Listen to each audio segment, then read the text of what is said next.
just for the edification of the LNC, it's not in my draft agenda yet, but I do intend to have a 10-minute public comment period immediately prior to the budget discussion. I think that is probably a timely, maybe the members of the gallery are more interested in letting us know how they feel.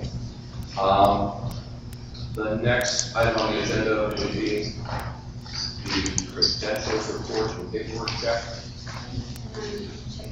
Yes.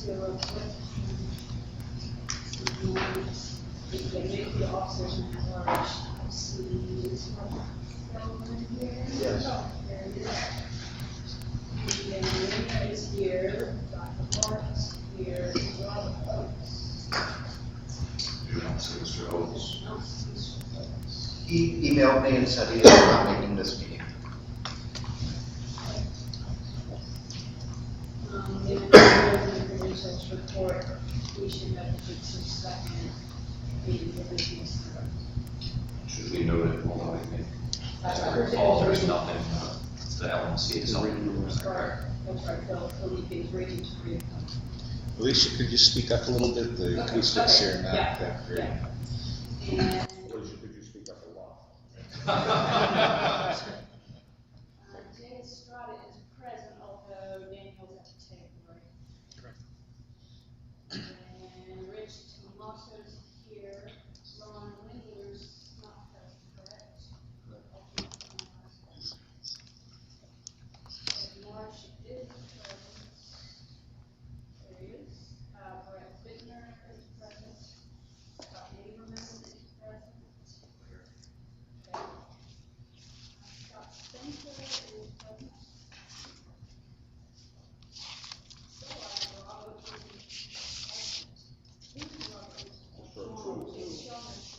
He had messaged me that he wasn't coming as well. He had messaged me that he was not coming as well. And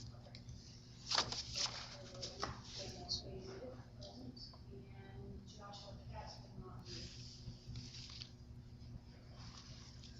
We have our alternates, and this term so far is right, so what's been fixing our cross or a staff here. Okay. All right, so for credentials report, we'll note that Rob Oates is now the second meeting of the DSMS.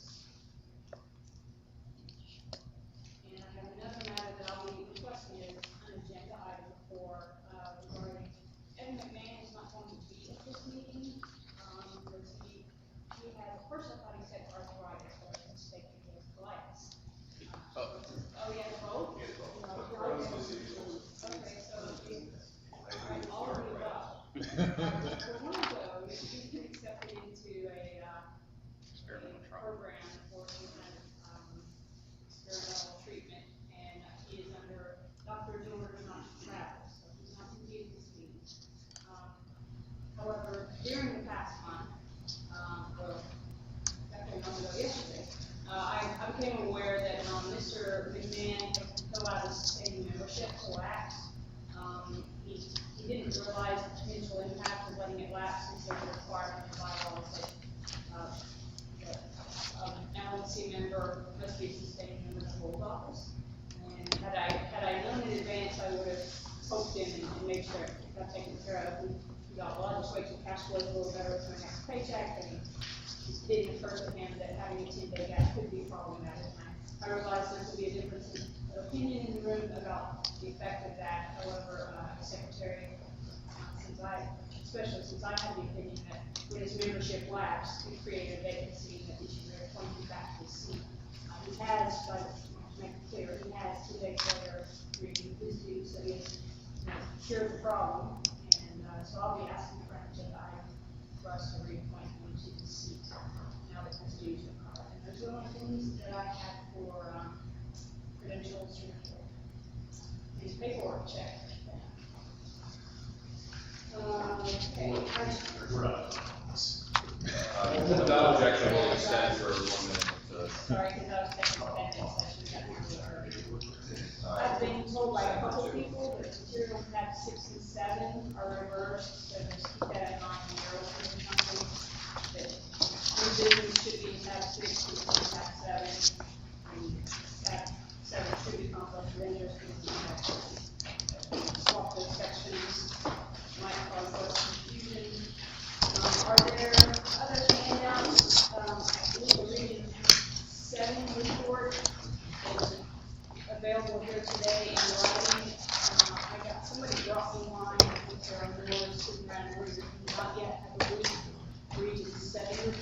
so that you get that. Robert, can you grab me one of those? You bring those up, and we'll do it. And actually, just grab a few.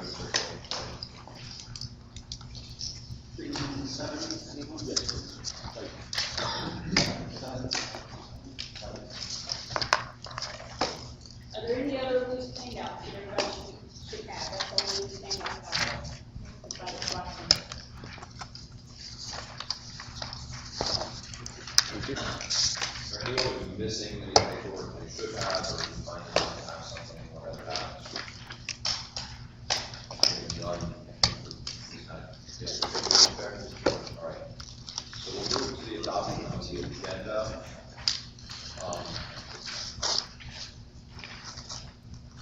The only actual agenda item act is going to be passed. If I was going to address the issue of the OAI lawsuit, and where we're at with that, I can do it as part of my chair's report and not modify the agenda. I don't know if anyone else. Mr. Chairman, is there anything in that report that should be, since it's a matter of litigation, that should be covered in executive session? If you start asking me questions that I think are executive session, I just won't answer them. And then there's an executive, there's potentially an executive session later related to the other ones. That'll be fine. Thank you. Mr. Redpath. Mr. Chairman, I would move to provide the adoption of 2015 budget to 60 minutes for discussion and review of the 2015 budget today at that time. And then first thing tomorrow morning, 60 minutes for adoption of the 2015 budget. The reason I say that, and the reason I say, and if I may speak to that, if this is the big one, it is, okay, is that's the way we've always done it. But there is a method to the madness in that I think everybody appreciates the chance to think about it overnight before we vote on the budget the next day. It's just my experience in the committee. Members like to do that, and I think it's generally good. So just to clarify that 60 minutes today in the existing location on the agenda. Right. And then, first agenda item tomorrow will be the 60 minutes for adoption, for discussion today about. Just review and discussion. Since we're still on this, Mr. Kraus. I just realized this is 2 pages, so some of you got page 1 and some of you got page 2, so just let me know. With regard to that, and I know that is how we've always done it, although it sounds like the way we've always done it has sometimes resulted in 4 to 6 hours of budget discussion. The way we've done it this time is to have both a review session formally by the executive committee, also draft budget, a modification of that draft budget based on that review, a subsequent review session with the entire Libertarian National Committee by teleconference that went for about 2 hours. And I fully expect and have no doubt that everybody is very familiar with this budget at this point. And so I don't think we're in the same situation that we've been in years past. Now, we'll prove wrong on that. But that's the reason that I have it the way it is. So I would not be fond of that plan.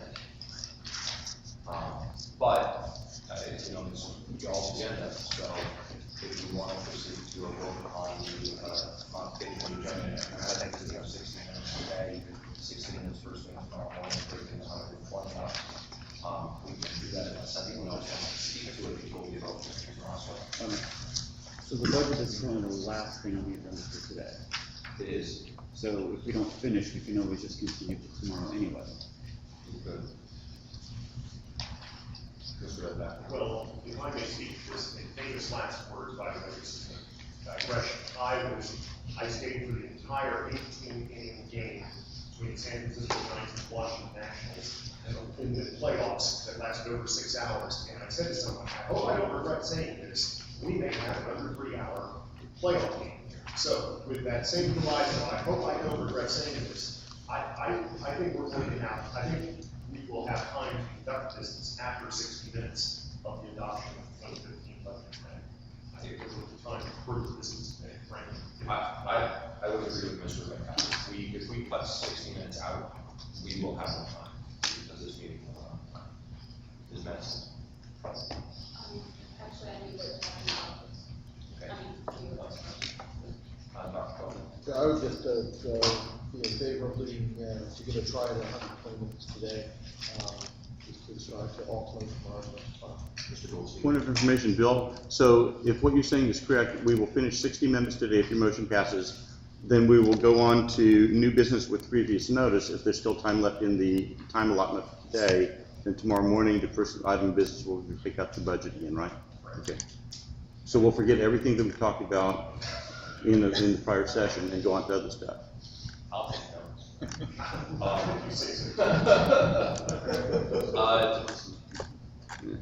This doesn't need to be roll call, it's not substitute. So I think, how would you like to proceed? What's the easiest for you to tally? I would go with hands. Hands are easy. All in favor of Mr. Redpath's modification of budget, raise your hand.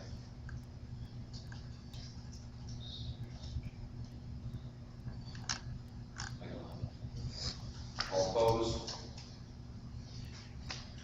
3.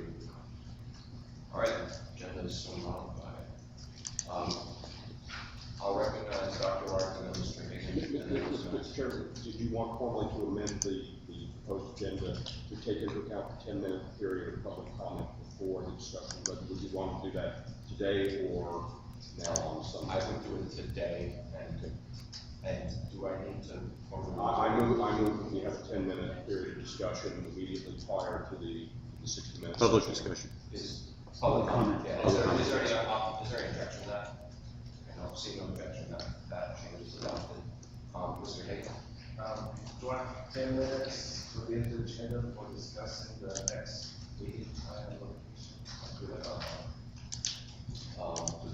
Up to you. I'll move to do that just before announcements. Is there objection to that? Here's no objection. So that added. Ms. Madison?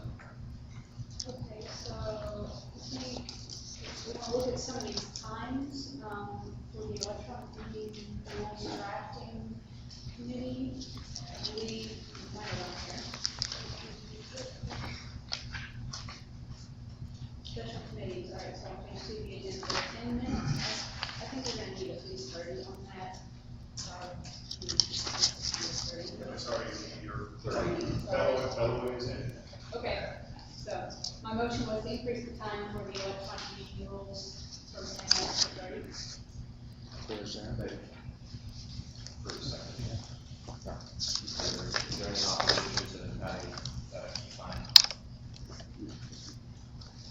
Can you tell me where this one down here? So it is report to special committees. Isn't it? No, you're right. I've heard no objection to it, so it will be changed for 30 minutes. Your other agenda item, did you want to motions on?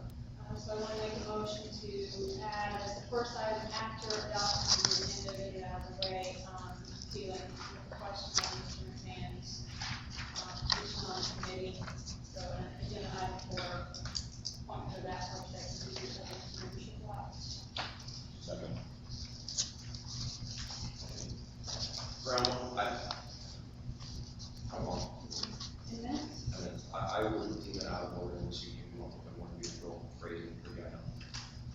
So you prefer- I would prefer something that doesn't assume there was a vacancy. Okay, so phrase it as, question, regarding an athletic member's That's, status. I would find that to be more.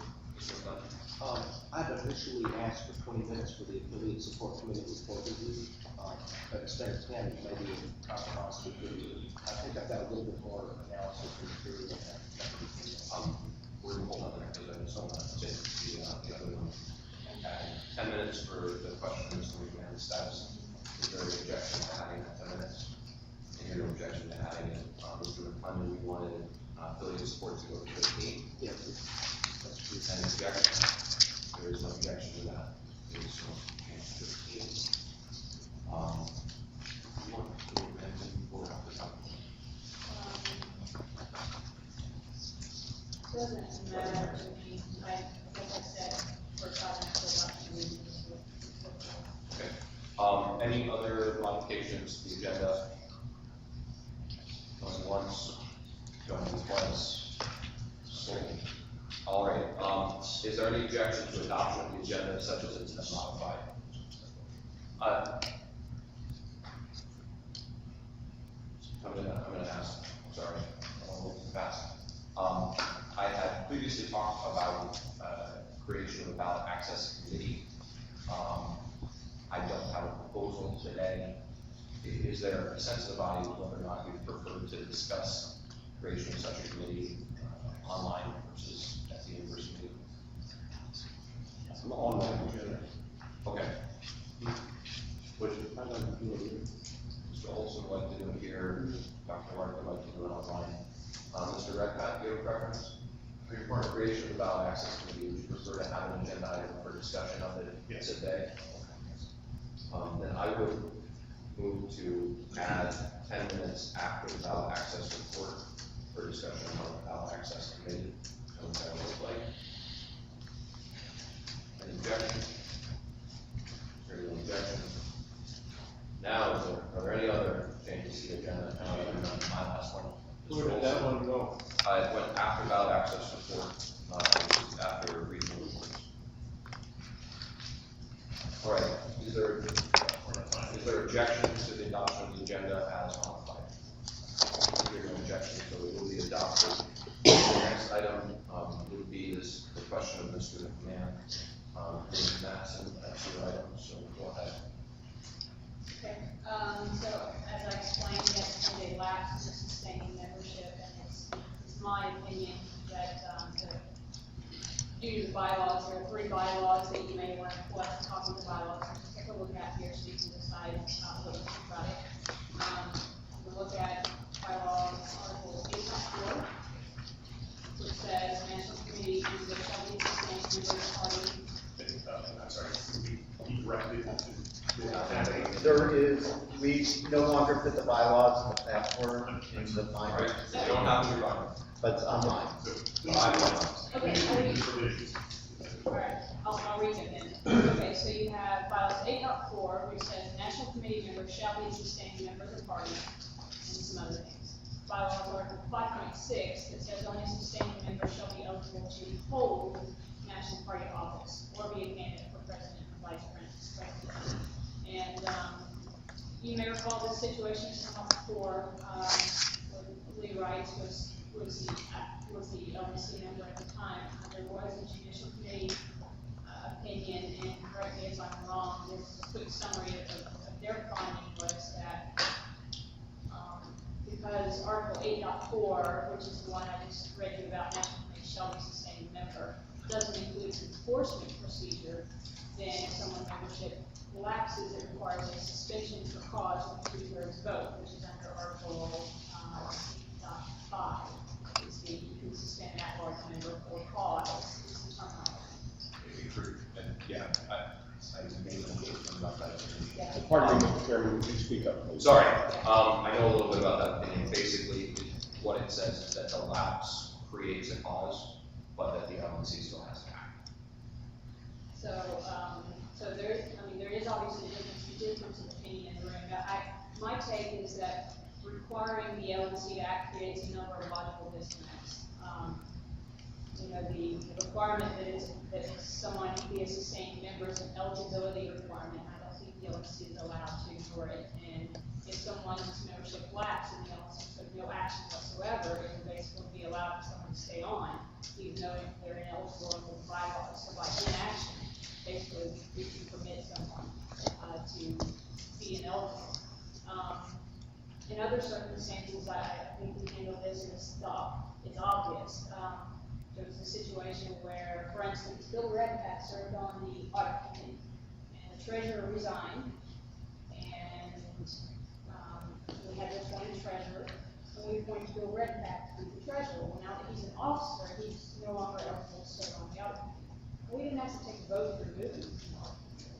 He was just ineligible because all of a sudden, he's an officer of the party and not eligible to be on the audit committee. Nobody argued that we had to have a vote or anything, we just all understood that he can't be on there anymore. He's not his national treasurer. And, that wasn't a big dramatic issue. And even worse than that, there's a side effect that means there's no eligibility requirements for region reps, because we cannot remove a region rep.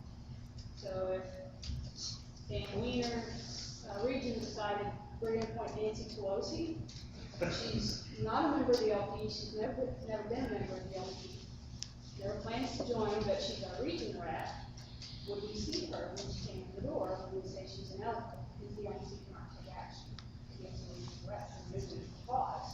So, I think there's some, She's not gonna be happy about this. well, I'm not too worried about making her happy, so, you know, I just think requiring us to remove them for cause is not the issue, it's simply a matter of they're ineligible to serve, and it's a matter of us enforcing our credentialing. Mr. Moss, something to say? Two quick questions. Was, in the past, LNC members, someone has made the LNC members aware to have the annual membership that it's coming due, so they don't run into this problem. Was he notified in plenty of time? Yes, the answer is yes. Okay, and this was my second point. And what, why are we finding out about this now rather than when the situation was due for lapse? I can answer that too. Basically, there having been no business conducted during the period of the lapse, I, as chair, have found no need to question the credentials of such a member because there's no business conducted. Had there been a pending vote or something like that, it would create an actual issue. In this case, it's a lapse that was very short during a period in which no business was conducted. So, you know, my probable ruling as chair is that there's no vacancy. But if the LNC chooses to act in a way to, you know, raise the issue and obviously having this discussion, then, you know, I'll defer to the body. Ms. Kirkland? I just want to say I agree with everything that was said, and that this situation came up with my previous alternate, Perry, and he was appointed, because the previous alternate, you know, at the state and the office director, stepped down, and his membership had left, but he took care of it, and it took another second to take care of it. Ms. Madison? Give us a procedure, then I will make a motion, and then we can process it. If the chair disagrees and rules it out of order, there's processes. So I'll go ahead and make a motion to reappoint Evan McMahon to the at-large position. Second.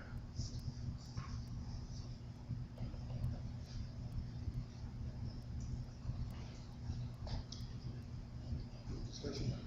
Wait, he's gotta decide whether. I have to decide whether it's out of order first. And I'm deciding whether to decide whether it's out of order. Yes, Mr. If we open nominations, shouldn't we open nominations for all three nominations? That would be the, technically, if I wrote a motion in order, then we move to just reappoint the same person and we have not had a new election. I am going to, for the reasons I stated, Mr. Moss will rule that out. Order is there. Anyone who would like to appeal the ruling of the chair? I will appeal the ruling. Dr. Lark will appeal the ruling of the chair. And Ms. Madison will second that. So, as I recall the procedure, if you vote aye, you are sustaining the ruling of the chair. If you vote no, you are disagreeing with the ruling of the chair. And if the noes outnumber the ayes, It takes a majority vote to overturn the chair's ruling. so if the majority are noes, then we will proceed with the motion as moved by Ms. Madison. So, I would take roll on this. And since typically you should list the reason that something's out of order, so I'll, if it's okay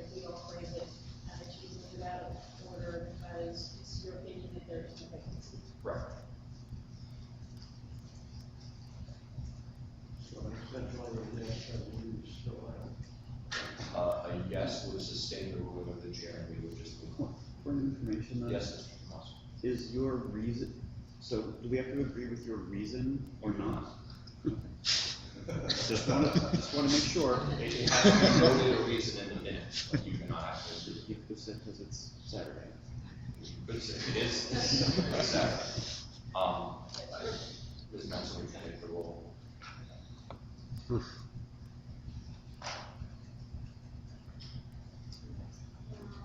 I'm going to start the vote, I'll vote seated. And again, the question was sustaining the ruling of the chair, so I'm going to vote nay. Actually, I've been corrected recently in my recertification that they're supposed to say no instead of nay in the current edition. I vote no. One of the information, again, state your ruling. Yes. My ruling is that it is out of order to move to reappoint Mr. McMahon because there is not a vacancy. Okay, Mr. Olson? I sustain Doesn't he have to say yes if it's, the nay is? My ruling is, you can say aye, nay. Although, you know what, technically it still says nay and the roll call votes in your office, they didn't update it from notes. I stand corrected. Ms. Hertman, Yes. Mr. Tomaso, No. Mr. Goldstein, I pass for now. Mr. Hayes, No. Mr. Weiner, No. Dr. Ward, no. Dr. Feldman, Yes. Mr. McClendon, I'm waiting for the same, I'll pass it. Mr. Johnson, Yes. Mr. Hagan, No. Mr. Redpath, No. Mr. Boyle, abstain. So we've got two passes, we've got Olson and Lee. Mr. Goldstein, No. Mr. McClendon, First instance, I abstain. no, for Mr. McClendon, all yes.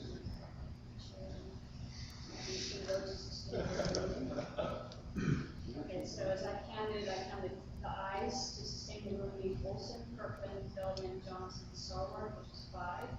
And noes or nays, being Maxson, Tomaso, Goldston, Hayes, Weiner, Clark, Hagan, Redpath. So 5 to 2 abstentions.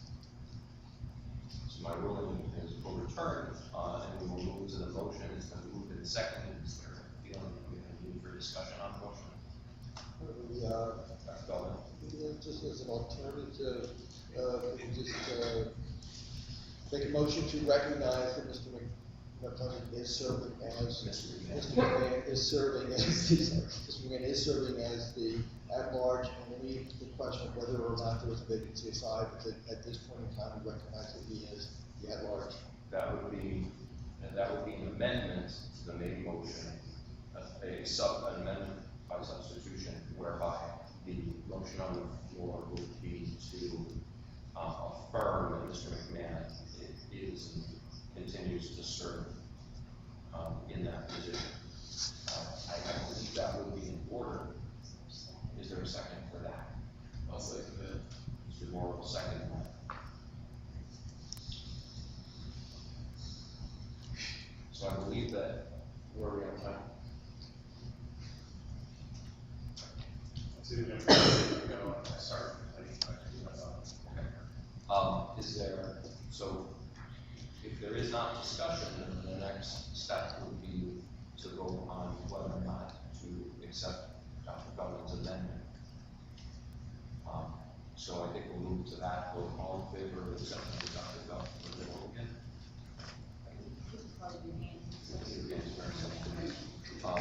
All in favor of that, would you raise your hand? Of the amendment.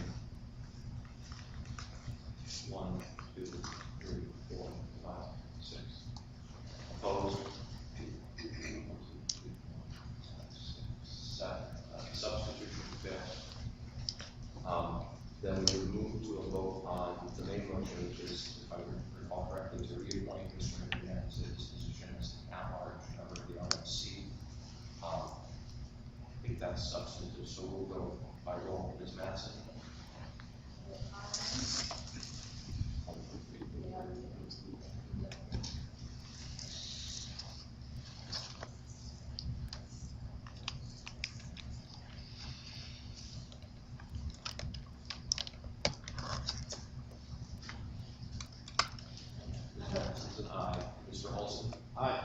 Strickland, Yes.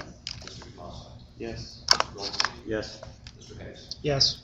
Mr. Weiner, Yes. Dr. Lynn, Yes. Dr. Feldman, Yes. Mr. Butler, Mr. Johnson, Yes. Mr. Hagan, yes.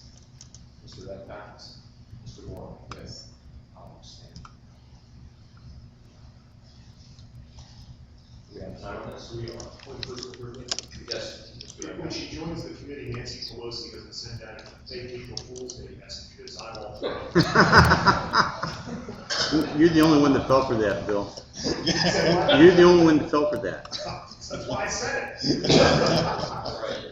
It's that cherry bomb attitude, I don't know. The Blow up next item on the everything. agenda is conflicts of interest. In turn to, you're now reordered tab 7. So we all ordered it through the paperwork check.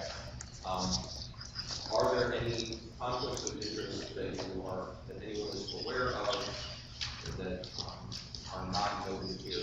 Ms. Matson? Okay, I'll just note one tiny correction.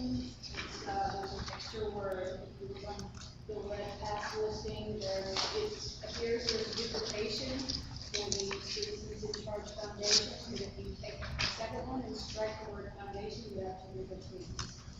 He's on the board of Citizens in Charge and also the Citizens in Charge Foundation. Also, right, Mike Anderson. Okay? Oh, so, remove that. Sorry, Foundation foundation. is second. I'll note the things that are new since the last time, Daniel Hayes injured, this is a membership officer of the Libertarian Party of Jefferson Parish, also the Jefferson Parish representative to the Libertarian Party Louisiana State Central Committee, to Joshua Katz.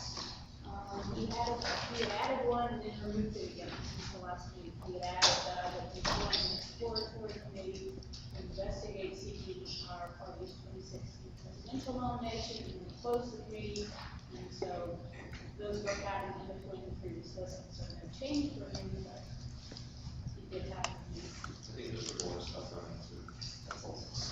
Right, so we- Mr. Hagan? And I don't know what's about Yeah. we used to do that.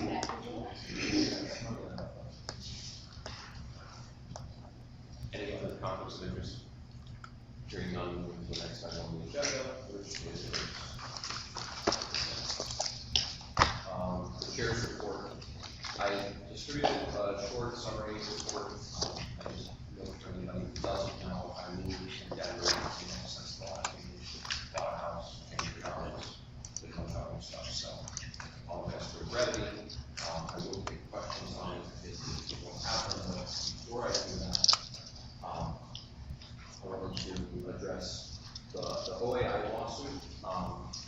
We have received a draft of the retainer for that lawsuit. The LNC had previously voted to go forward with being the plaintiff in that lawsuit. The retainer, such as it's drafted, does not have any financial burden on the LNC. We're there because we're the plaintiff standing. The way it works is basically OAI pays the freight for the lawsuit, and then if there's a recovery at the end after the fees and costs that they've paid, we would get some sort of pro rata part of the recovery above and beyond that. I have not seen actual briefs yet. I've seen some legal articles that discuss the main thrust of the lawsuit. It is primarily a Sherman antitrust claim, but there's a number of claims. Basically, when you file a lawsuit, you kind of throw in all the claims you might want to use because you never know where the court might decide to go with it. But the novel theory of the lawsuit is essentially that the Commission on Presidential Debates is in violation of the Sherman Antitrust Act by basically colluding to create sort of restricted trade, if you will, in political candidates. Dr. White. I'm sorry, both Mr. Redpath and Mr. Olson have their hands up previously. I'm on another matter. Okay, are you on this matter? Not on the lawsuit. Okay, thank you, Dr. White. Yes. Okay, First of all, Mr. Chairman, I appreciate your keeping us apprised of this. I will state, as I've stated previously, I'm very concerned about the proposed justification to this lawsuit. I realize that the Democrats and Republicans do not play fair with us, but I'm very much concerned that the justification in this lawsuit may be taking us in a direction that is really not a libertarian direction. And I would ask the chair, please, to review the briefs, and if he feels that there is anything that the LNC should consider, I trust that he will bring that to our attention. I will. So, given where we're at, I have the retainer sitting there. I have not signed it yet. I don't believe that the LNC has to vote to reauthorize moving forward as plaintiff for this lawsuit. That's kind of where I'm at right now. If there is anyone on the LNC who would like to reopen that discussion, and the question of whether or not we proceed as a plaintiff, this is the time. So if somebody wants to make a motion that we rescind the previous decision of the LNC to be a plaintiff on this lawsuit, this is the time, because absent that retainer is going to get signed. And while we have some control as plaintiffs over what they file, we don't have as much control because we aren't paying bills. Mr. Redknapp. Would it be possible would it be possible for committee members to read the briefs before they are filed? I would be happy to distribute the briefs to the committee members before they are filed. Well, we'll already be on board with that. Do we have That's sort of details? where I'm at. They haven't given me the briefs in time. So we have to pass it to see what's in it. Well, I We need mean, names. we know the thrust of what's in it. They're not gonna have the attorneys actually write them until we say we're going forward. So, I think we all know kind of what the thrust of the lawsuit is going to be. They've got some interesting things, I'll talk privately with anyone who, there's some other stuff that they're doing. But if you have a problem with the antitrust component of this lawsuit and you want us to not support it and not be a plaintiff, now is the time to make that motion. Dr. Lark. Dr. Lark will observe that I'm not in favor of antitrust laws as a general rule. I can conceive of arguments that might actually not cause me intellectual indigestion. And unfortunately, I have to read the briefs before I would be able to see whether I have sufficient intellectual to cause a problem. Dr. Feldman, on this issue or not? This issue, just to mention that my digestion is fine, as long as we're not paying any money. Do I take it that we don't have any financial commitment at this point, and if we do, accept the burden that will come to The this? retainer does not contemplate any financial commitment by the LNC. There's a potential to involve even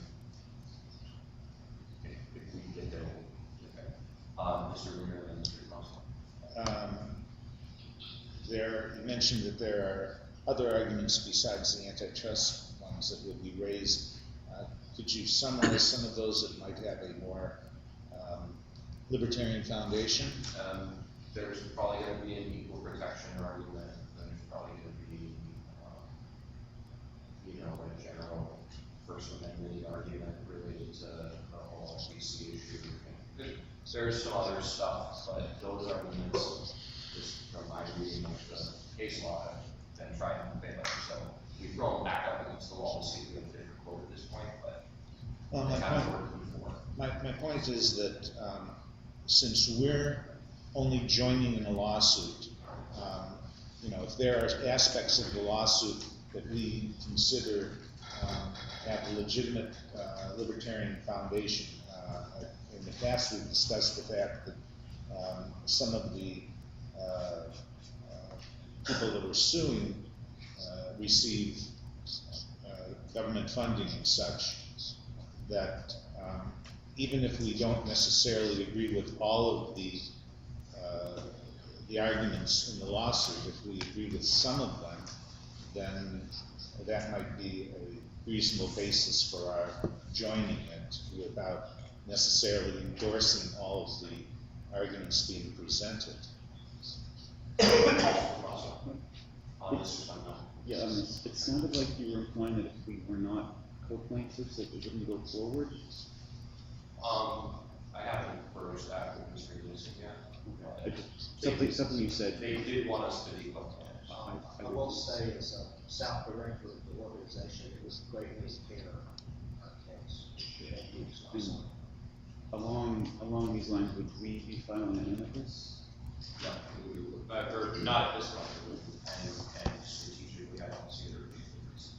Mr. Reddick. I was looking at what Mr. Clinton said, I think this would not be good for the overall lawsuit. Mr. McClellan. This is kind of information that I want to share. In addition to like the PAC aspect of OAI, there's also a nonprofit. Their intention with the nonprofit is to raise funds to have a mock debate with the Democratic Libertarian Green. The Green Party gal from last election has already agreed to sign on. So they are basically making the case, this is what a presidential debate should look like. And there is a lot of PR and other stuff that I'm happy to discuss with people sort of outside the open meeting that I'm also aware of. It is available. So we're gonna get off of this because I don't see that motion and then asking if anyone has. We'll go to Mr. Redpath and Mr. Olson. Yes, Mr. Chairman. I'm wondering what, I see on the agenda here, appointment, audit committee, appointment, and oversight committee. Are there any more appointments this committee needs to do at this time or on this term? Do you have any platform, bylaws, or when we do that? Are there any other committees that need to talk? Platform and bylaws are that I'm aware of. I don't think anything is necessary for this meeting. For platform bylaws. So I would ask that it does be next meeting. I think it should be done the next meeting, and I think that membership wants to be taken care of. So we're doing that, so let's get everybody who's interested to notify us before the next meeting, so we have a nice full. It's not be that action, Mr. Benedict. To solicit membership for the platform bylaws committee. Let the members will be the next meeting. Okay, and I believe, What? okay, often the secretary has given me an article to post in LP News to solicit people, if you want to, okay. Well, we probably do the last two, is the first one, Mr. Olson.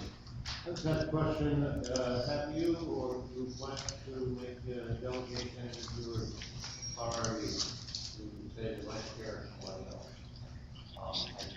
I delegated a bunch of authorities, and y'all don't see, but is there a particular authority you want me to delegate?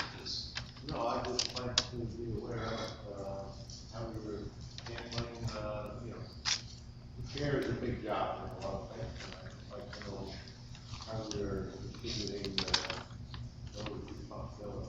Basically, anytime I'm unavailable, President is usually available. So if there's a need for somebody from media, if there's a question of, what a press release looks like or whether or not it should go out, all the Facebook activism, Arvin does a lot of stuff. So, basically, I delegate almost everything that I don't want to do to Arvin. And that's kind of how it's working. He just sits here and smiles. Are there other questions on my report? Dr. Lark. Very quickly, Mr. Chairman, are you seeing increased interest in having opinions of the Libertarian Party chair? Are they coming more frequently? I am getting more requests from media. It's not a huge number, but, I have been getting probably one a week. A lot of them are sort of fellow traveler kind of media so far, but, there was that US News article, they solicited article on that. I don't know, I really like the direction that the author went, the one on whether or not Rand Paul can get our nomination. It's getting a little better, but, got work to do. All right, then I'm done with my report. We'll move to Mr. Hayden. Financial reports, let me pass on.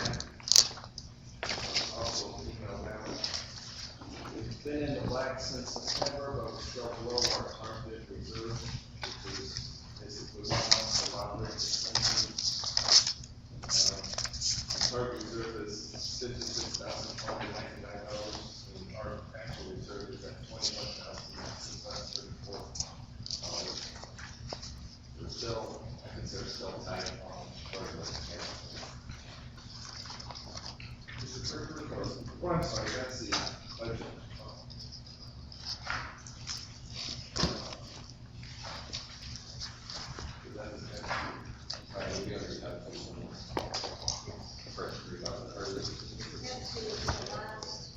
Yeah, very last thing, that's the, sorry about that.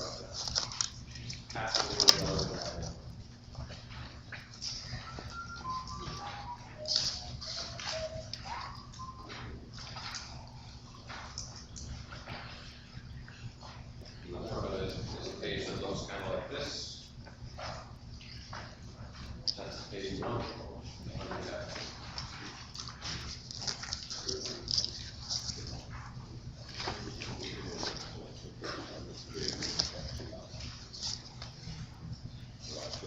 Go ahead, Mr. Hagan, while we're talking. Yes, once if there's any questions, outside one. Do you have a clarification before the question? No, just another stuff. I recommend stopping. I have a few things, just more clarification. What are our long-term liabilities other than the mortgage?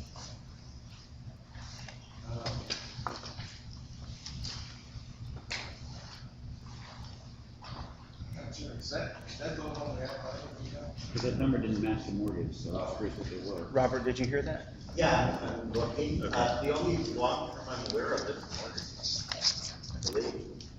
Yeah, Okay, for some reason, that number didn't seem to match what I thought we owed on the mortgage, so. yeah, our loan was for 500,000. Okay. So we currently owe 496.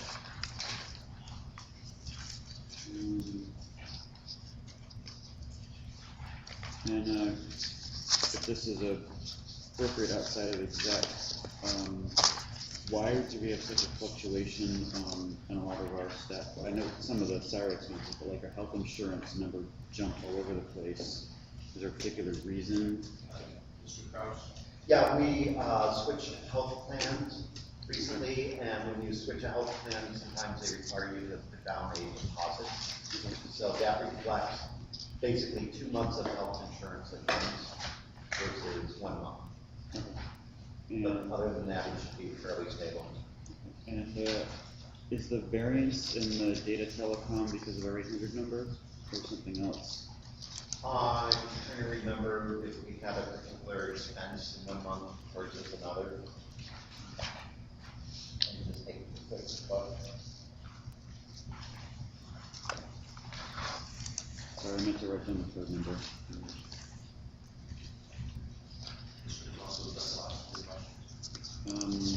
The only real jump I see is in September by maybe $1,000, and I can't recall exactly what that was, or maybe it's software, but essentially every month is averaging about 4,500 on average. So last month was a little bit lower, other months were a little higher.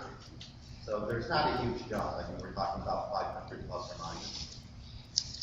Because normally with Datacom, it's usually a pretty fixed cost month to month, so I'm just curious. I know we have an 800 number, and obviously the more calls that come in would affect that. I think that would affect that cost. Yeah, but we also buy software here and there, and we're, without going into QuickBooks and looking exact, I can't tell you why it's plus or minus 500 each month, but there are some minor differences and variances. My last one, since I can't read the rest, is in 70/40, I believe it is, the office expenses. Do you expect that to even out or go down now that we're done with I think we're done with all the build out and such? Do you expect that to be flat or go down next year? You're talking about the occupancy? Yeah, the occupancy cost. Again, I think you see that it's been pretty stable since July. So it's going to run, you know, on the average about 4,500 a month, depending. I mean, there's some months that we pay a tax bill or a fee to the city or what have you. You know, utilities go up and down depending if it's hot or cold and that kind of thing. So, yeah, it was coming down. But again, it's within, you know, $500 each month. And you'll see the projection in the budget for next year. Okay. Dr. Mark. I'll forego my question. Mr. Evans. You can go big picture here for a moment. I see cash balance here, total cash balance, correct me if I'm wrong, just under 35, right? I mean, I beg your pardon?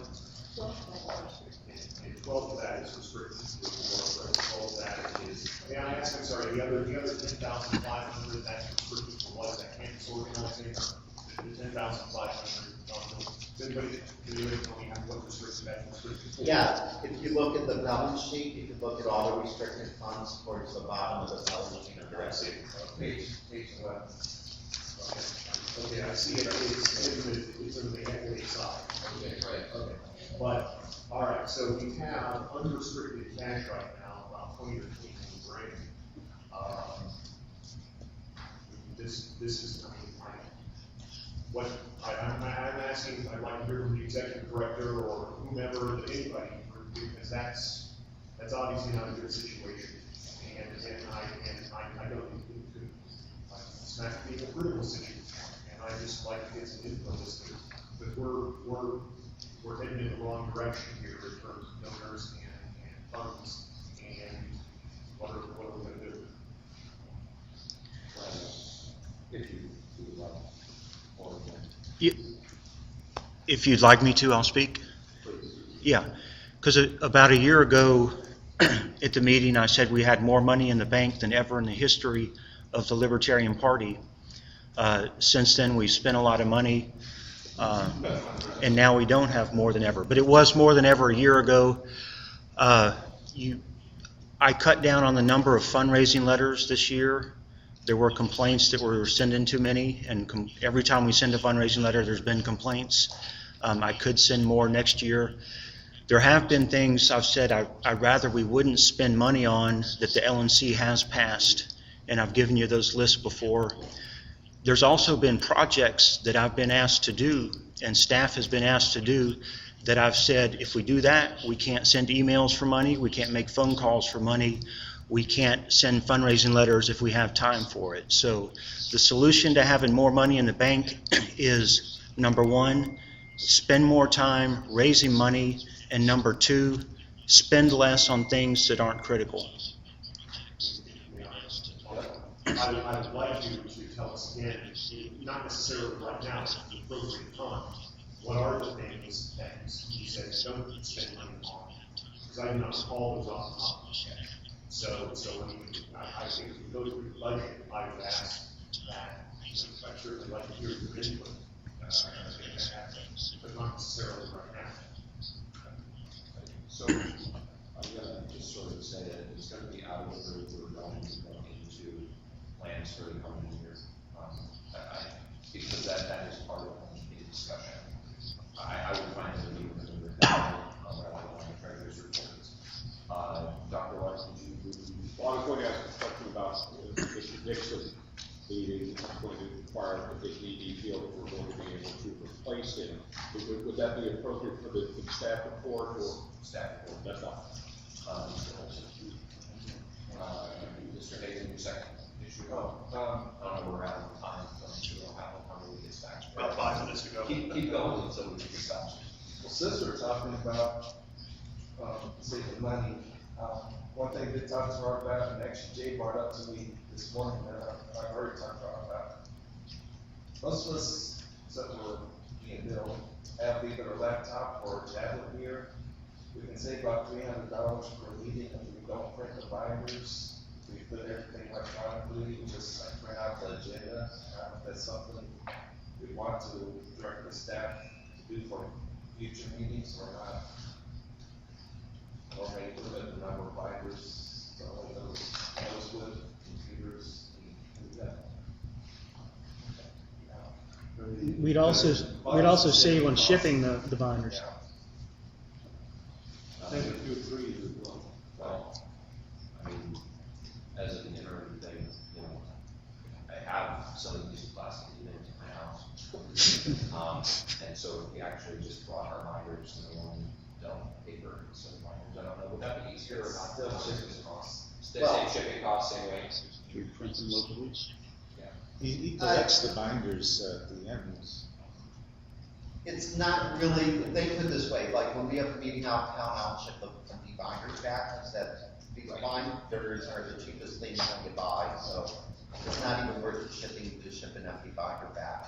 But when you hold a meeting in DC, all these binders were from the previous meeting. I did not have to buy one binder for this meeting. Maybe only half the tabs for this meeting. I needed no color paper for this meeting, only one box of 3 ones. So we saved a lot of money just by the fact that the previous meeting was in DC. And I think Wes pointed out, and you all see the chart that I've sent out to LNC discuss. When there's a meeting in DC, we save literally thousands of dollars. So if you really want to save money on LNC meetings, That's I was just gonna say, I'm willing to do that. I mean, I typically just, you know, to make it easier to assimilate to the secretary, Robert provides me electronic files for all the steps and binder anyway. And, I'm certainly willing to do that. There may be a few key things, that I think we kind of want to have paper in front of us. I think specifically, the agenda is really helpful to have a piece of paper in front of you that you can write your adjustments on, that sort of thing. Also, you know, each meeting is probably going to be a couple things like budget, treasurer's report, I don't have those put through, but all the regional reports, copies of policy, and that sort of stuff, I'm happy to look it up. I'm willing to do that. Mr. Olson and then Mr. Dunn. Well, certainly the polishing method, but we don't need 25 copies of the polishing method. Mr. Dunn. You're getting the proposal, why you don't have your computer? Because mine crashed. Said I find myself a new one or tablet for Christmas. We could cut out half of it by not printing region reports, you know, certain things that get emailed to everyone that don't have a lot of critical data. You know, we could still print the treasurer's report and some things like that, bring them without binders. It could be this thin, yeah. a minute. Mr. Tomaso. Getting back to some bigger ticket things, so this question, I guess, for the treasurer, on page 5, looking at the chart, and maybe this is because I'm not an accountant and don't play one on TV either. The revenue section at the top, it looks like to me you're noting surpluses and revenue as deficits. And I'm not just quite sure if it's just because we're using revenue instead of an expense. Like, example, project program revenue, we budgeted 0, but we raised 70,000, but you have at the last column 70,000 in red. And that usually means it's a deficit, like we didn't raise it or overspent it or something. I'm curious how. Budget remaining column, is that the column? Yeah. It's a negative remaining, which doesn't quite make sense for revenue since we raised $70,000 more than we budgeted. Why is it in red? Is it just an account? It means we're over by something, right? Oh, it's good. Yeah, we budgeted 0, because those are the programs for, we budget 0 basically most of the time for the programs, because it's where the money they raise is the money that's spent. So since they actually raise money, it's. Well, we did that for all of them. We raised more money for ballot access than we budgeted. We raised more money. So why, you said budget remaining, why isn't that numbers, it looks like we overspent that program budget by 70,000. We noted this, so I just don't understand. I'm trying to analyze this budget. I don't understand what that last column is figured out. We've actually raised more money than what we're budgeting for. That's why she was saying. For remaining, it says, okay, let's say it's on, we're budgeting for 10,000, and we've only raised 6,000. the remaining leads raised in the courthouse, and that shows the funds on that call. Since we went above that, in this case. Oh, so how much we're short on our projection then? Time is expired, the treasurer's report is there, and you move to extend the time of treasurer. Does the treasurer feel like we need more time? Not if I answer. No, I think I, Without objection. no, I think I, Yeah, okay, all right. So the next move to secretary report Pardon me, Ms. Massey, would you please speak up? I'm trying to find out if he has other items he wants to bring up or not. What's the plan to the west?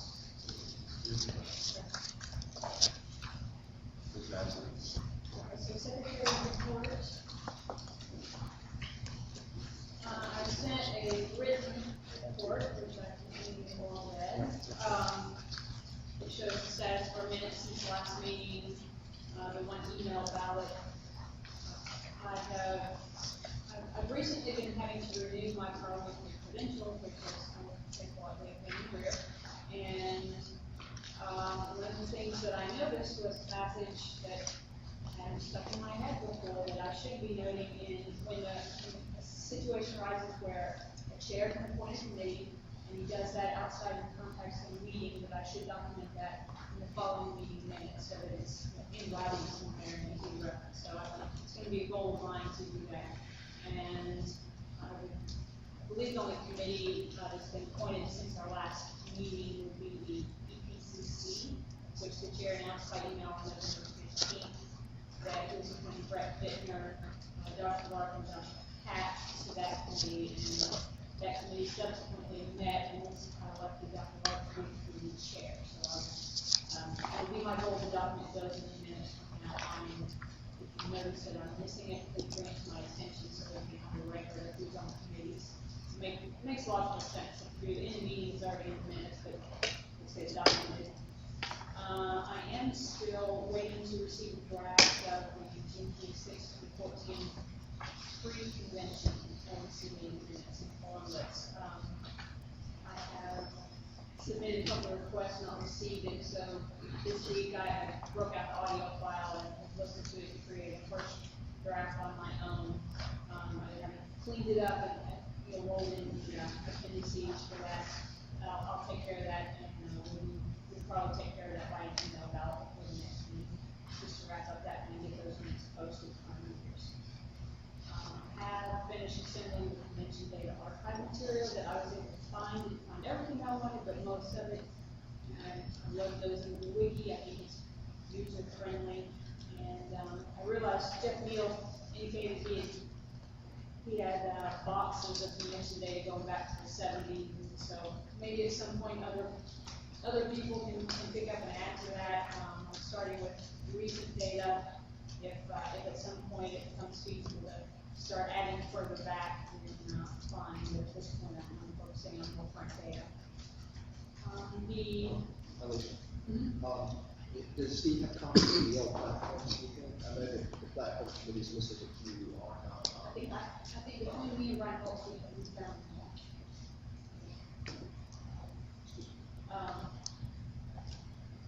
Jeff may have some too, but I think between me and Brian Holtz, we come up with them. I have made the updates needed to the draft convention minutes. Sent them out to you, as I mentioned before. I had staff post in on the draft minutes on the website. They've now been posted for 14 days required by the bylaws. And since that was sent out on our public list, it's public information to let people know that they're there. And that it is my intention to approve them at this minutes at this meeting. So I will go ahead and make a motion to approve the minutes that have been posted this past 14 days. Second from Mr. Hagan, is there objection to that approval? One more question. Oh, okay. Strangely enough, I just want to ask you what you want to do. I was contacted by a party member who had read my report about the election anomalies, and they suggested that I include it as an appendix, and I decided I wanted to continue to decide that question. Do we want to attach that in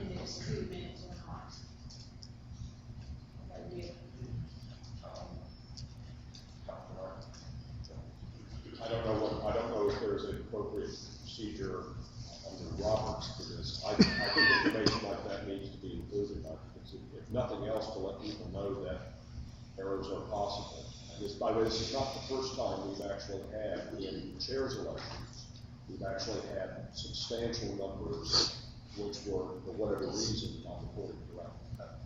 From Illinois?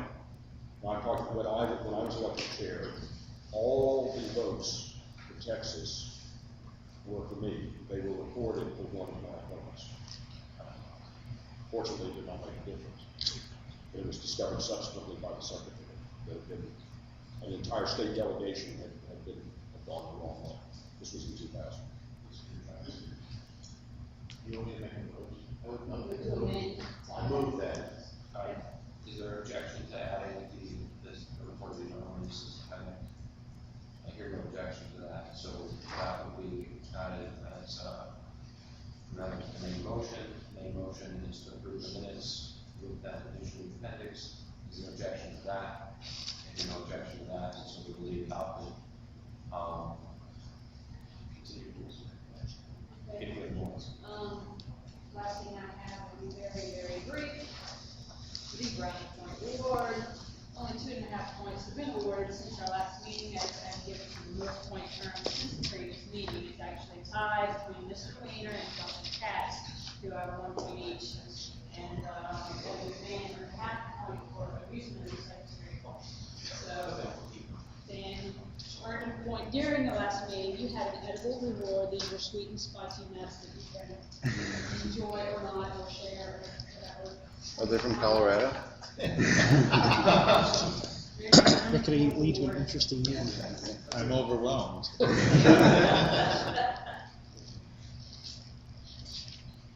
if they're bad, I didn't make them, but if they're good, Mr. Olson. We're putting together a wiki, is that on the website? staff has an internal wiki, and it is accessible by the web. It's not a public free universe wiki, however, I believe there's a read-only login that Wes can provide to the LNC member, so that you can take a look. And it has, there's a convention section, and there's also areas where Robert's been dropping documentation that's used in meetings themselves, but there's a read-only login that Wes can provide to the LNC members. Is there any value to state building, poking around there? I don't know. If there's something specific that they want to see how we handle something, or whatever, you can get material. The typical situation is rather than you're gonna run a convention, you're gonna run a convention. Maybe so, because there's a spreadsheet on there that you can pull for them that has kind of a to-do list of things the convention planner has to think about. And I will claim that it's complete, but it's a really good start. So you can pull that for them. Okay, we, execute one of those groups, take something out of the wiki and it's in public. The affiliate support committee to do that. I don't think there's procedures. All internal documents right now. I mean, if it's like copies of internal invoices, we might think about how public and that, and we want that to be, but if it's just, like that seems like I'll just email you stuff I put together, and there's nothing particularly proprietary about what I've got, so, I could just send you that. It's mine, but if it's like copies of hotel invoices from the convention, I don't know, think about what proper use of it is. This board needs to know that kind of data, but I don't know if you want to make it to public view. I did send login instructions before this LNC term, so old LNC members can dig through their archives and there's a login. It's easy for me to send that again, and I think I just gave everyone the same login and password. You just log in and read it. Yeah, I mean, I've been on the wiki. Most of it's internal procedural documents. There is some historical archive stuff, but most of the stuff that there's no value in making it public. And a lot of those are internal processes. And that's a different wiki, the one you're talking about. Okay, Yeah. Sorry, that was what she was referring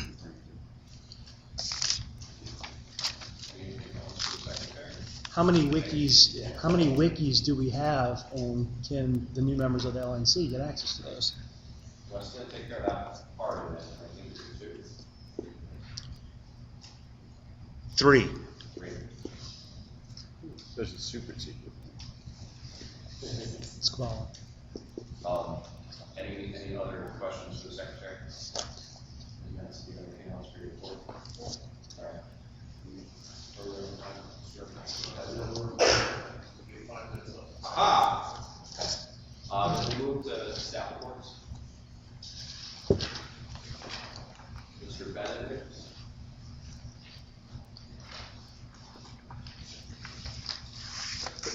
Do you want to? I need to turn this on.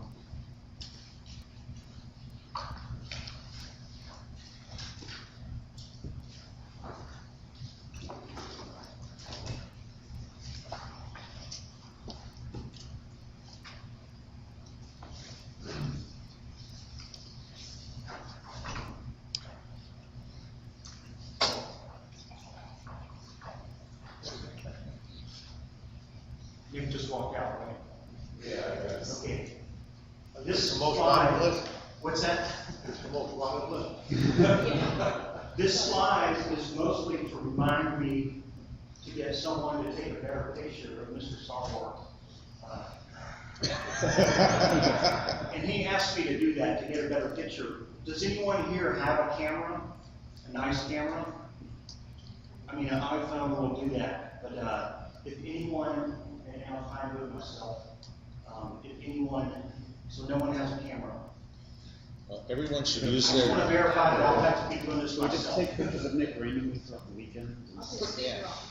I've got one at home. So I will, the other thing we wanted, and I'd rather have better lighting, is a few pictures of him in action. So since I'm gonna be the photographer, after I'm done, after y'all are cleaning up on me, I'll be sneaking around, getting photos of him and some of you for things like LP News and whatever.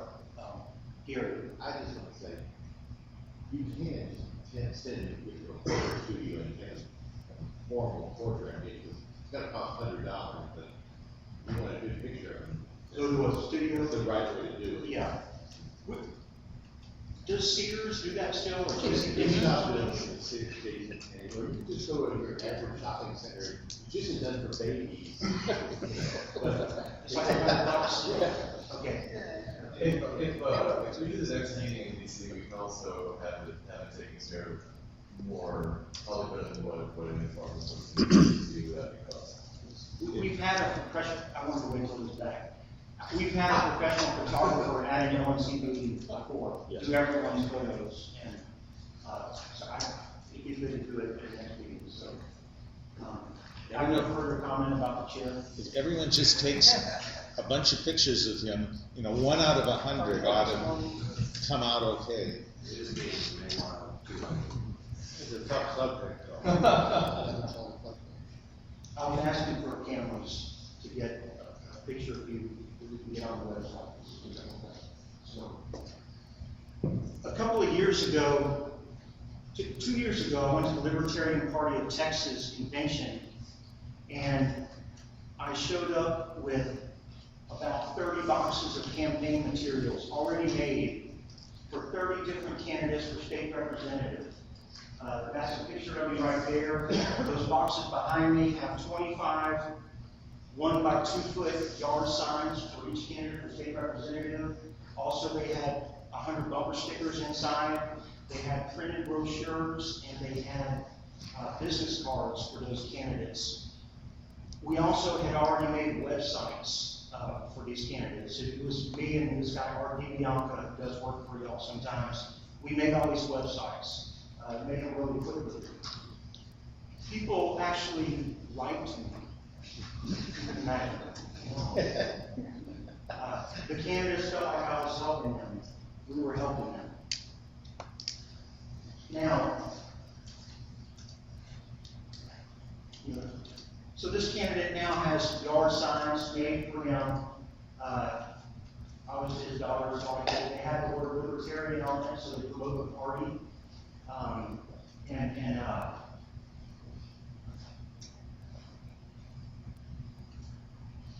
if they didn't like the designs that we gave to them, we had templates posted online with the designs. Some people don't want the word Libertarian on their sign. So we had Microsoft Word and Microsoft Publisher versions of the materials posted on this website so they could go there and download them. And this was for non-federal candidates. But some federal candidate came here and stole our designs and used it. We couldn't stop that. A lot of professionally designed stuff is done in something like InDesign or Adobe Illustrator, and it's harder for everyone to use it. We try to set things up so that almost anybody with a PC and some knowledge of Microsoft Word can get it done. We posted designs for bumper stickers and yard signs up there.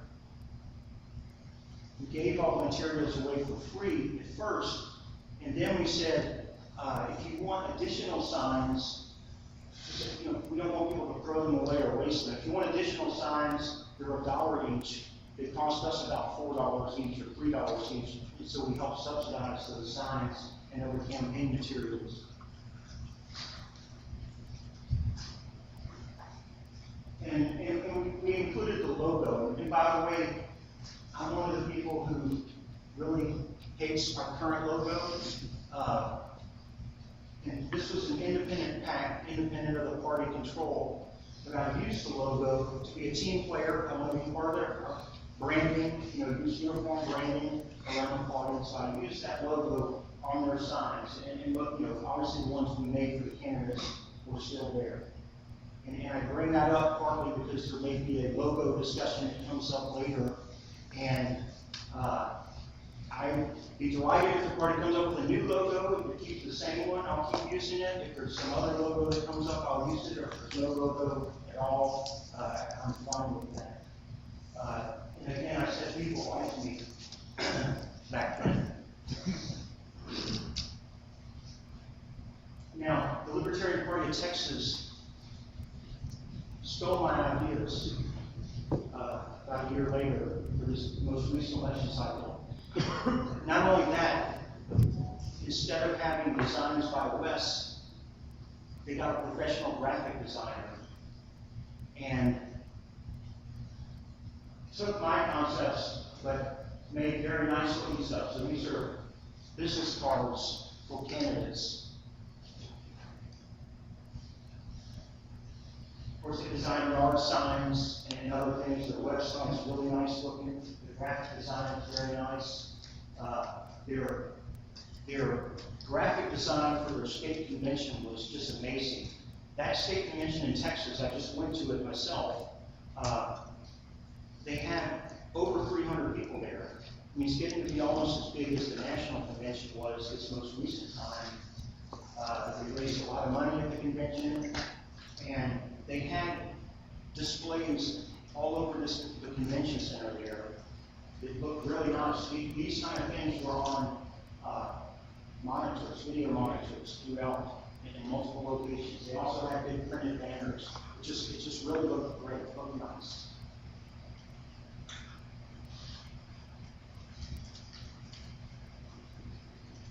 So I did those things with the PAC. I created our materials for candidates in Texas. The following year, we helped recruit candidates in Virginia, provided websites, which most of them modified. We gave them the base website, they modified it, made it better, put their own graphic touches on it. Again, provided free signs and stickers to those candidates. Even looked around wherever there were elections happening that year. We gave stuff to some candidates in New Jersey.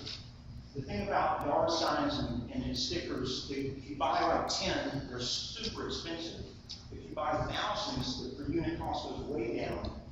Now it's not quite as, 25 different designs for a yard sign, they don't give you quite the same bulk pricing as if you order just 250 or 625 at once. But you still get a huge savings by ordering for a whole bunch of people at one time. Our former chairman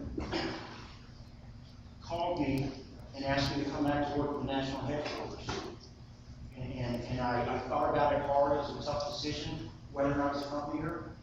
I finally decided to do it. He wanted to get some projects done that were not getting done. And I arrived here, first day in there was a Friday, and I spent almost the entire day that Friday speaking with Jeff and staff and the audit committee about audits. Problems that happened, we had to spend time on it. I wasn't excited. In fact, I was about to pack up and leave that weekend. I literally was calling a friend of mine to see if I could stick my stuff in his house. I have a friend, a long-term friend in DC area. I was like, can I put my stuff in there, in your house, in case I fly home and don't come back? You can just ship it to me.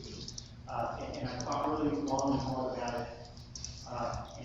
But I did come back, so I was going back anyway that weekend. I was flying home and stuff. I came back, and a lot of projects were on my plate. The audit committee project almost never ended. It went on for months and months. I didn't spend a ton of time on it, and to be fair, there were plenty of things that were wrong with internal procedures and things that were done, and we did get some improvement in our procedures and processes as a result of the audit. But it surely did take a lot of time, and it was painful, and it was very public. You know, what did the booster pack do? The booster pack provided campaign materials. What does the LNC do? They fight over audit and they trash staff any chance to get a chance to any moment.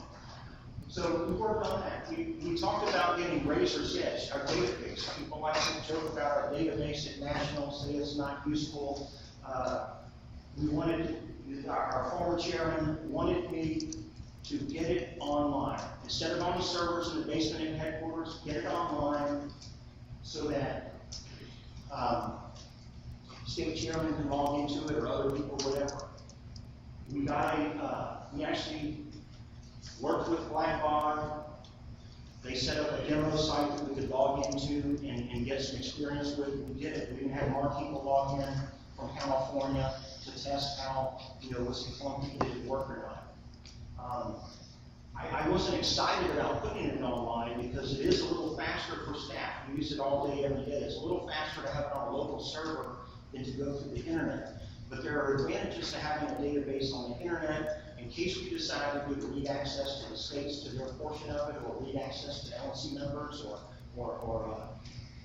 off-site fundraisers.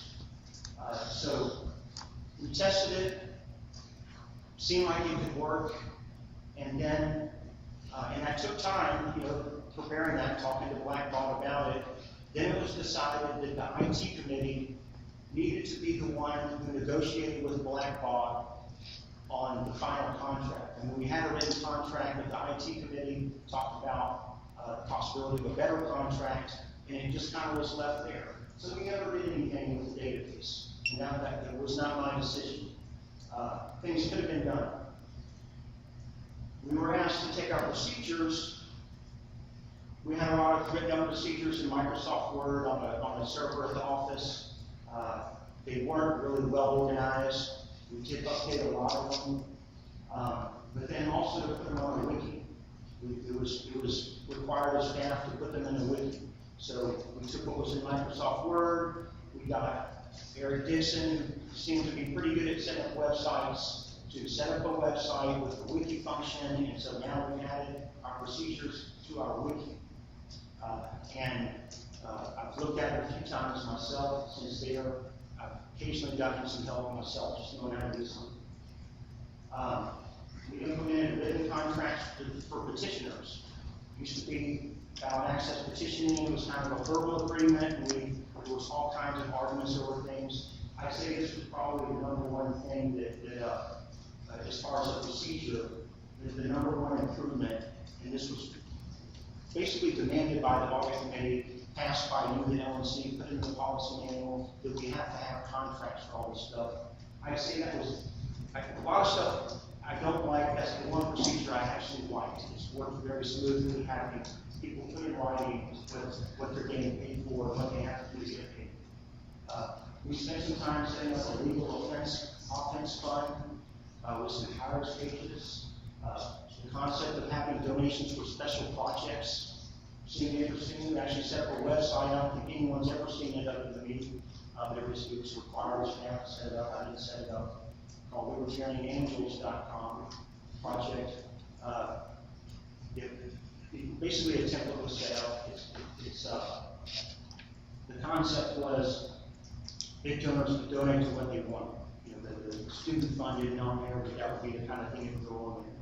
Something like that would be a lot easier to do on any website, just with these higher stages, but that's not what we were asked for or allowed to do.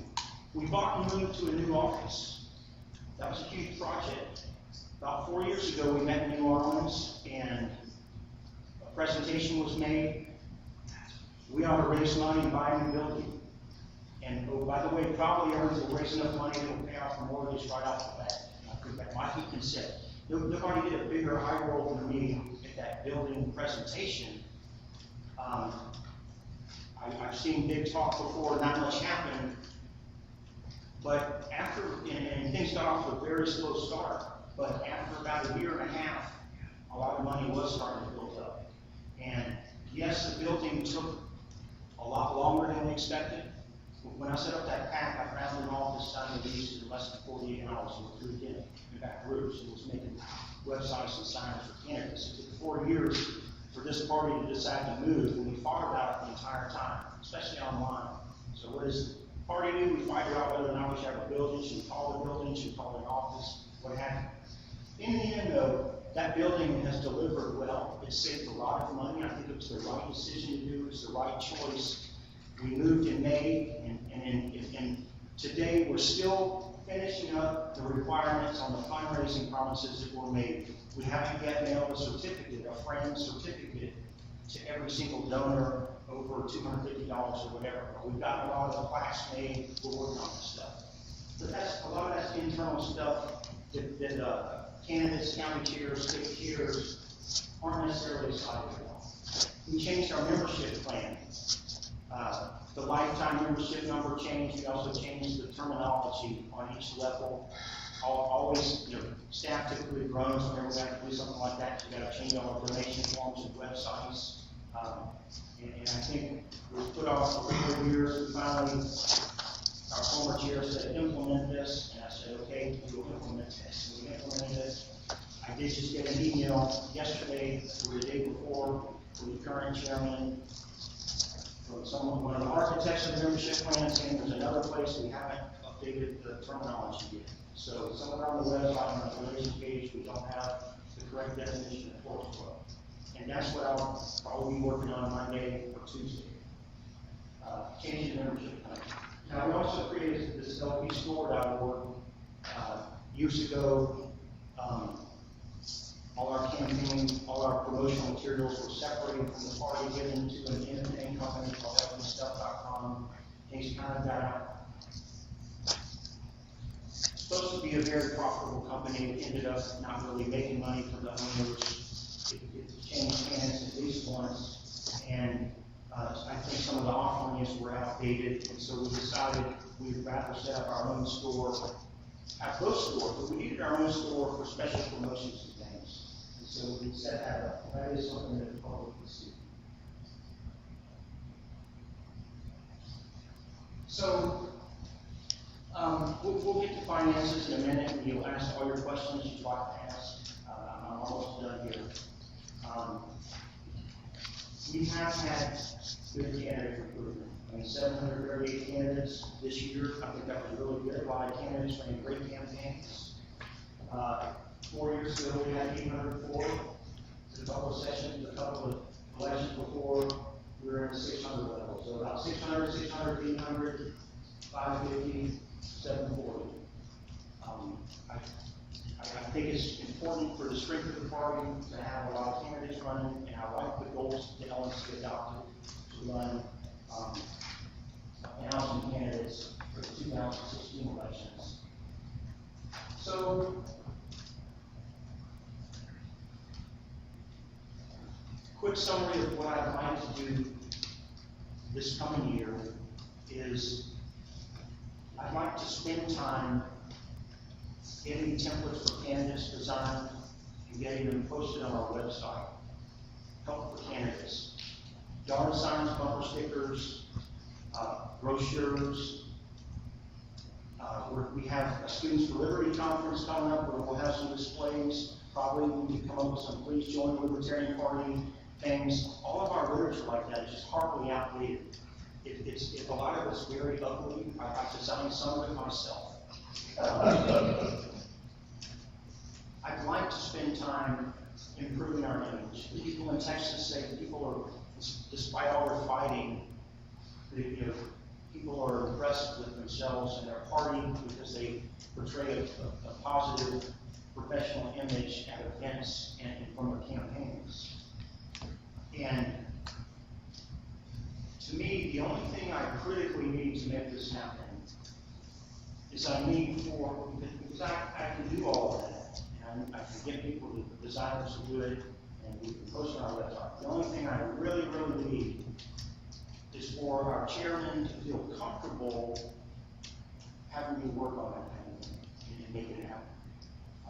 Yes, the budget's important, our number of staff and those kind of things are important, but what I mostly need is for our chairman to feel comfortable that the LNC thinks that's a valuable thing for me to spend my time on. I don't really need anything from you or from anyone to do this other than feeling like upgrading our designs.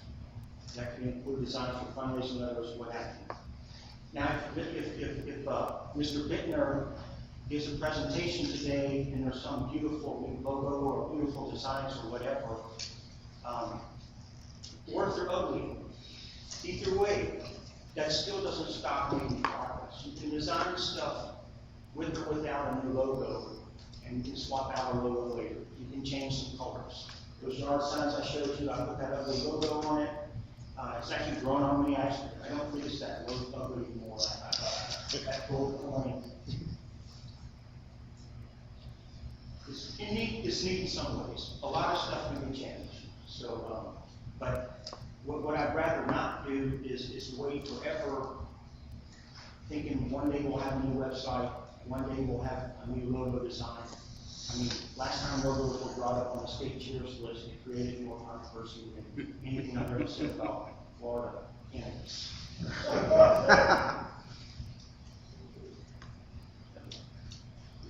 So before I move on to fundraising and some of the questions Mr. Redpath brought up, I'd like to ask Dr. Laura. Continue. I was going to ask a question about, now that Mr. Dixon is leaving, what are you looking to replace him with? What do you need most in terms of the staff, and do you have the resources? Is this a question you want to answer now? I think we're still talking about the whatever in the Yeah. Yeah, this is the I mean, I want to talk about Mr. Dixon. Is that what you're saying? Yes. Okay.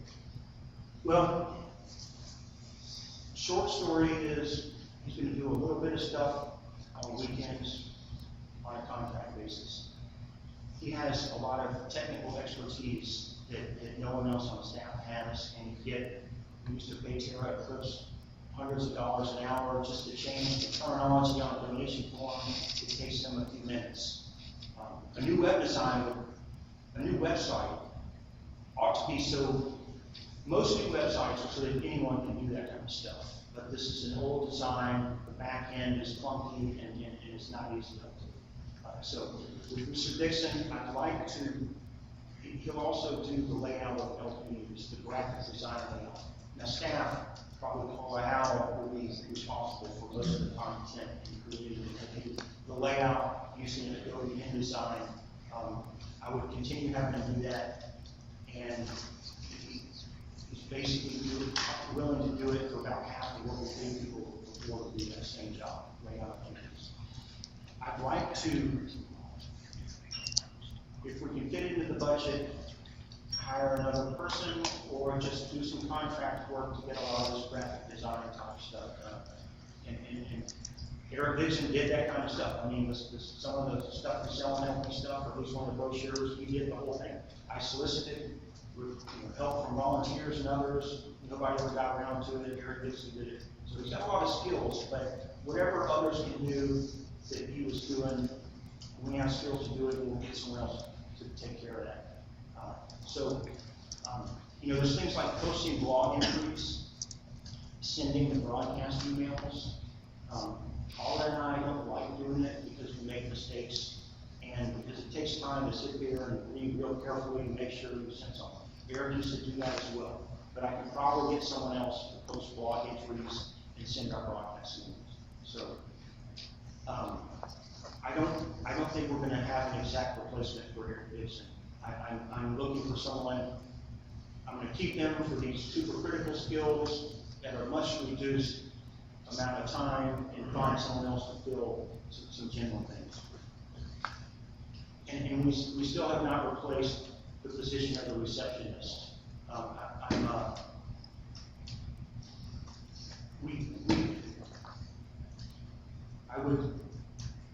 don't want to offer up cuts to the staff budget or propose too many, but I believe we've been getting along reasonably well without that position. I'm scared about not having someone fill in for what Eric is doing.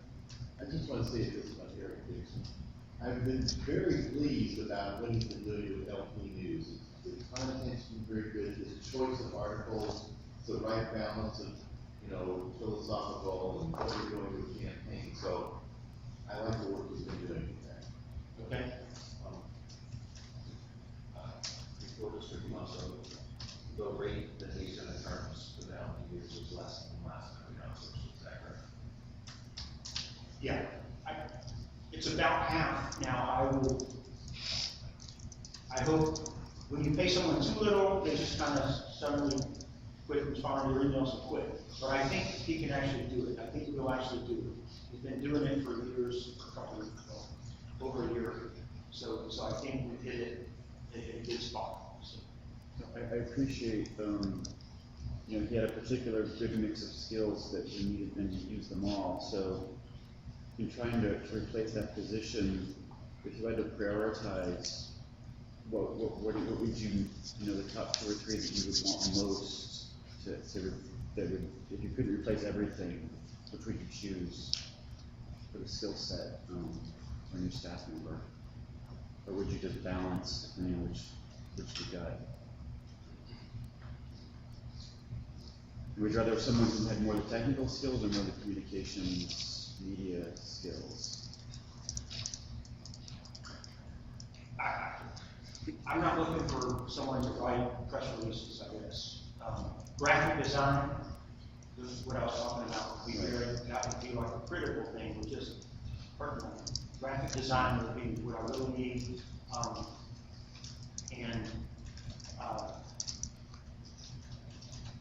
Someone who's sort of technical that can post blogs. I mean, you can post a blog and post a photo of someone and it can look really bad. What Eric Dixon did was he took photos. I couldn't believe how good they made them look. I mean, he would crop it so that it was centered. He wouldn't even do this. Even if I posted a blog, I'd come back a little later and the photo looked better. I didn't ask him to do it. You know, he would center it. He'll lighten it. A lot of people know how to do that all the time. I'm probably too lazy or too rushed. So he just made a lot of stuff that was so look better. Not everyone has that skill. I mean, a lot of people say, trust me, a lot of candidates don't have that skill. So the website technicals, I don't need to replace. I'm not looking for someone now with this much back-end website programming experience. By the way, he wasn't that kind of person. He just learned that, taught himself that along the way. When you have to make a website work or you're given something, you just learn that stuff. So we learned that a lot on the fly. But he set up the wikis. He set up lpstore.org. He set up the last convention website. Very quickly, would it be appropriate at this time to entertain a motion expressing the LNC's appreciation for the work of Mr. Dixon? This would be the right time, because It definitely is a meeting. Is there a second? Second. There's lots of seconds. Other, without objection. Without objection. The resolution is adopted. Thank you, Mr. Chairman.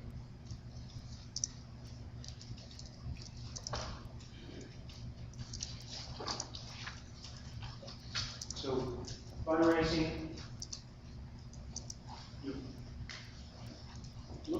it's down some, it's not down drastically.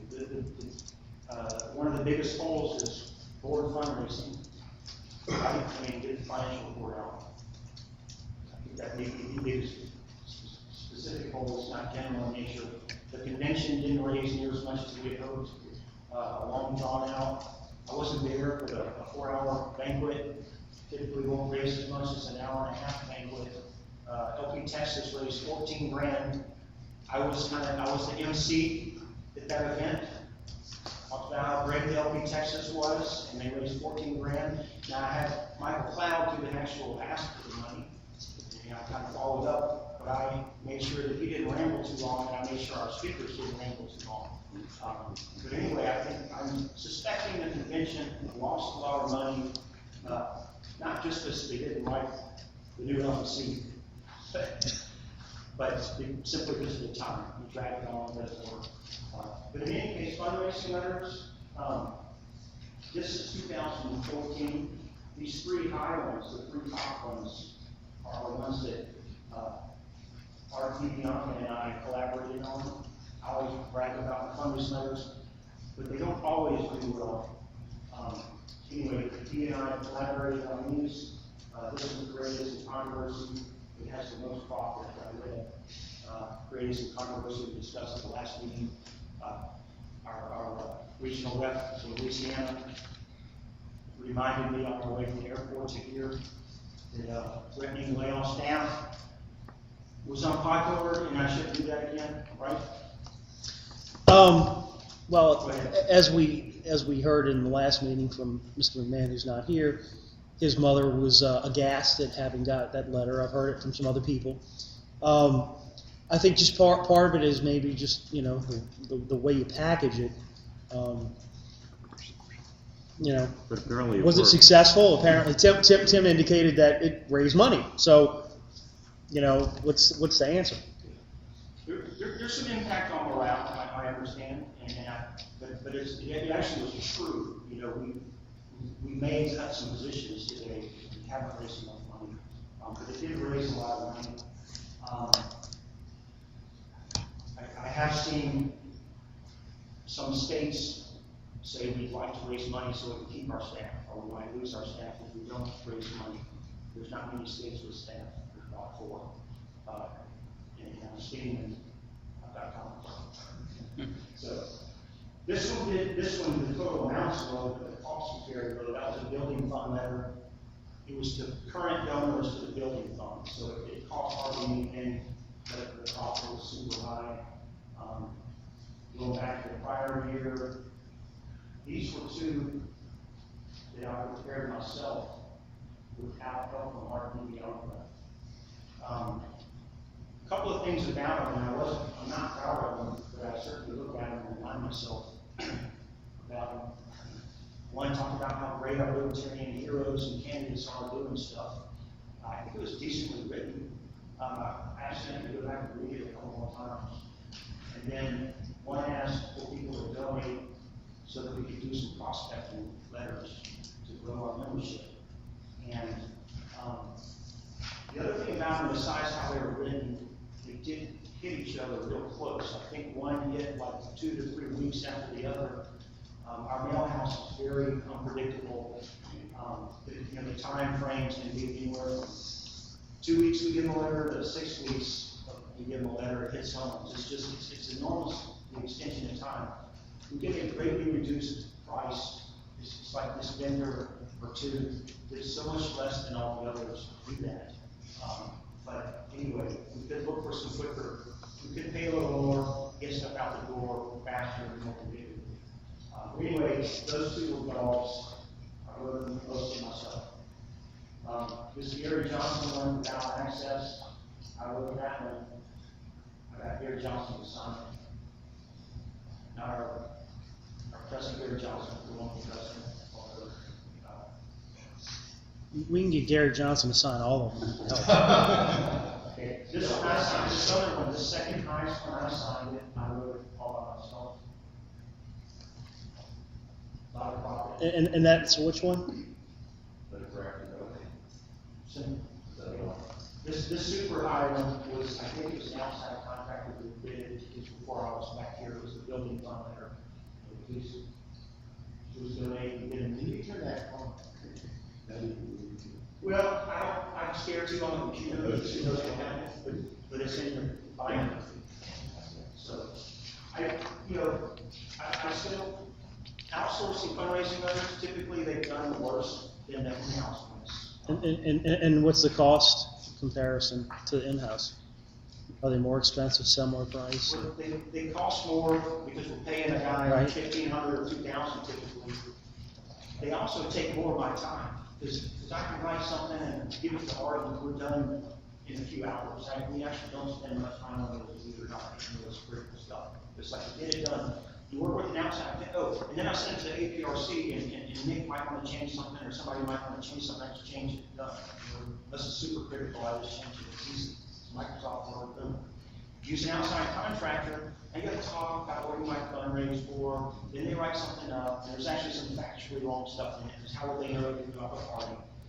So somebody change that, we show it to Nick, or the chairman, or whoever, and they may not like something, and now we gotta go back and tell them, rather than just change it in 2 seconds, gotta go back to the vendor and all that. So it's actually cheaper and quicker, takes less staff time for staff to write things.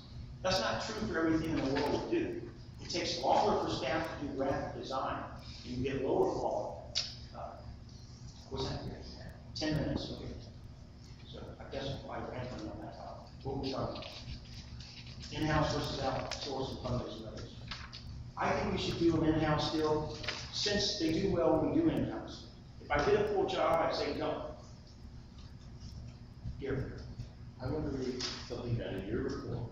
In 2014, we cut back from the usual 10 planned house fundraising letters to 7, partly due to complaints about the number of letters sent, and to see if revenue per letter would increase. They want to say we do sometimes change writers and signers to letters. I'm leaning for extending 7 house letters again in 2015 due to complaints and expected budget constraints. Although most direct mail experts would recommend sending at least 1 per month, I recommend the LNC discuss the issue of fundraising letter frequency further. So I just want to say, I think you should say that 10. That's my opinion. Can I ask Mr. Redpath and then Mr. Weiner? Yes. Here's my comment. Screw these people who complain about 2 minutes fundraising. Thank you. Second. Seriously, what do you think political parties want? If you don't like it, throw it away. Typically, the people who complain, Don't. it's not always true, but they complain even when you send them less often. So it's And they don't send any money anyway. Mr. Weiner? Yeah, I would object to what Bill said, because I think it's much too mild. No, really, we should send out 10 or 12, as long as you think that we are not losing revenue, as long as it's not really impairing us by sending out those extra letters. If we're making money, we need to send them out. We need the revenue. I go for 12. Dr. Mark, comment on the question. The fact that a given letter doesn't necessarily raise money immediately doesn't mean there's a cumulative effect. You touch people frequently. So the fact that you may have written what you view as a dog doesn't mean it didn't help set things up down the line. The question I have is along the lines of Mr. Redpath and Mr. Weiner so delicately. do you actually, if I were in your position, whenever someone complained, if I had the moment, I would actually look to see, has this person been donating to us? Is it somebody who's actually giving us money and is actually complaining? I'm sorry, I don't like. Have you done this? And if so, are we talking about people who, frankly, are people of substance, either in the sense that you know that they're giving us money, or that you know that they're good activists in their Usually it's people who haven't been donating for 6 years very often. It might be $25 a month or less. I mean, $25 a year or less, sorry. Two quick questions. One is whether we have any kind of relevant benchmarking data to see in general how everybody's doing compared to other nonprofits, other organizations. The other suggestion was whether we should offer those very talented people who are complaining the opportunity to write a letter and see how well it does. That's one of the extra letters.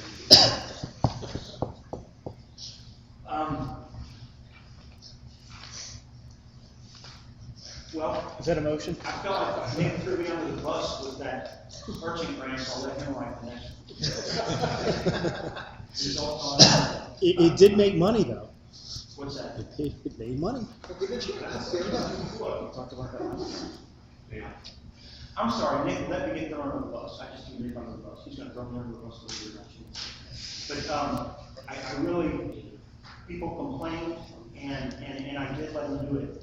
People have complained about my emails, and I've let another LNC member took me up on an offer to send a note to his region.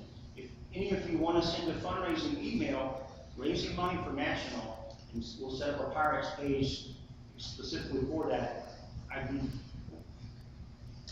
excited to do it. It's not just that I'm happy to allow you to send something. If you send your note to your region, however, I'm a regional rep, it's great working with you and the Libertarian Party. I'd love to see you donate to the party.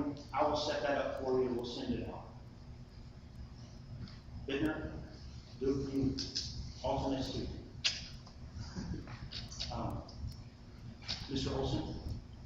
Yeah, I'm just looking at the membership charts and I'm ignoring the big heavy line. I'm looking at the trend line. Active donors, the trend is down. Lapsed donors, the trend is up. New donors, the trend is down. Do you have any magic in your setting rate to associated trends? Okay. There's a few things I think we can do. There's just one thing that explains the most recent month's drop. There was about 500 new members from Ohio a year ago. About 375 of the drop this month were members from Ohio. But anyway, the trend, the overall trend, a lot of people have joined during presidential election cycles, so a whole lot of people expire in October, November, and December as well. That's a little bit of a blip. But overall, membership's not doing well. It needs to be higher. It is going down. I recognize that. I was asked to send, what I can do, I haven't sent you prospecting yet. We did start prospecting on Facebook, and we actually made a profit, 200 members for that, and I should have started that a long time ago. We have a great Facebook page. I think our website, y'all take a look and tell me what you think. I think our homepage, lp.org, is cluttered with too much stuff. I mean, I would cut out 2/3 of it. I would have so much a simpler page. Most folks, I'm getting their name and address and join the party. I wouldn't ask them to go read the 7 reasons about why I should join the party. It's this long, and they bore themselves to death before they get to that. I would have them join right away. Since they're here, let's get them there now. So I would declutter that. I think that has hurt us. I asked Robert to look a little bit at new memberships online on the website, and it did seem like it was lower recently. Do you have any hit numbers or something like that? No, I have hit numbers in that report. So those are some things. Sending out consistently. I was asked to send an email promoting the Free and Equal event in Colorado. I spent time on that. Instead of doing that, I could have sent an email saying, please join the Libertarian Party. We have a limited amount. I work pretty hard. Most of our staff works pretty hard.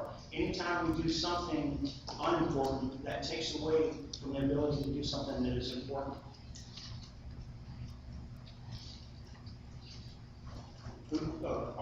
This is more of a point of information. Does a company donates to a specific project, does that allow them to become a member? So, say, for example, if we did a project raise money for the logo, if they donate $50 for the logo, would they be an paying member or not? I think usually it does, except for sales gotta do the pledge. You have to sign a certification. Yeah, if you do that, it's not like somebody donates something specific to become a member. Because one of the resistance. Well, I sent an email, you passed the APRC, and they don't just tell me if it's not valid or not. It said, please join the Libertarian Party, get a T-shirt, and the pledge was on that page. Donate $25, you get the T-shirt, and we'll count that as a membership. If that's prohibited by the bylaws and policy manual, I've done it quite a bit, and I need to know that, and I'll stop. Robert, did you have something? Yeah, basically, aside from convention and branding items, we pretty much give them a membership. Now, everybody that gives money, even at the convention, because of the bylaws, is considered a bylaws as being a member if you give more than $25 annually.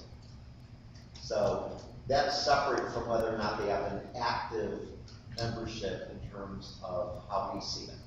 I'm just inspired on this issue. I see him, and I have a feeling that there's more discussion. So what I would propose is that we move to the 10-minute recess and like stretch the facilities, and then come back and 15 more, you think? Yeah, that would be fine. And then we would have an extra 15 minutes, or rather stand aside about 15 more minutes. Is there objection to that procedure? Hearing no objection, we will recess until 11:11.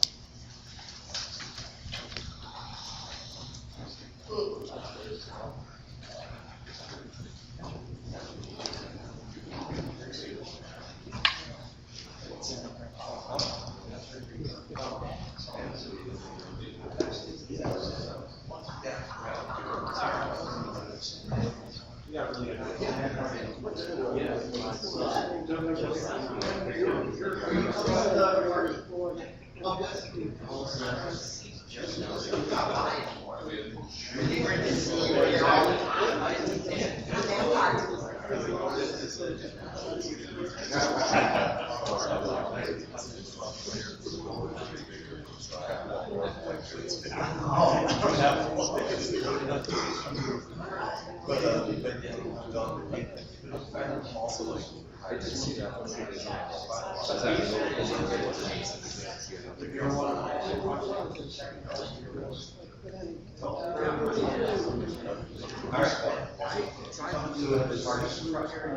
The way Avery kind of came out, and we saw the whole well, I wonder whether I should and then I went through it, and it just, to me, reading it, it looked like we just wanted to beg. I know, they really should repost everything on it's all wrong.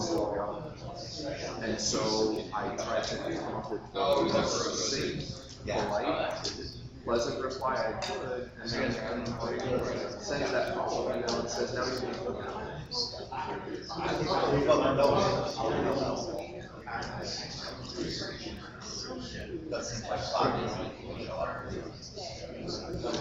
Yeah,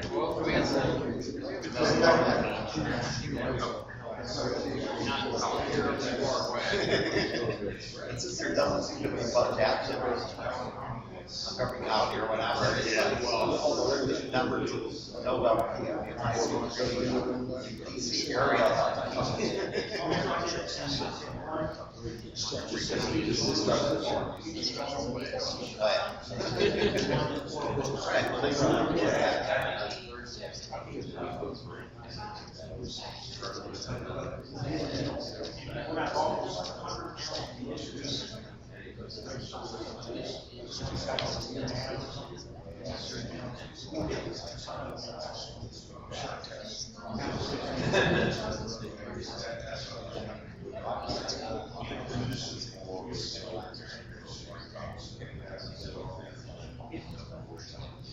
That's it.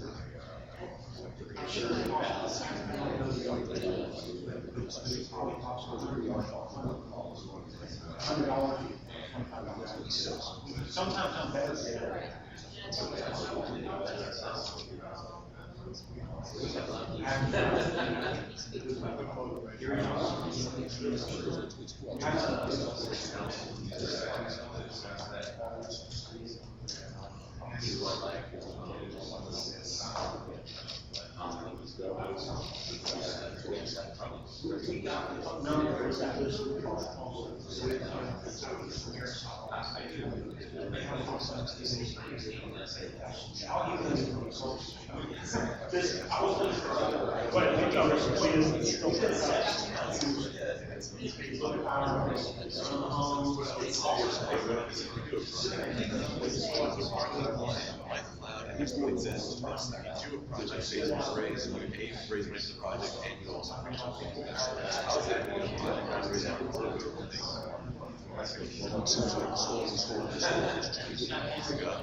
I'm saying, I don't think, we gotta send out business response, they all. Oh, yeah. Recently, we have a few years ago, about 200. Yeah, so. And it has 500.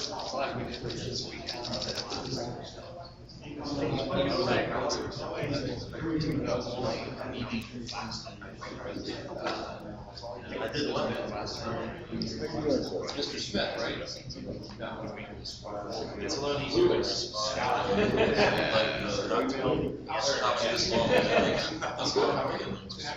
Had to be at work all day, but then I. By the way, you had to be there for. I've done that a month. I've done the same thing to you. So I was nice enough to. Yeah.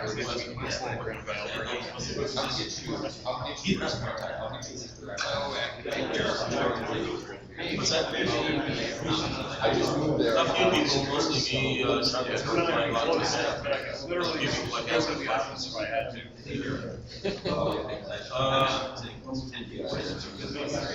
Well, from what I've been told, by Chuck, the gas cans, has much better audio than the user. I think most people are complaining about the audio where, it's in QC, which has, audio with, lower audio. No, that's not what we, this is the,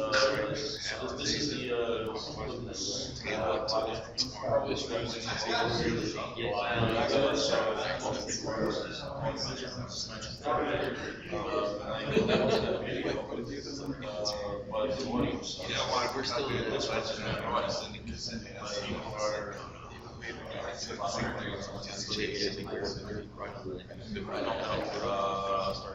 I guess, Robert or West. You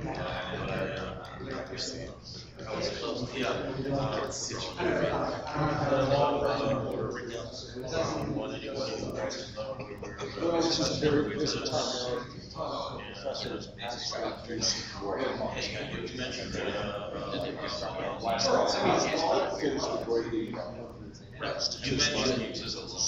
still has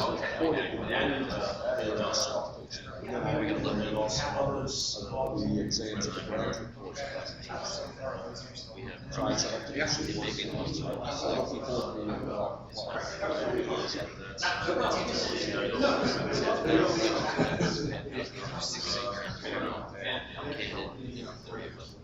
There has been a discussion.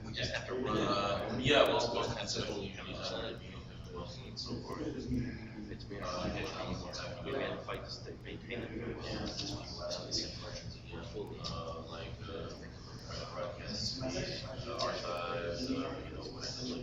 broadcasts, archives, because nobody's told us the stuff was already been answered.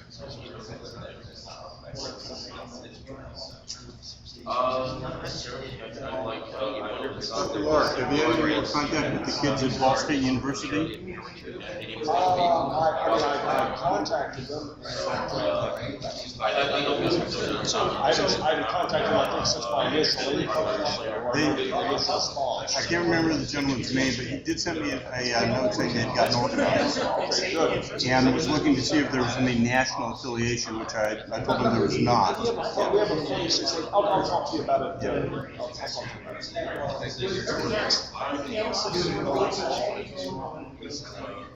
say more weight, that's it.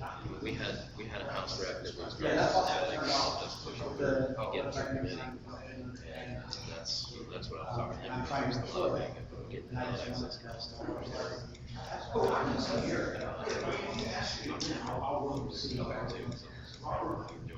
Probably knows, but I would still ask for a second set of eyes to double check it. But I'm guessing you know this. Sure, probably. Hopefully we'll get above and beyond, people realize there's a bigger picture. And a suit. And a suit. We're getting there. I think we're so close. So close to something. I'll spend money.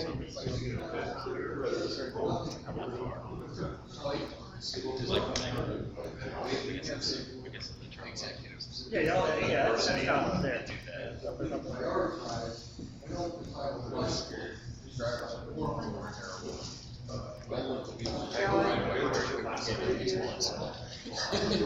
Took off yesterday. Walk inside. Like five, a little bit more mirror, or a lot of them had big old mirrors. There's 10, right?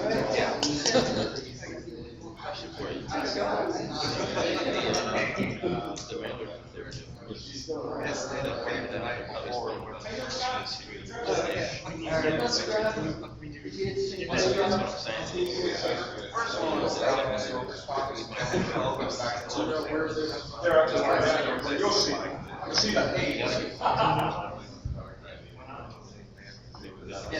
So this first step is really to get rid of it. It's wrong playing all the time. Different quarter. They only keep getting start off. They got plenty of choose from. They only choose the ones that are. Well,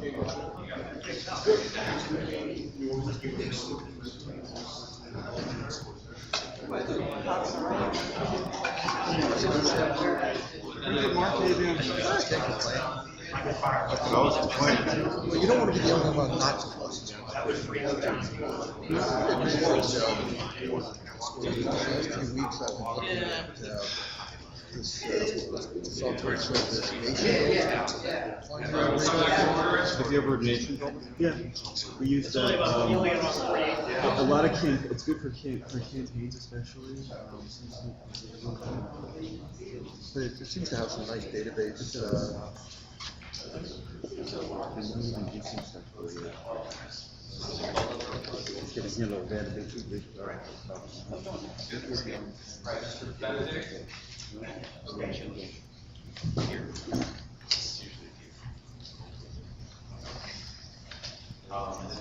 Let's make a list. Who wanted to be recognized for 4 questions? Mr. Benedict, Mr. Tomaso, Mr. Hayes, and Mr. Redpath. I do want to squeeze in suggestions for cuts and suggestions for revenue increases at some point. Mr. Redpath's going to ask me that. If he's not, I want to squeeze it in myself. Okay, so Mr. Tomaso? Yeah, kind of a follow-up from some of the questions about Eric leaving. Last meeting, I asked you if there were things, LNC members or other volunteers. Pardon me, Mr. Chairman, we have several conversations going on. Yeah, if you have other conversations, just step outside.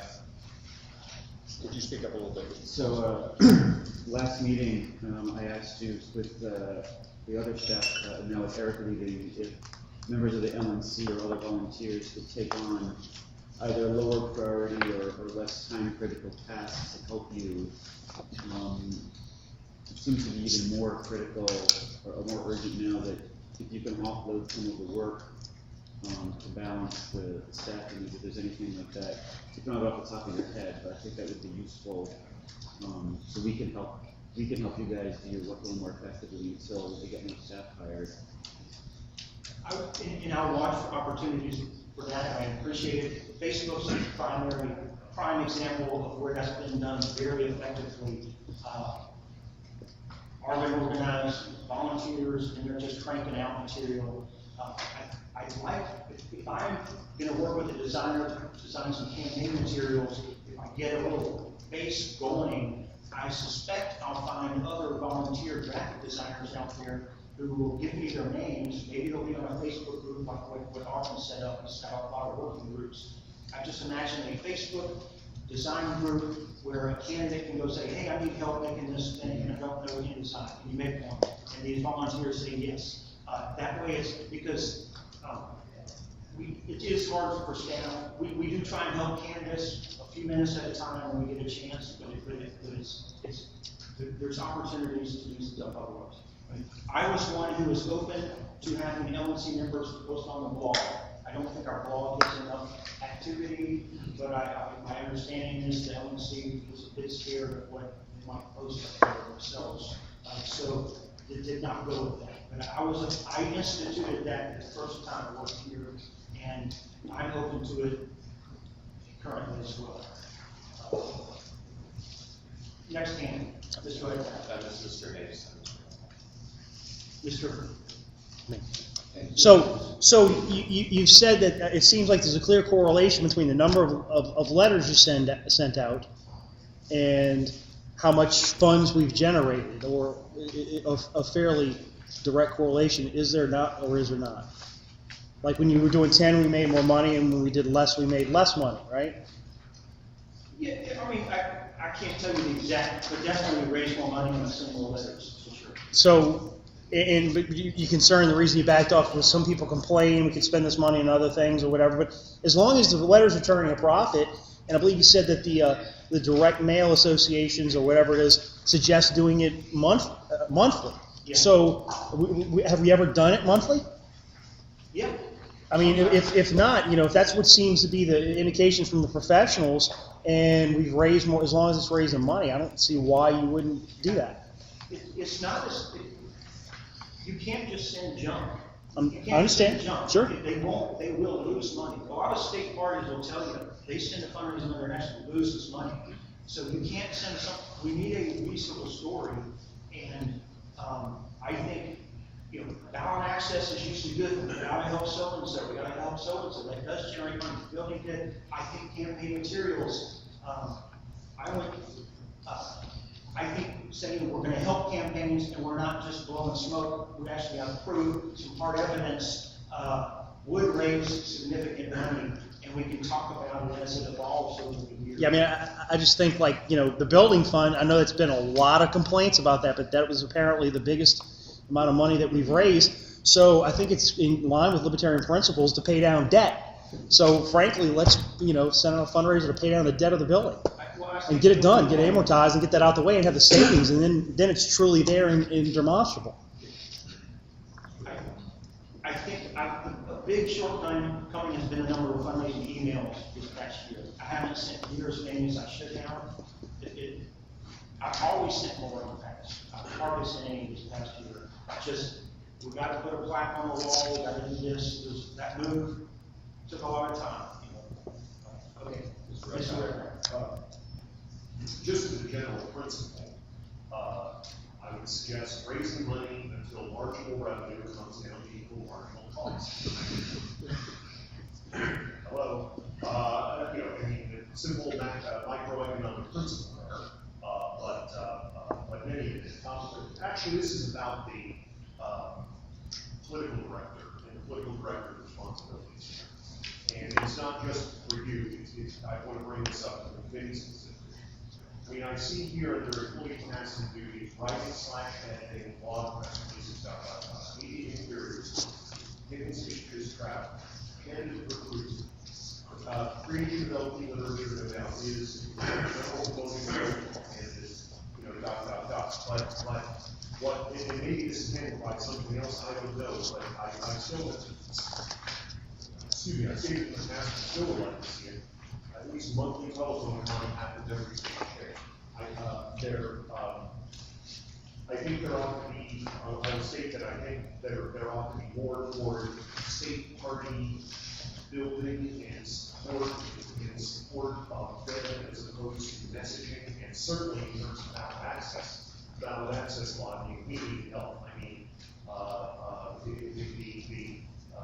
there's just still egregious examples of ballot access laws that are costing us money every 4-year cycle. And things that aren't even costing us money because we don't even try to get people on the ballot for the Georgia House of Representatives or the Georgia Senate or the U.S. House of Representatives in Georgia, which hasn't had except for special elections, hasn't had a third-party candidate in decades running the U.S. House. And we're independent.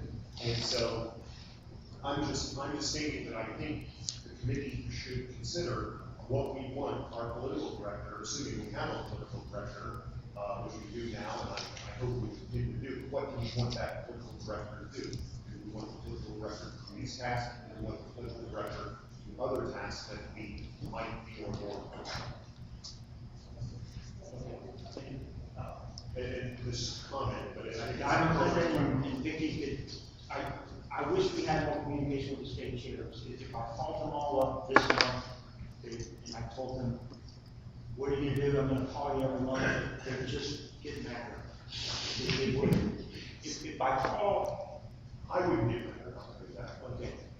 If I call and say we're making a list of when all the state conventions are, and I called them a year or 2 years ago or a year ago for that purpose, they would provide it. But no, when I call them, a lot of them will have action items for me, and I'm gonna.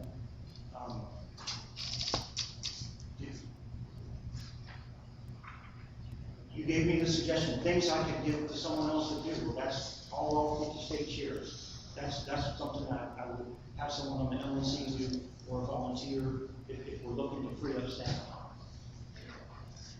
I used to value it. Mr. Goldstein and Mr. Olson and Dr. Ware. Wes, I want to go back just for a minute and reflect what Bill said about the job of the political director. It seems to me like, from your presentation that you gave, one of the major things that you want to work on next year, the presentation of candidate templates and stuff like that, would be more in the realm of the political director of the party rather than the executive director. Are you planning on doing this with your own hands and your own time? Are you going to assign this to Carla to do? Is it because you just like doing this kind of stuff? What's the rationale for spending your time on something that would appear to me to be in the realm of the political director of the party? This particular thing I would personally put time into. Now, I don't have to do everything, but when I've done it in the past, I have a vision of what needs to be done, and I think it will work. I will make it work, and it will be effective. I have suggested to others this would be a great thing to do, and it doesn't happen. Have you suggested this to Carla as a good thing that would happen, and it didn't happen? Well, I've suggested lots of things to her, and she has a lot of things competing for her time. She could work on these signs, or she could call 50 state chairs. She also does communication stuff. She could write more press releases. So there's a lot of demand on her time to do more communication stuff, to do press releases, to try and get interviews. We did 6 issues of LP News last year. That of all the people that took more time with Carlos than anyone else, I don't do much for LP News these days. She does most of the work on that. It would appear to me we need somebody called communications director to do that kind of stuff. I lean towards, she's doing a lot of more communications director type stuff. And this, you can tell someone to do certain things, and if they haven't done it or don't know how, they're just not going to be good at it. You can tell me to do certain things I'm no good at, and I just won't get them done. But the yard sign and all that, I've packed, shipped, put up, designed zillions of signs, stickers, all that kind of stuff. I've made other people excited about it, as simple as it sounds. And so it's going to be harder for someone else to take my great idea that I think is important. It's less so than that. She's better at coaching candidates one-on-one their message, cut government, more liberty, the communication stuff. But that's still political director type stuff. There's a mix. Mr. Olson, do we have an official job description for the political director? The policy manual does. It's in the policy manual. Dr. Ware first, I think. If he's still wants to be recognized. Yes. Well, simple question you may not want to answer here. Do you feel that the LNC is given, you keep talking about these various tasks and you seem to be suggesting at times you're not sure how to proceed. Do you feel that the LNC is not giving you enough direction as to what you should be investing your time in? Or in what you should be investing your time?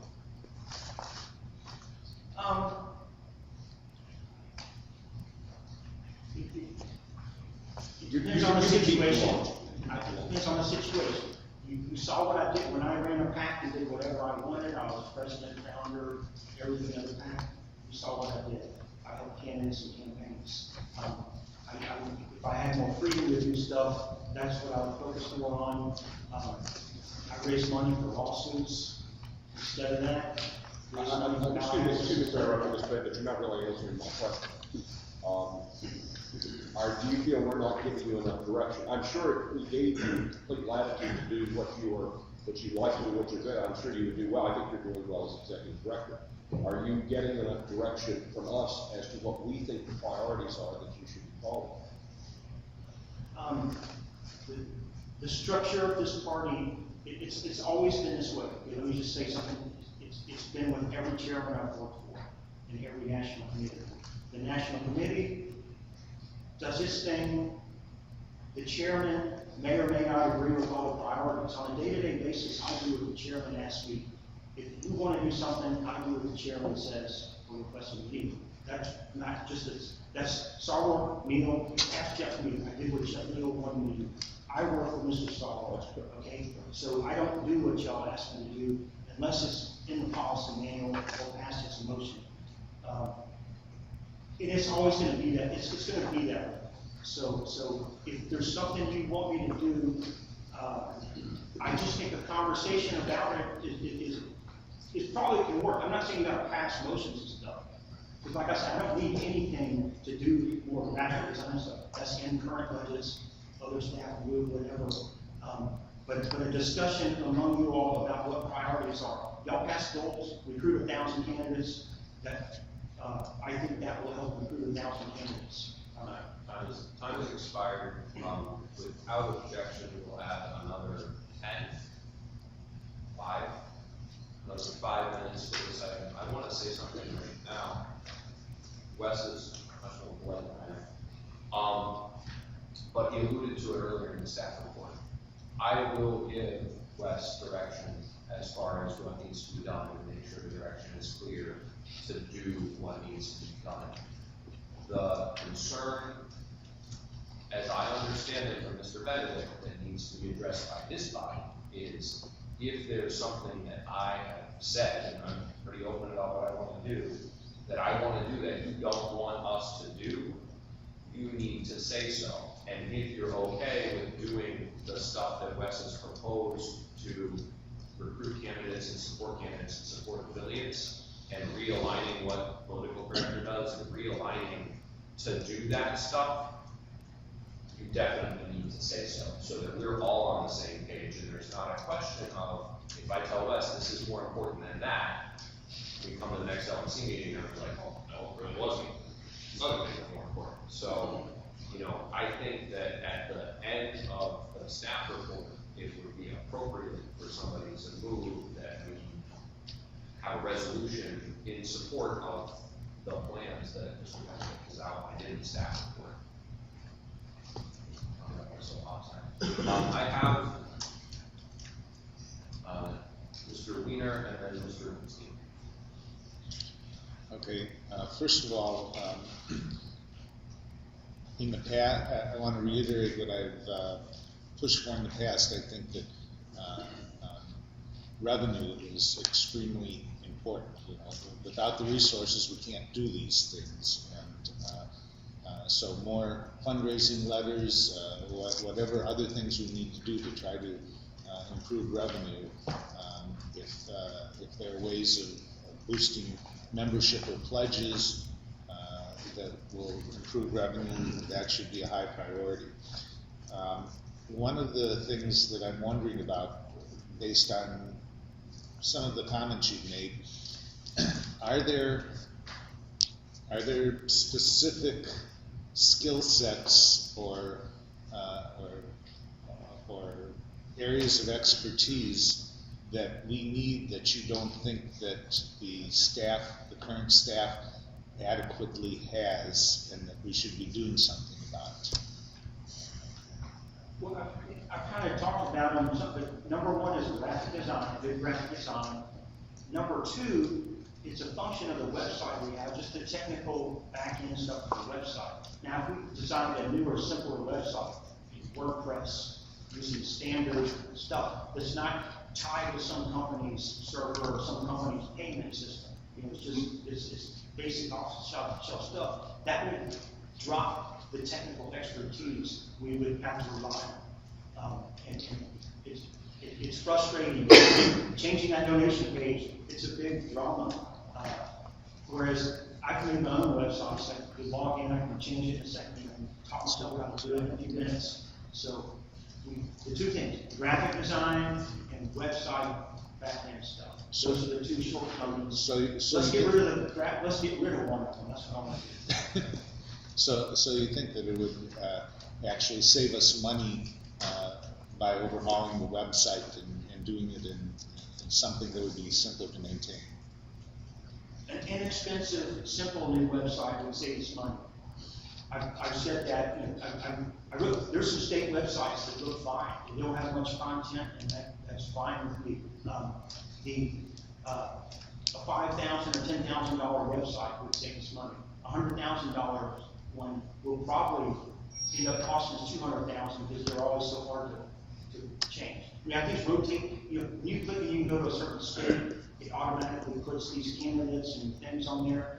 It's neat, but it's also means it's complex. It's hard to modify the stuff. So it sounds so simple. A list of 2012 candidates, a list of 2013, 2014. Probably any state can easily do that on their site. We have to do this bumpy programming to make that work on ours.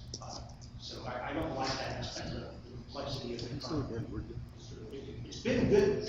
Look at the data. We've raised a ton of money with that website. So it's not like it's been and I think it looks fine, other than the clutter. The original design, to me, looks good. Some people say it's ugly, but the people who say it's ugly, when they show you what they like, 2/3 of the other people who say it was ugly will also say that thing is ugly too. So it's, you know, it's just a matter of taste. I tend to agree with your opinion about the website. I don't think there's anything fundamentally wrong other than that it's cluttered. The clutter, by the way, It's definitely all cluttered. staff's fault. Seriously, time is expired, Mr. Goldston seeking to be recognized. Extend by 5 minutes. Does anyone Two object? quick questions. 5 minutes? Two. There's no objection to 2 minutes. That's fine. I'll talk fast. Wes, in answer to Norm's question, you said there was a description of the political director position in the policy manual. I cannot locate it. 51? Okay. Section 3.02, sub 2. Read it for those who aren't familiar, that duties of political Are you just cutting my 2 minutes? Yeah, We could read it ourselves. My second question is, are there budgetary considerations for your candidate program? The signs and all that stuff. Have you thought about what that might cost in the budget? Because apparently your PAC was subsidizing on a 3-for-1 basis the signs that you were giving to these people. Well, I'm not necessarily proposing to give away printed materials. We could decide to do that later if we want. I want to design templates on the website where local people can download that stuff. Plus, let's give them a link to a vendor or two where they can get great prices. Because I've gotten great prices. It took me years to figure out, oh, it's only 4 cents per brochure. If I buy it, it's more smart versus 15 cents everywhere else. So then other than your time, there's not going to be any cost to the party for this? Well, or someone else's time besides mine. And do you have an estimate of how much time is going to be involved that will be taken away from other projects? No. Okay, I would say time is expired on the staff report. Thank you, Mr. Benedict. Next item on the agenda is council search report.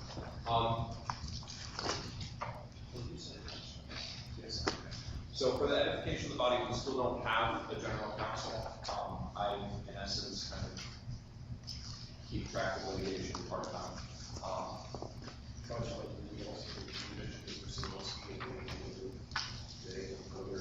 We didn't.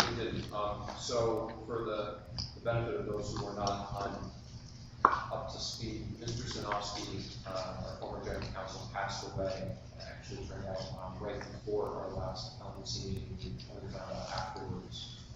So we went through without the general counsel, who did a lot of work for us. Not all of which has been in place at this time. The flip side of that, as you see from the draft budget, is not all of that expensive. That's just my item. The place where we're at now is we need a new general counsel. It is a good idea for us to have an outside attorney. It's not me looking at this stuff because I have other things to do.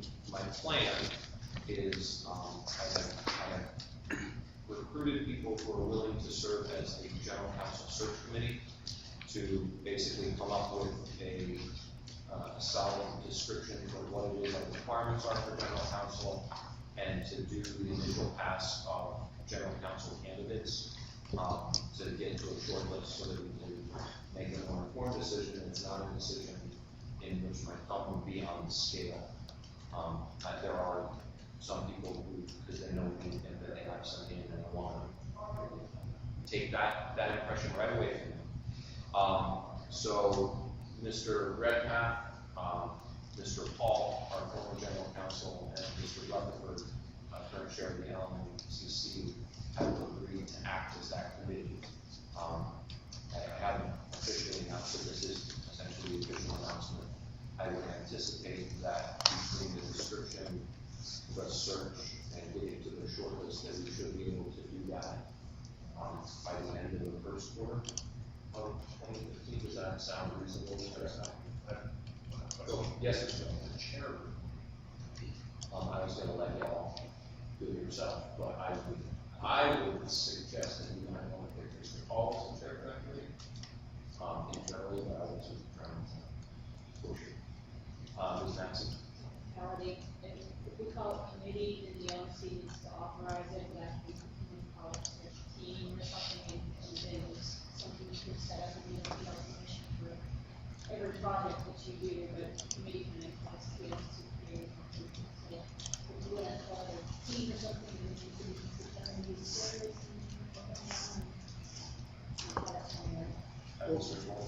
I move that the LNC create a general counsel search committee to be comprised of 3 members to be appointed by the chair. Is there an objection to that? There's no objection to that, so that committee would be made with that. Thank you, LNC. And I'll appoint Mr. Hall, Mr. Redpath, and Mr. Rutherford. And presently Mr. Hall is the chair. There we go.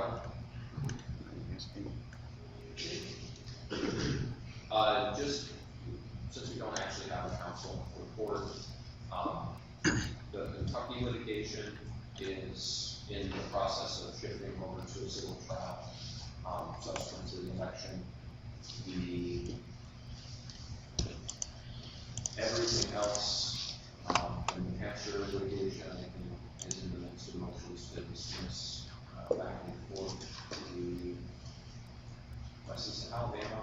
We've got the guy doing contracting, but Oliver Ball, Yeah. who's for Defending Democracy, is handling the Alabama litigation, able to understanding. We'll get to the question of whether to move forward with Mr. Dura later in the business. Am I missing any litigation? Is there any other litigation?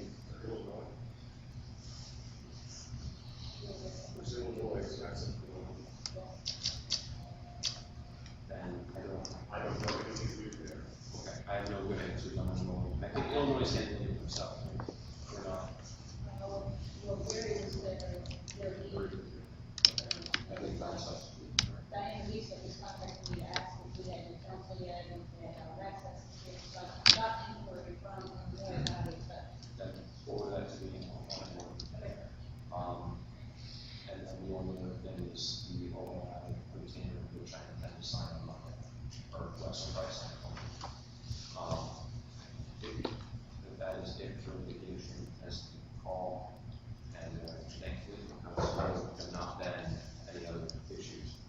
also let the committee know that I have personally received inquiries from probably about 10 to 12 attorneys who are interested in at least theoretically the position of general counsel. Some of whom have done the work for us in the past. The New York litigation did end up being successful for us. Albeit it kind of went on a procedural hook in round 5, but it worked for this moment, did stay on the ballot for the election.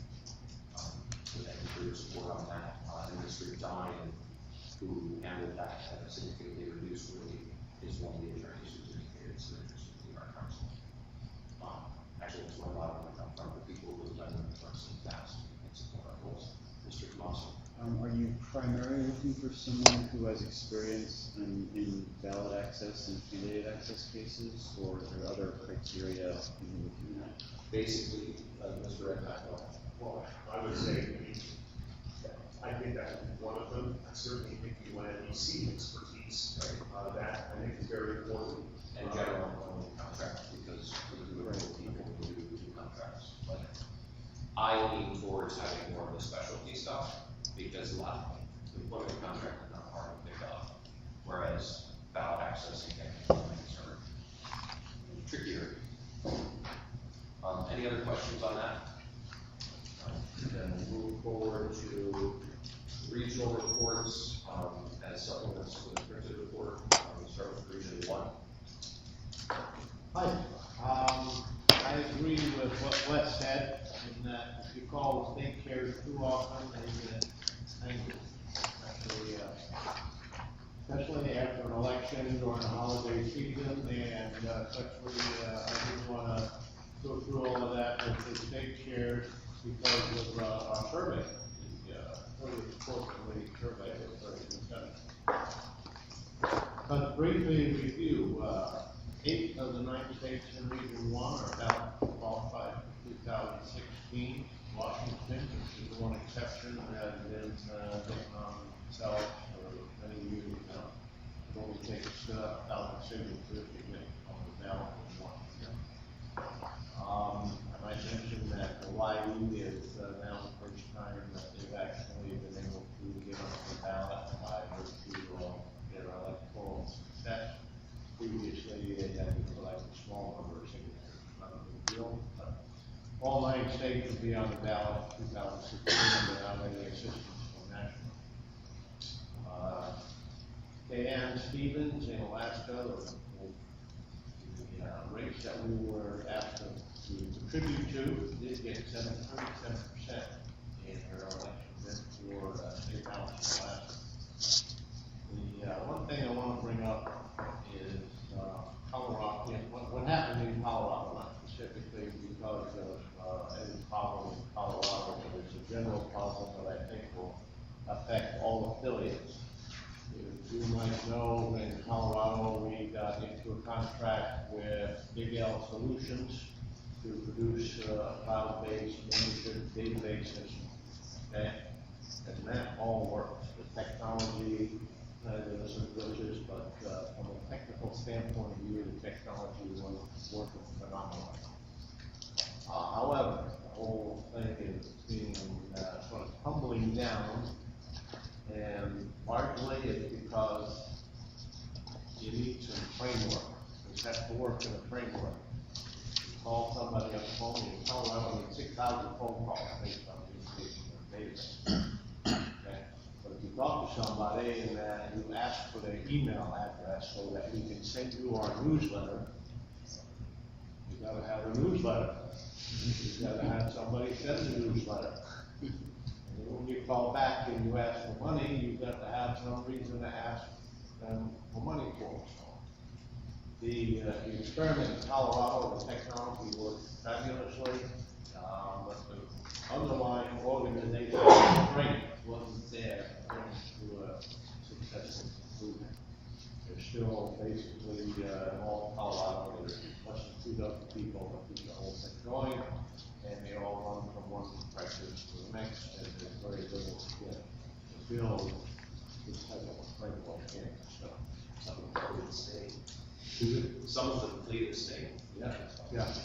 So that's a problem, and then when we get to do the appeal and support committee report, I think we'll see that that's not limited to Colorado. But I do want to bring up the point that the technology was phenomenal. I actually got to change my home address while sitting with my little mobile computer in Starbucks. It was really great. That's because I have a network. Thank you. Any questions for Region 1? Hearing none, we'll move to Region 2. Florida has chosen their date rights for the next state convention. Meeting in Boise.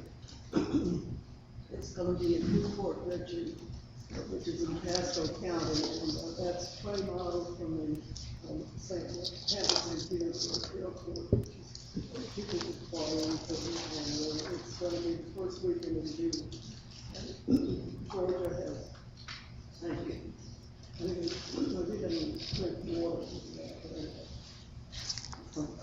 Georgia has a woman named Christine Austin, in the special election yesterday, the state house. And yes, my alternate Ed North has something to say about Tennessee. That's very cool.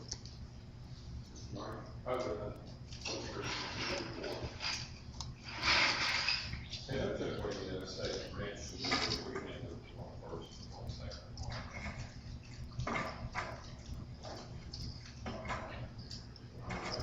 Questions? Questions? Region 3. I apologize, I have a print before this email that, Mr. could you please speak up, please? yes, a report coming down and around this extra table.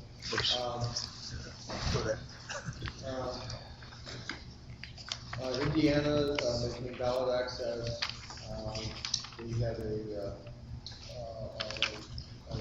one lawsuit was dropped, the court decision to request for a three-judge panel, and they're planning for their 2015 convention. As our chair mentioned, in Kentucky, the litigation against Casey continues to a civil trial. Michigan ran 37 candidates. They had a proof of historically, we didn't have success in winning offices. Governor, we got 35,520 votes. Ohio faces a big challenge. They had issues with the invalidation of petitions. We did have two candidates that got onto the statewide ballot via write-in. Secretary of State candidate Kevin Nether got 4.67% of the votes, 140,000 votes. With Bob Bridges, auditor, about 4.77, which is pretty much in line with what we saw in 2010. There were 3 U.S. House races that got in the 3 to 5% range, as well as 8 State House. A couple notable newsworthy one, Chad Ronan, who had a very significant personal financial investment in his campaign, got 8.31% of the vote, and then we had one two-way race with 25% in District 97.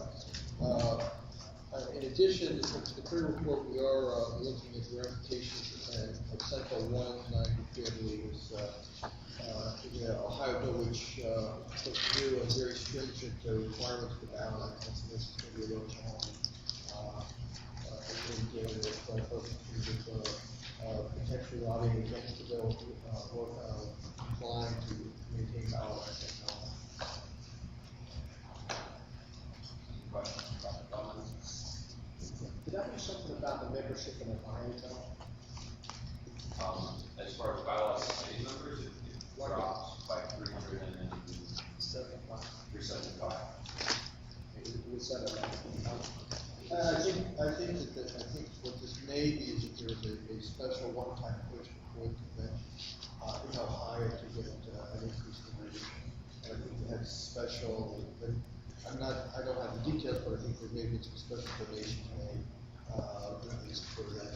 Some of those will go through a typical.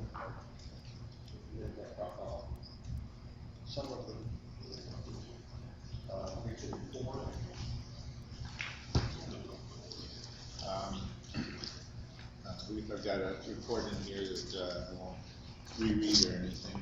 Basically, you know, California is still struggling with the top two problems, so we, unlike past years, we don't have many partisan candidates running, although our voter registration has continued to rise quite a bit. There are a number of local candidates who ran, and we've elected some local officials. Probably our highest profile local race was Aaron Starrs this past time, running for city council in Oxnard, and he came close, but unfortunately no cigar this time, but maybe next time.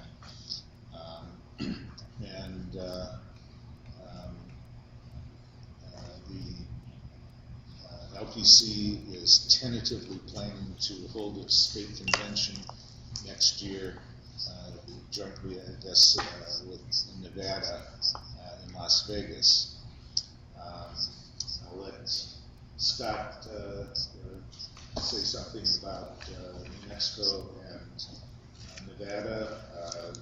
Those reports are also in the packet here. Do you have anything to add for those, Scott?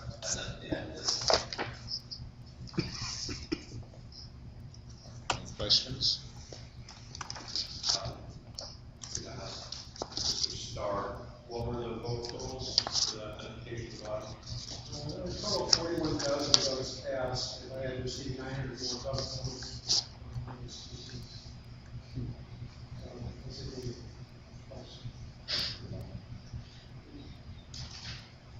Any other questions for the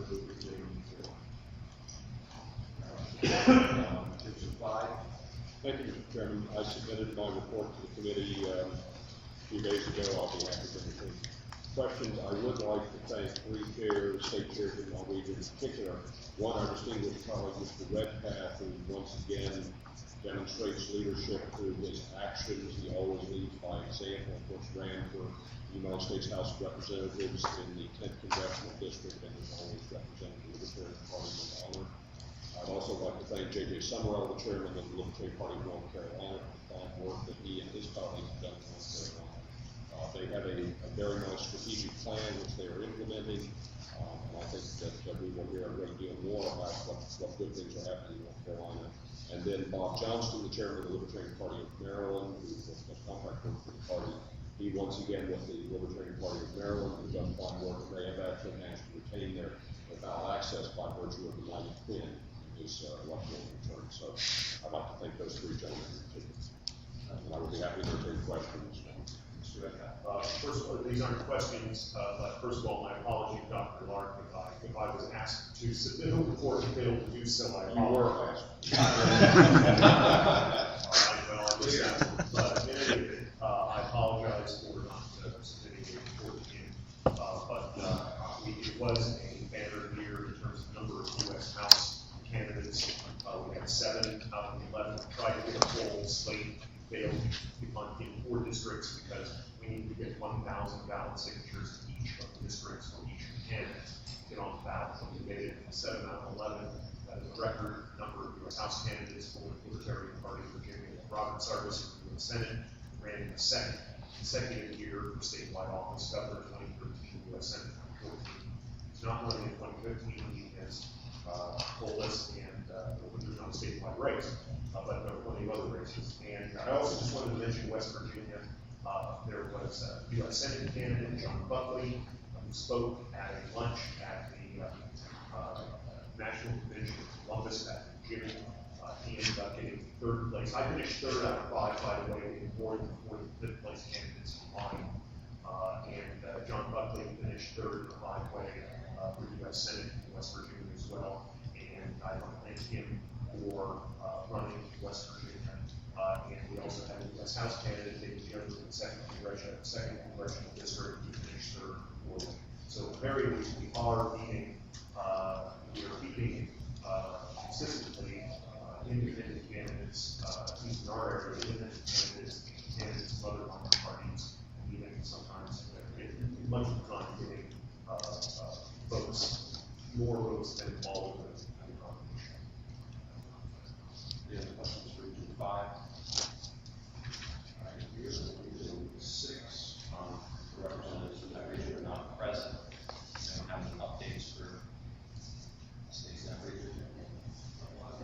Okay, here we want to move to Region 7. Not much to add to the written report. On a personal note, I have solved my email fiasco. I do apologize for that, and that is the reason why Mr. Hayes will be sitting for the meeting. I feel that he is much more up to date with all the material at hand we have during this meeting.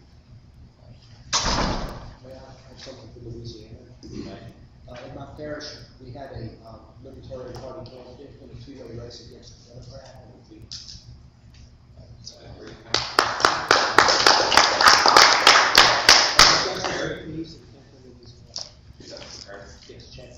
And that's so significant, if I could just, only 2 candidates beat other candidates in a partisan race in 2014 that were libertarians, both in Louisiana. It was also in the runoff, was that?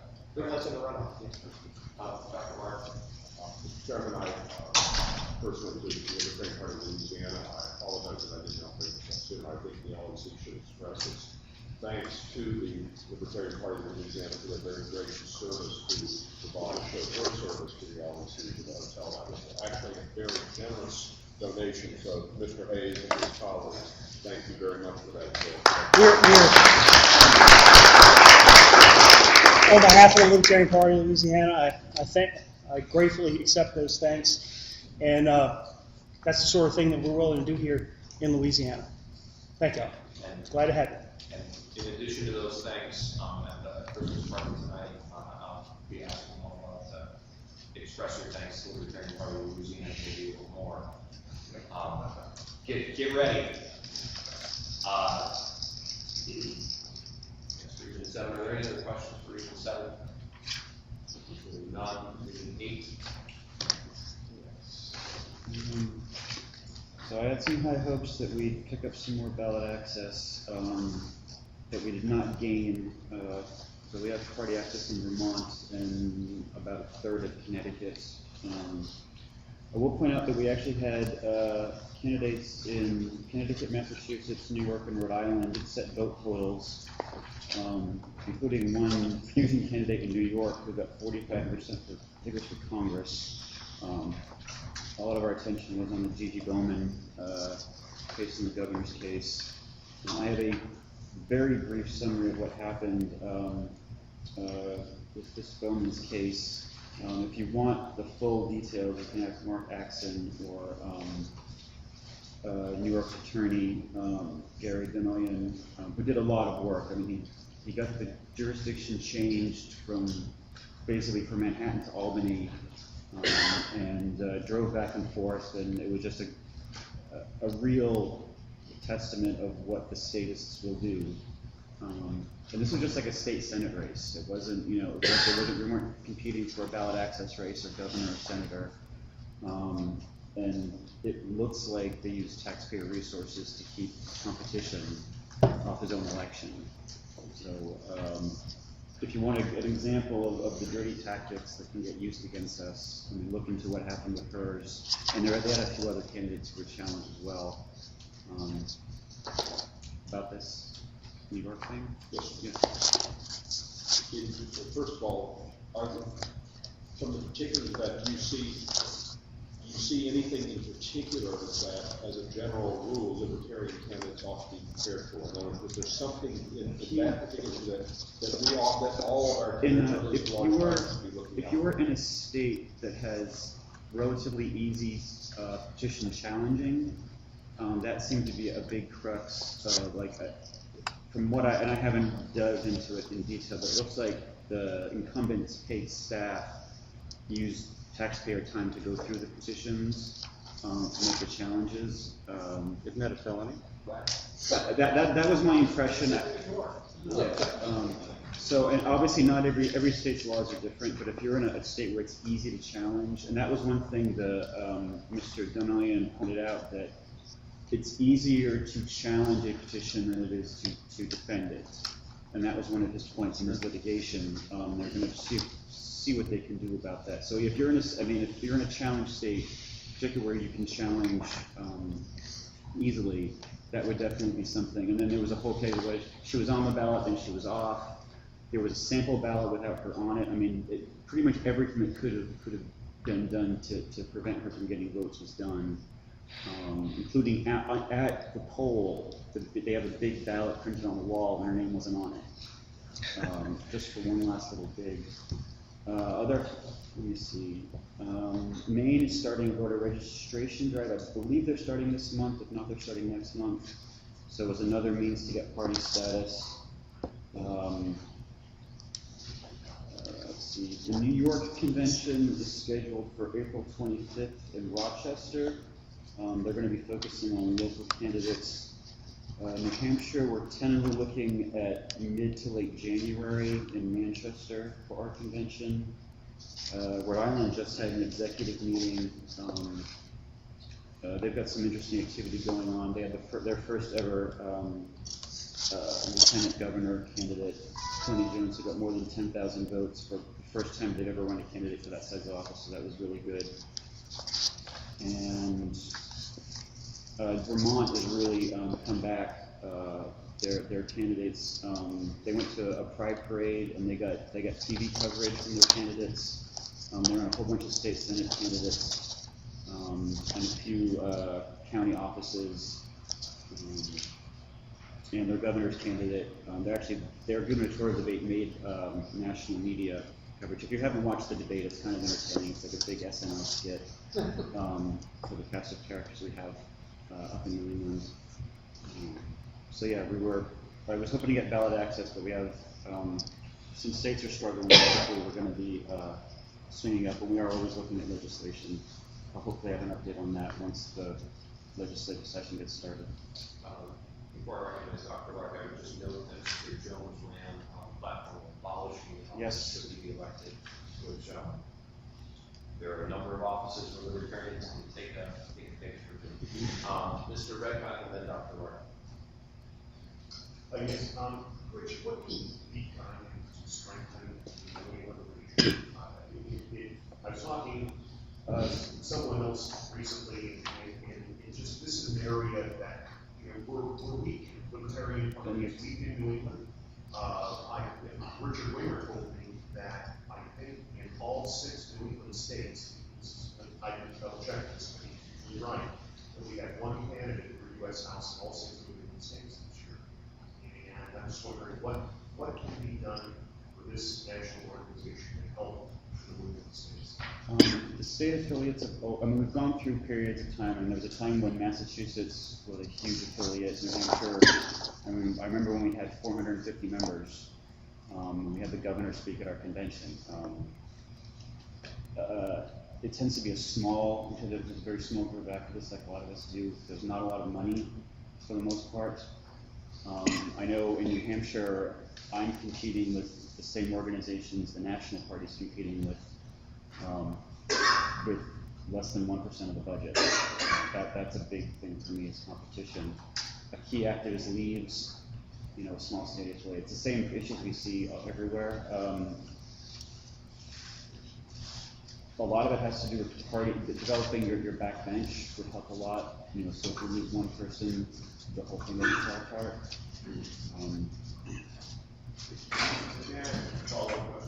What has been the pre-state projects that on the Libertarian Party in New England? Early on, it was a positive. Now, I would say in New Hampshire, because there are so many competing liberty organizations, at least one of which I started, that are kicking ass, and so all the activists go where the action is. They have more money, they have national support. I mean, the RLC, the AFP, Campaign for Liberty is massive. YAL has one of their national conferences in New Hampshire. Imagine I have to do everything West does with no money. That's essentially the same kind of competition all those other states. So the Liberty's breaking out every day. I mean, I have more Liberty events in a weekend than I could possibly go to. But nobody cares about the LP. Well, actually, Mr. Redpath asked exactly the question I was going to, an observation and then another question. The observation is, we libertarians, I think, we're probably our most severe critics.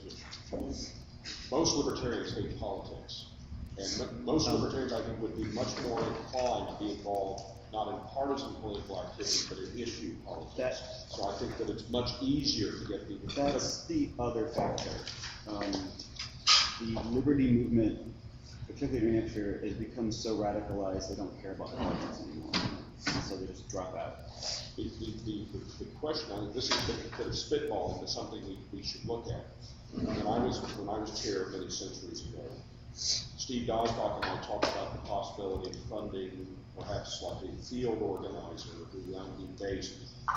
One advantage perhaps of looking at something like that in New England is the geographical territory. You could have someone who might be based in New Hampshire who could travel to help with bowel access, to help rouse rabbit. It's something we may want to look at down the line. And I would depend upon my distinguished colleague, Mr. A shared ED or a shared field director Something like that. would be huge, because I don't have the time to do that anymore.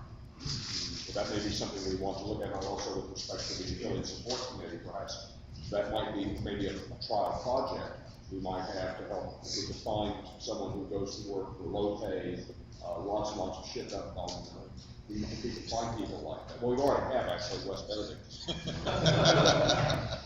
That may be something we want to look at, Mr. Chairman. Yes. Mr. Olson. I just want to point out, when you see the Affiliate Support Committee report, you'll see that all these issues are the same in probably all regions. Certainly in my region, where it takes 9 states to put together a 10% representative block in a region. Obviously, I did think I did the number something like that, but it's it's 60 miles. In Montana, the closest Libertarian to anyone is 60 miles away. So when you talk about spaces, low population, you have a whole different set of problems, but essentially they come down to the same thing: organizational strength, organizational memory, institutional memory, whatever you want to call it. And that you have, I think each one of these states, you have a couple activists that keep the whole thing going. Montana, there's one guy, Mike Bell. These guys have been doing it for years, they're still doing it, he's doing more than possible. Are there any other questions from Mr. Council? Seeing none, we move to the ballot access report, Mr. Redpath. I submitted the ballot access report to you by an email the other day. It is the first thing behind tab 4. Let's start the launch here. There's one typo, and that is I pulled out Kentucky. We start the day after election day 2015, not 2016. Get on the ballot under 2016. And I just also want to point out that it will be up to the committee. I am in discussion with another organization, about another organization in Oklahoma, and I may have a further report later in this meeting about that, although I'm the same one about the other organization having the meetings, so I can't be, I doubt that's going to happen. So there is that big voting here regarding Oklahoma that, barring, and there's always, litigation, or not litigation, but legislation forthcoming that might reduce the number of signatures. Maybe that'll happen in Oklahoma, but it hasn't happened yet. But it might. So I've left Oklahoma off.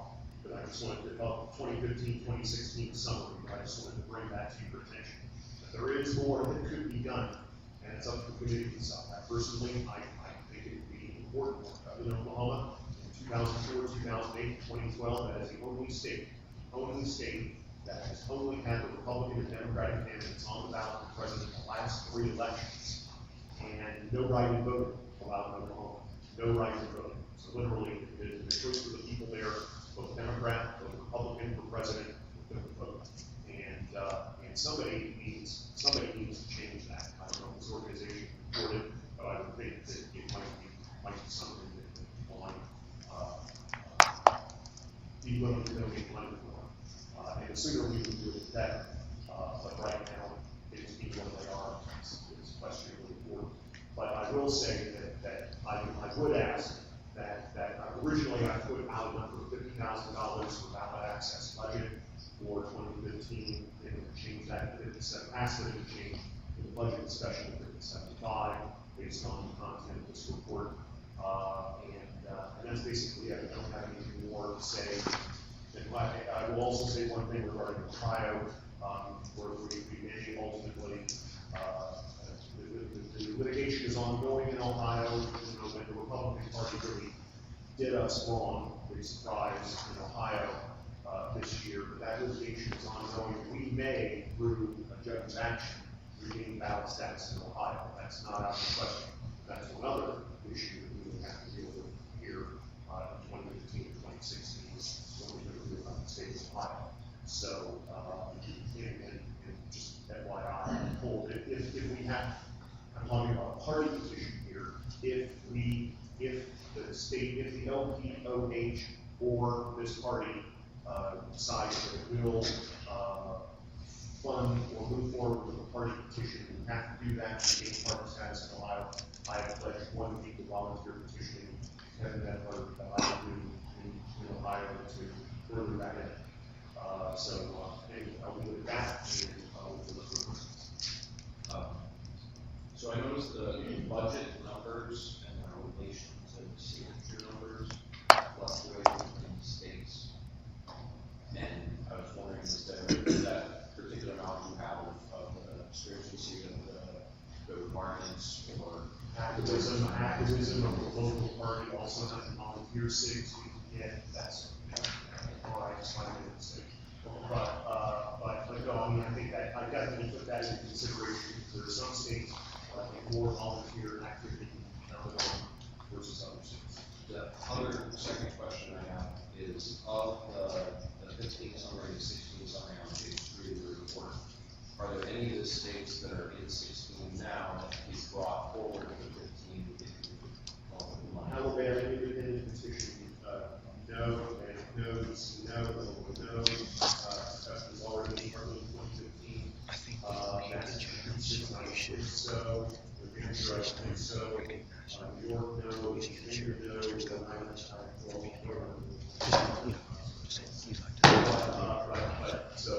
But basically, no. I would move it up.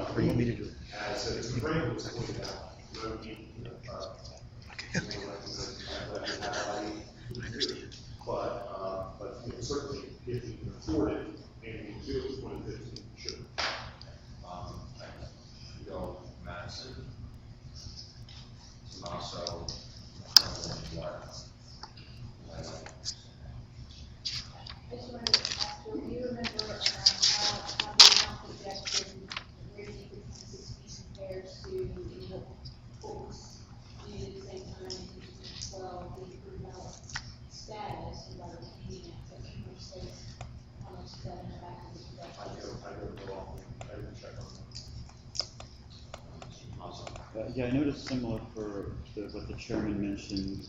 Roughly, could you tell us what validity rate do you assume for the petition drives in the 2015 states?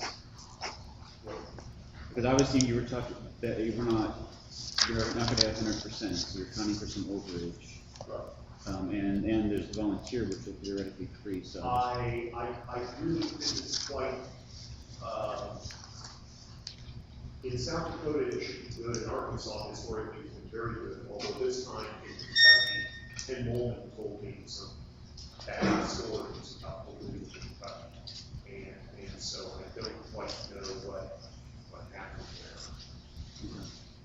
there. But Arkansas has been pretty good, and I believe South Dakota.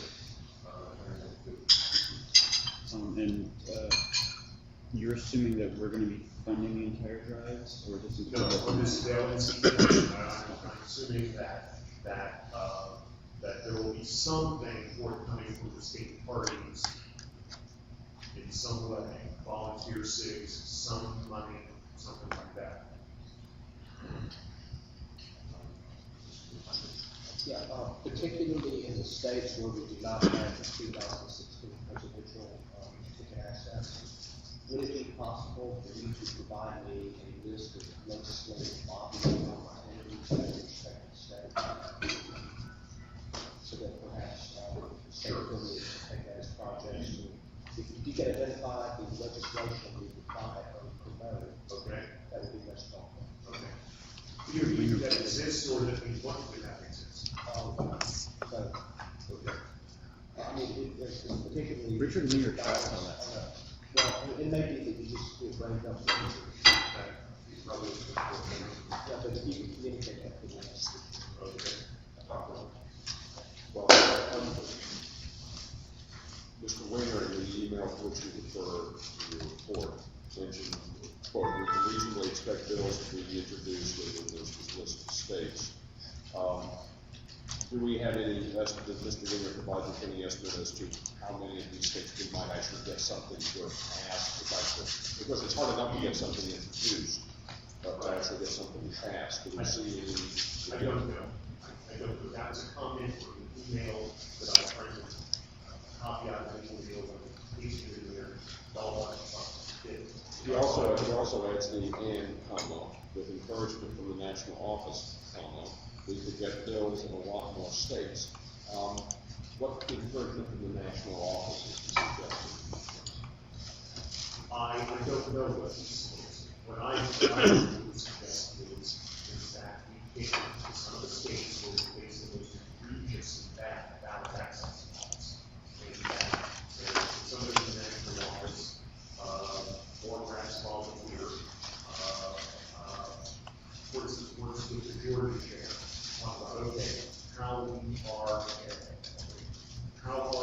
what ballot access, review ballot access laws are horrible, and some of them are, even though we have ballot status in certain offices. What has been done in the past, what can we do to help with lobbying in the future, and what can be done to take to support public opinion? That is, and I know that the legislature in Georgia is completely dominated by the public at this point. They are intransigent, my understanding is they are intransigent against the ballot access laws. And it's just a bit there for so I'm not saying it's going to be easy, but if that's the case, then the strategy I would think would have to be taking it to court of public opinion, doing what can be done to try to build some sort of political pressure in Georgia to get the legislature to change laws, because it's not a state. We are out. Mr. Olson in the message, he recognizes their objection to extending for 5 minutes. Your objection, Mr. Olson. Yeah, this might actually be part of the ballot access committee package topic, but in several of these cases, we're assuming that the local affiliate will be generating X number of signatures. And if we invest, let's say, $10,000 and they come up short, we're going to end up probably being want to augment our original investment. So I'd like to suggest that perhaps we get a spreadsheet type of thing that suggests this is how many we're going to count. We're expecting the local affiliate to produce, and this is the number this is the amount that we will provide, and a rough estimate of anywhere, how much of that margin might be on the book for. Well, okay, I will be on with the affiliate parties to do that. So, which I have not done yet. I'm basing this on the experience in what has worked in the past, and that sort of certainly it has to be said.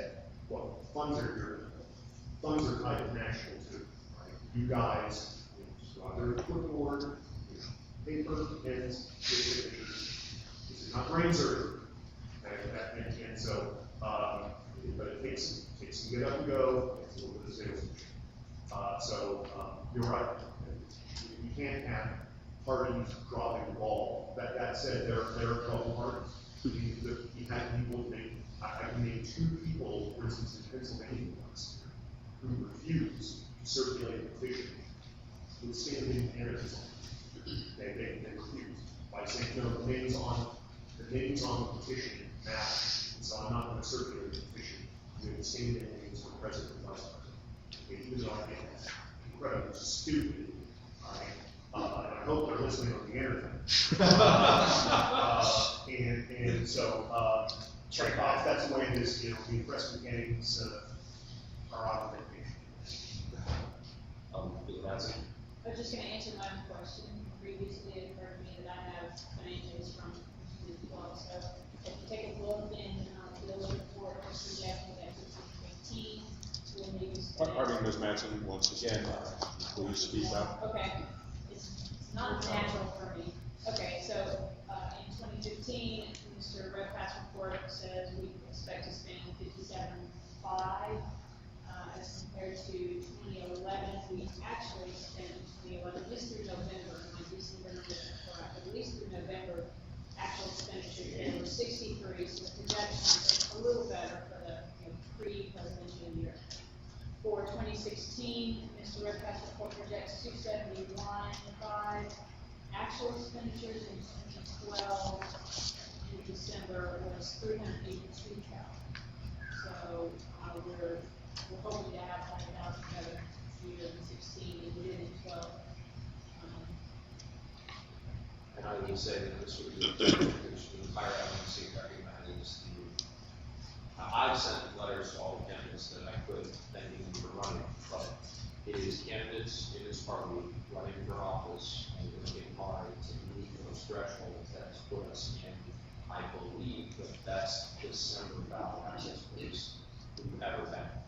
We have 30 safe states in December of an off year, and that's never happened before anywhere else. So, is there an objection to that sense of thanks for candidates who have worked so hard to have it run? Good. Then we will shift to Well, just to follow up on that, is that the reason why we have a lower projected budget, or are we missing something? Are there some states that are not included or something that explain the difference otherwise between 2011 and 20?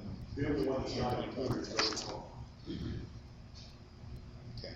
Did we spend anything the last time around though? Did we spend anything in 2012 in Oklahoma? Do you remember?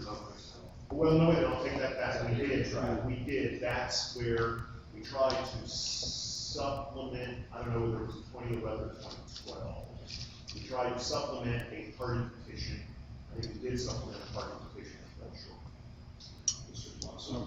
I mean, I know in New Hampshire in 2012, we did a party-wide petition, which cost a hell of a lot of money, and this is just a candidate petition. So, I mean, those could explain some of the differences, the different methods. Some states have actually made ballot access a little easier, a few, so that might also explain. I just want to make sure that we're not, there's nothing we're missing, we're forgetting. Yeah, that there's a reason here, and you're not just underestimating your 2016 projection. So the next item on the agenda is discussion of the formation of ballot access committee. That's for 10 minutes. I guess I can kind of open it up. So Bob Johnson at National does a lot of work on compiling a spreadsheet, keeping track of some of these numbers. Bill Redpath does a lot of volunteer work, keeping track of petition drives and ballot access requirements. Richard Winger does an amount of work that I'm sure I'm going to need to keep on top of almost everything in the ballot access world. And one of the things that I would like to see this body do is come up with a committee, a working group kind of committee, probably between 5 and 7 people, or 5 to 7 sounds right to me, to basically backstop that work and make sure that there are people with experience, either, as actual petitioners, like Mr. Frankel, who's in the room, coordinating drives, some of the state chairs who coordinated a number of drives successfully, Mr. Axon from New York, or Mr. Neal from Kentucky, so that there are more heads in the room, so that the workload is lighter on each person, and we're not taking advantage of Mr. Redhouse and Mr. Williams or Mr. Johnston's time disproportionately as we go forward. So I'm going to start. We go Olson, Lark, Mattson. Sure. Is this different, I take it from what you're talking, this is a question on safety, actually. This is, you are not proposing a department committee along the lines of Diane and E6 committee. Okay, that didn't work. And so I'm going to do it twice. Fine. Or at least I would rather not do it so better than Mr. Olson. Well, I presume that by committee, we're going to put language in the policy manual for the committee and do this committee does up on law. So I'd like to make sure that in that is a wiki or a data catalog of some sort, so ballot right, and some sort of database that is defined what ballot drive we've done, or what was their success level, how much did they cost, and more importantly, what petitioners we used, and what petitioners were satisfactory, and did what they said they were going to do, and which petitioners didn't. And keep that as a piece of institutional memory that we can refer to. Thank you, Mr. Olson. Mr. Mattson. I support the idea of creating this. I definitely want us to have some specific language spelling out precisely what the task of creating would be before we create it. Define what their job is, so we know very clearly, and they don't sit around going, we're not sure what we're supposed to do with some of these. But I would want to see some very specific wording and before we both create a committee. And is there any wording at present? No, this is a discussion. This may be something that maybe we work on wording tonight, and we can come back to tomorrow with wording after we discuss it today. I do tend to have some affinity for archiving and duplicating and organizing data. The former database programmer, my mind wants to lay it out in certain ways, and I think organizing the kind of information that Norman's talking about is something I can assist with. If there's a role for that, I can assist with that data that's provided in our data. But anyway, I think it's a good worthwhile thing to do. I just want to get some language to find precisely how to work. Dr. Lark. Mr. Olson and Ms. Madison basically came out in a slightly different direction. If archiving is going to be a major part of this, and I think we do need to archive it, that is a massive task. What Mr. Olson is suggesting, which I think is appropriate, is a big task, and the committee should understand that going in, that that's going to be, and you may, these are different skills, by the way. Having, I think we can probably say petitioning job, Bill Redpath, and one part of that, having people who are looking at this, but the archival work, those are different skills. And I agree with Ms. Matson, it would be useful for us to have a pretty clear charge with the committee before we actually include it. So the current vision of this committee, as I hear it, is strictly nothing more than a record-keeping function. It is not going to be the committee that manages the ballot access of the Libertarian Party. That I think you heard me correctly. Because I haven't heard anything. My thought was actually that it would be the latter rather than the former. I think what Ms. Matson and Mr. Olson are talking about is that should also, that the past performance should be part of the managing of future endeavors. That's all I've heard so far. I've not heard anything about this committee in its task method or task message being tasked with setting parameters for state parties to get money from the National Party for ballot access. or for managing contracts with petitioners, or any of the other many aspects of ballot access that costs us over $750,000 in 2016. It's a big chunk of our budget.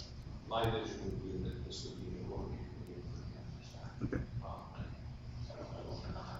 The rest of the agrees with that. Mr. Tomaso and Mr. Weiner. Mr. Franklin, did you want to be recognized in the gallery on this? What is it, as far as the ballot access committee? Yeah. Well, I was, actually, do I need to be recognized first? I'm just asking if you want me to add you to the list. Sure. So I have Tomaso, Weiner, Franklin, Mr. Weiner. So, Mr. Tomaso. Yeah, I'll definitely second or third or fourth the archive. Also, are you looking at this being in LNCs on the committee or non-LNC members also on this committee? I would lean towards having more time than time, just because they have more time.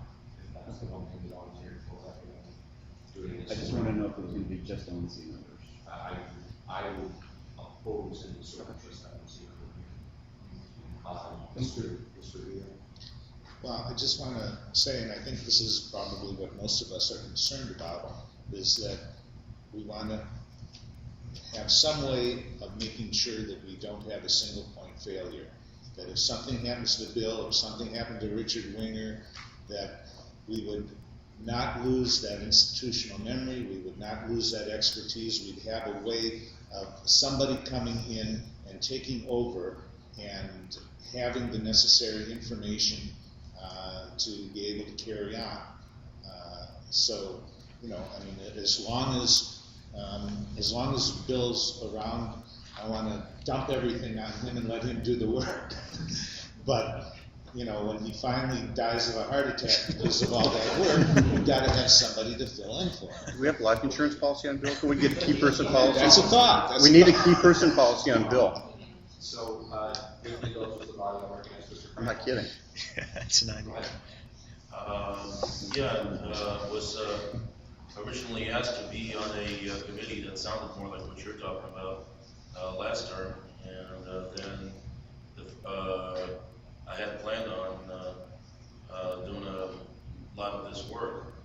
Then I asked for people to tell me what was going on with it. I heard absolutely nothing, and the next thing I heard was that they had elected a chair, Diana Visek, and that they had asked me to not be on it, and that they were going to take it in a completely different direction. So I still think it's a good idea. I am offered to be on it if you all want me to be. Not for any purpose of driving contracts my own way, strictly for the purpose of helping the party improve. But that doesn't mean that we want to take over for Bill, because I think everybody recognizes that you do have to have one person making decisions on the fly that are of a time-sensitive nature. So that's not the purpose. The purpose, like several people have mentioned, is that we do need to build institutional knowledge for the future, and also help with the lobbying aspects of it and other things to improve our current, the way it's being done. So also, maybe we can find ways to get volunteers utilized more effectively. I know New York has done better with that than a lot of other states, for example. So can we get them to teach other states how to get their volunteers to do more? So things like that, that this committee could do if it was formed.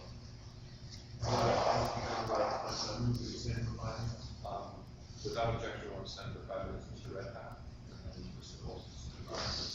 First of all, I certainly support the formation of this committee. I think I need to do so in the position of it, but I want to do so in the position of it. And with respect to Richard Weiner, he goes, there is no replacing that guy.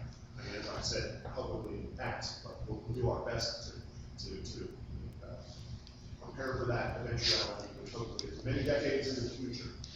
But I just wanted to say that, as I've said in the past, and Paul Frank was alluding to this.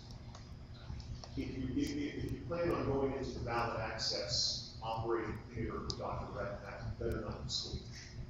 And what I'm trying to say, overly dramatically, is that he's right. I mean, there's just things that happen. I definitely think it's a good thing, but you don't want to over-bureaucratize this, because I'll tell you, I really don't want to relive the week of what was it, August 13, 14, 15, 2012, where there was a blowout happening every day, where the production in West Virginia wasn't what we thought it was going to be. So, within 5 minutes, I got to decide whether we're going to move petitioners out of Maryland to West Virginia to make sure that ballot drive succeeds. And there are things, that there needs to be a committee, but there also has to be some way for somebody somewhere to act quickly and decisively, because those times are going to come.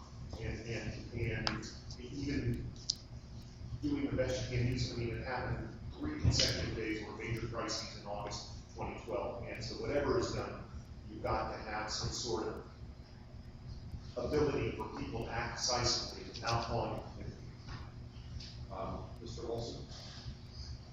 Formerly, we've had a committee that was dealing with lobbying or the legislative type of thing. I'm just wondering to what the sense of the body is.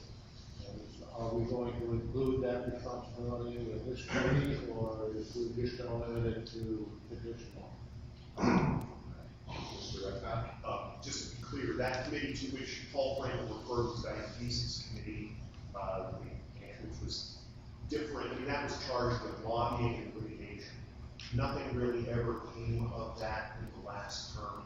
I would not be opposed to having it all lumped together here in school. I wouldn't be opposed to that. The committee members decide what they want to pass eventually this committee. Dr. Feldman, I'll recognize you right over. This is somewhat of a philosophical, somewhat of a practical question. The most important part of ballot access, I think, is getting candidates who are officially endorsed by the party to be on the ballot. A secondary issue to me is that they have the L next to their name. Does some of our ballot access include a calculation of what it would take to have candidates as independents who are endorsed, and whether that should go into the calculation of whether some of our research? Mr. Redpath can answer, although it's in his report that there are different numbers for independent versus libertarian policies, and sometimes we make strategic choices. Money's better spent less to get second best rather than dumping a whole bunch of money fit to get an out. Is that right? I mean, it's like in Ohio, the president, you do a 5,000 petition. I don't think he would say independent. I feel either planning or saying no party. For instance, we had Gary Johnson if back in the case of 2012, but in the past, we had candidates with a 5,000 petition, just getting president on and not done the party petition for $40,000 and stuff like that. Okay, so before we adjourn for lunch, Mr. Benedict? Yeah, I just wanted to recognize my colleague from Baton Rouge. We served on the East Baton Rouge Parish Committee together, the Libertarian Party there. He's also the state chairman of the Louisiana Libertarians, Mr. Scott Lewis.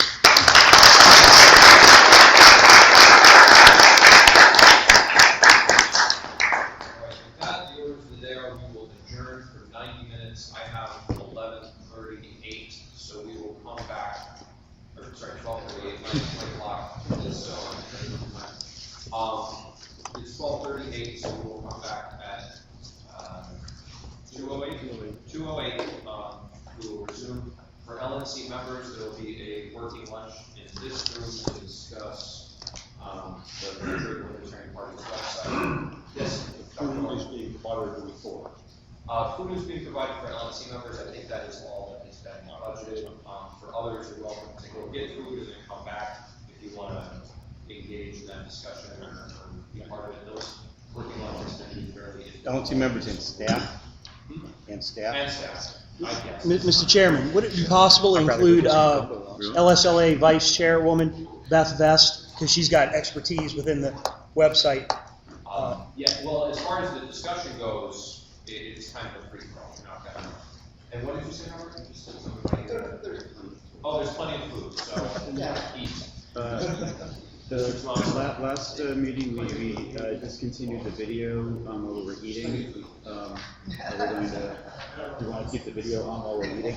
You know, it's like the sensitive body. I mean, it is sort of the website discussion, and I feel like that website and logo, just so y'all know, are the two things that I get the most interest from people on. So I would suggest leaving the stream up. That's kind of where I lean. I'm just gonna leave it on all day. I mean, I don't care, but it's on right now. So if you want to have a conversation Careful. that's not on the internet, you know, all in good place. Only you just signed off. No, it's still on. And we will now come back. I checked it earlier. While you were speaking, it went black, so I did. Make it work again somehow. A lot better that way. And it occurs to me that they're perfectly placed for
Yeah. Yeah. We're saying about donating money to students.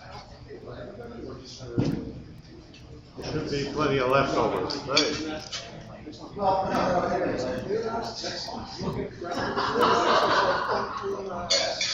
it's like right on the side. Yeah, I made sure there's no They're really good. They prepare it.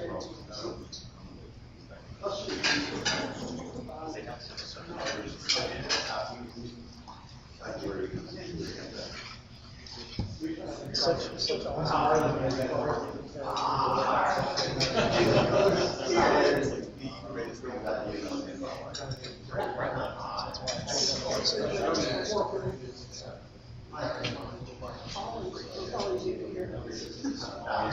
awesome. Always even here.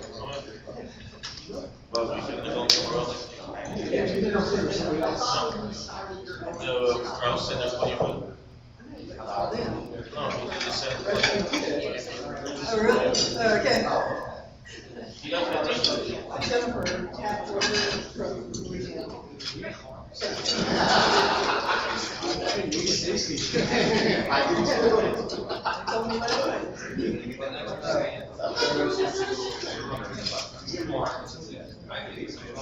I know. Ordering stuff. In the ads, I think people need special cash.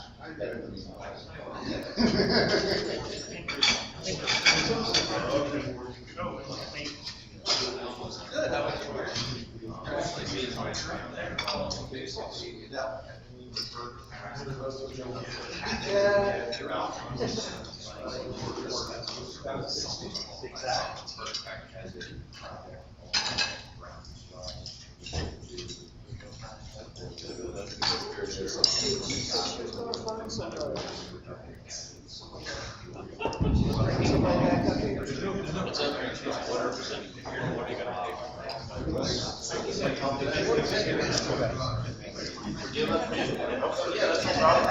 Lifetime membership. Zeta. Well, he'll be an associate. We've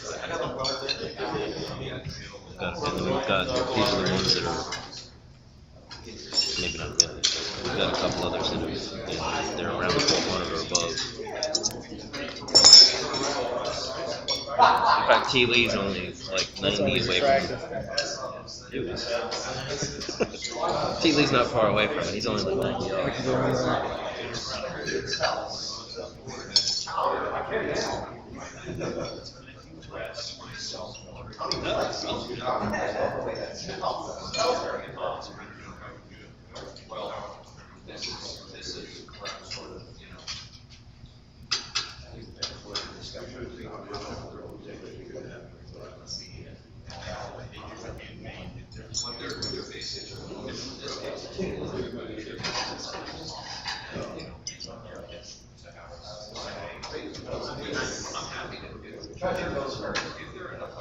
I think mine should be officers, that are, aldermen, staff.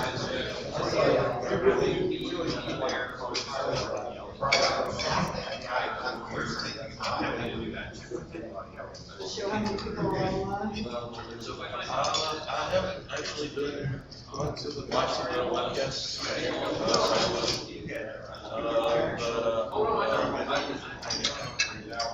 I did visit briefly and discovered that Ustream doesn't work.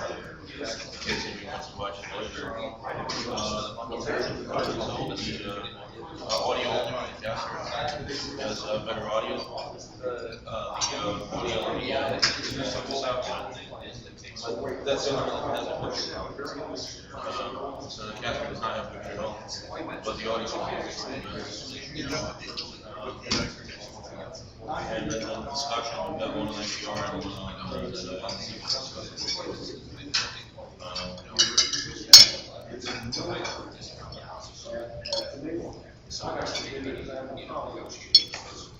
Oh, yeah, I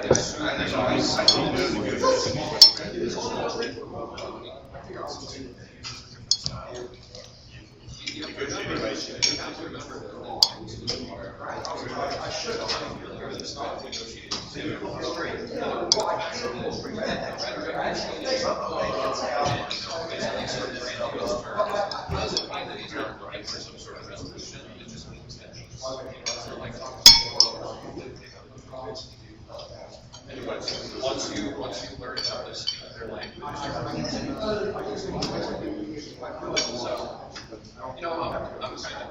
of watching and then I'll figure out what's going to or not. It's not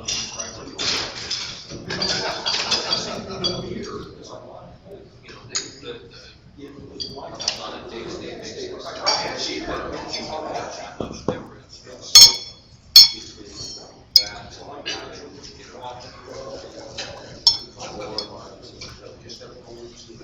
States where we don't really have one. It's kind of the same deal. That's the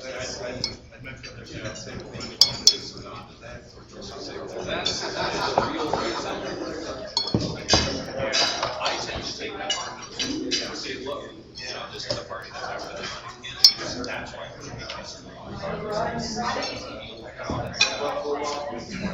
we're still running candidates.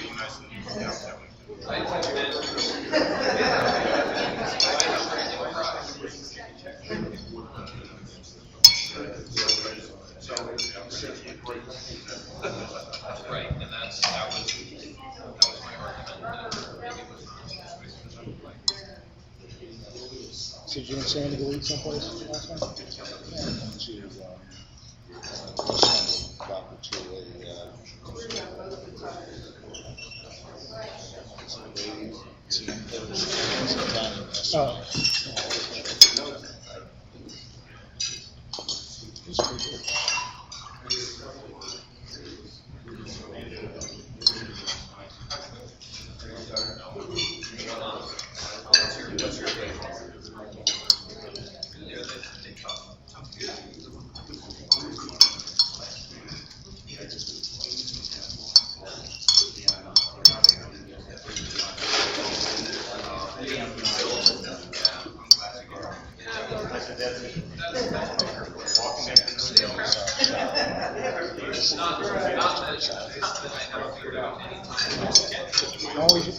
Always wait for most one entertaining. I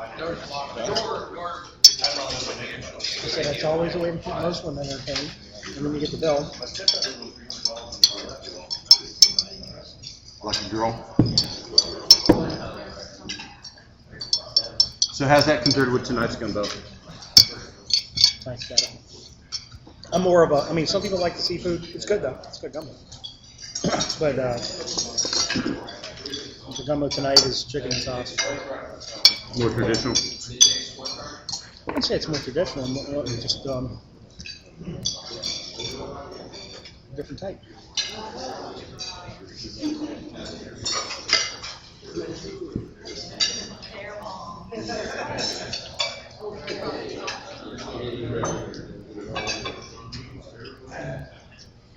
Mr. Sarver, I'm so sure if you know, of course, the city of New Orleans is seen as one of the great gambling places since you were a kid.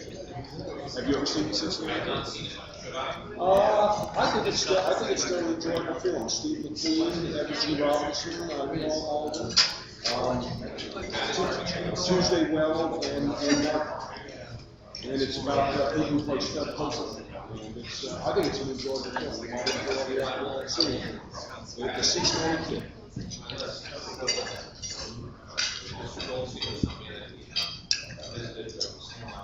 I heard it. I don't know.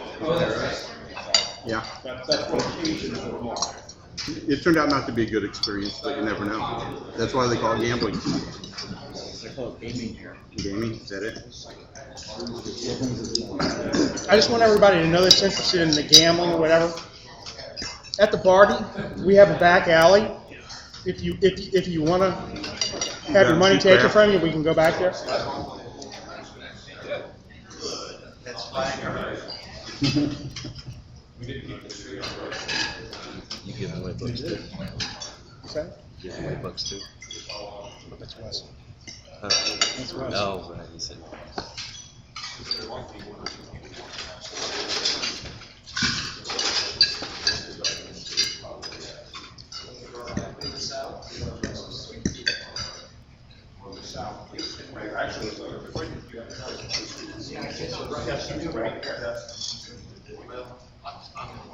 Really embarrassed, like I realized some people.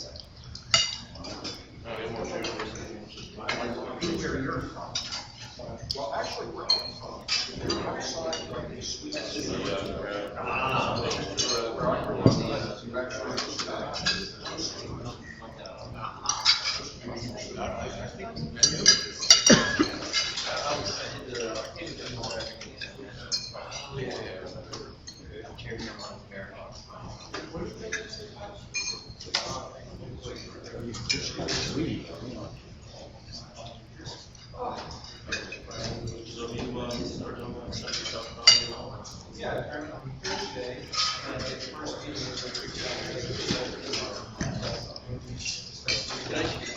Rich, you ever run into a girl named Lauren Russell?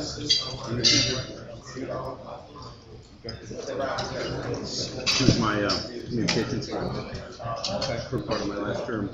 She graduated from Ball State. And ran all my community. She's actually from Cincinnati, so it's still before Ball State. Yeah, she did some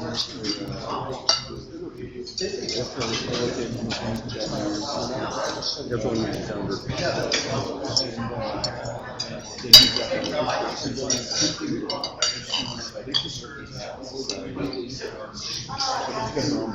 Yeah.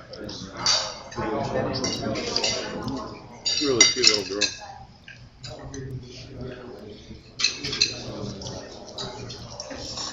Yeah, I see her. No, I said hi to them too. I see her on Facebook all the time. She was fun to work with.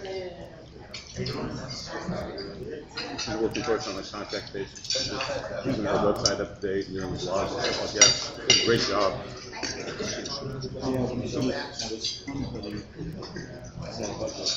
So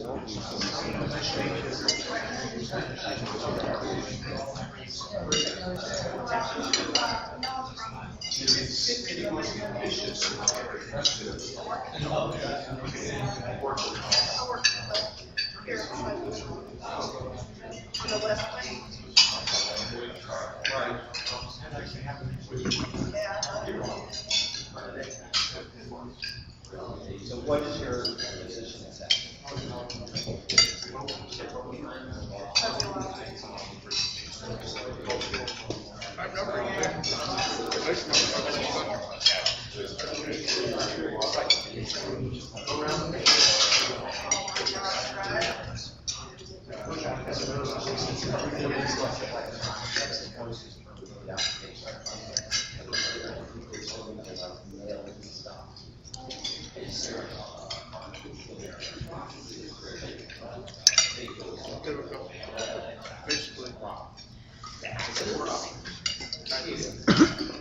What planet are you on?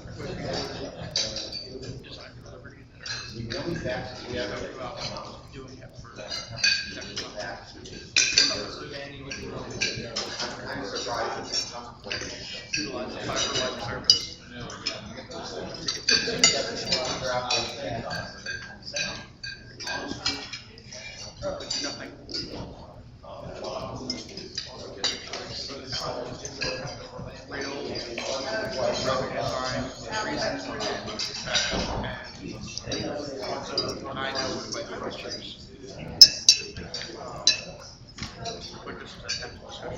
Let's put the website up on the screen for our discussion.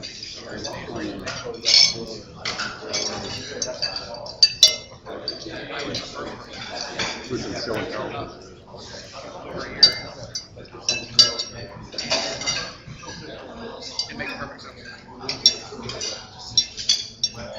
I'm getting conflicting messages, so they want to go on the website, checking everything, cosmetic update.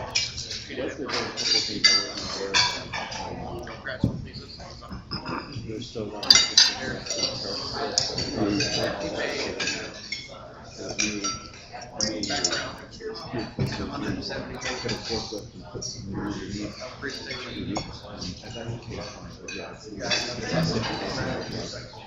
But at the end of the day, unless there's anything else on the because he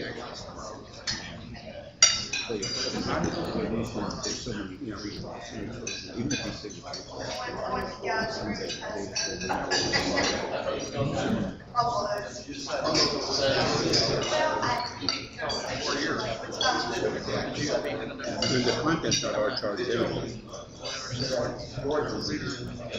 No, I mean, as far as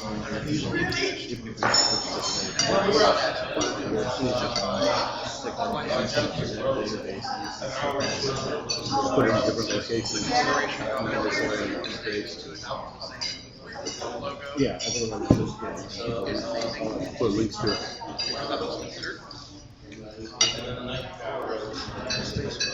Yeah, I put too much on it. I spelled it. I'll get that lower in a second. What's how's your child doing? How's your child doing? Doing a lot better, doing well. I know they were he or she, yep. It's a he. What's his name? Sean. S-E-A-N. So what was he now? Well, it was June 23rd he was born, so. What is that? October, November. Yeah. Almost 6 months old. He was 3 pounds when he was born. He's 15 pounds now, a little over. And we've got that, he had that oxygen. We're now able to turn it off when he's awake. So he's He'll catch up eventually. making good progress. My oldest son was 4 pounds 5 ounces when he was born, and was in newborn intensive care for a month. Yeah, yeah. And now he's 28 and 10 years. You'd like to put him back in intensive care, probably.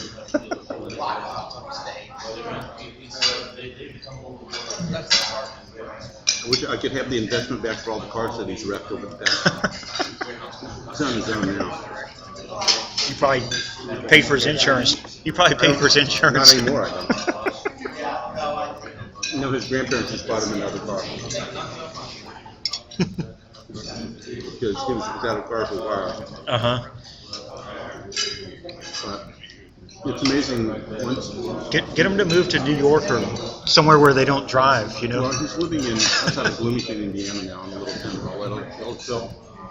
And he works out of his bedroom. He does online customer support for Apple.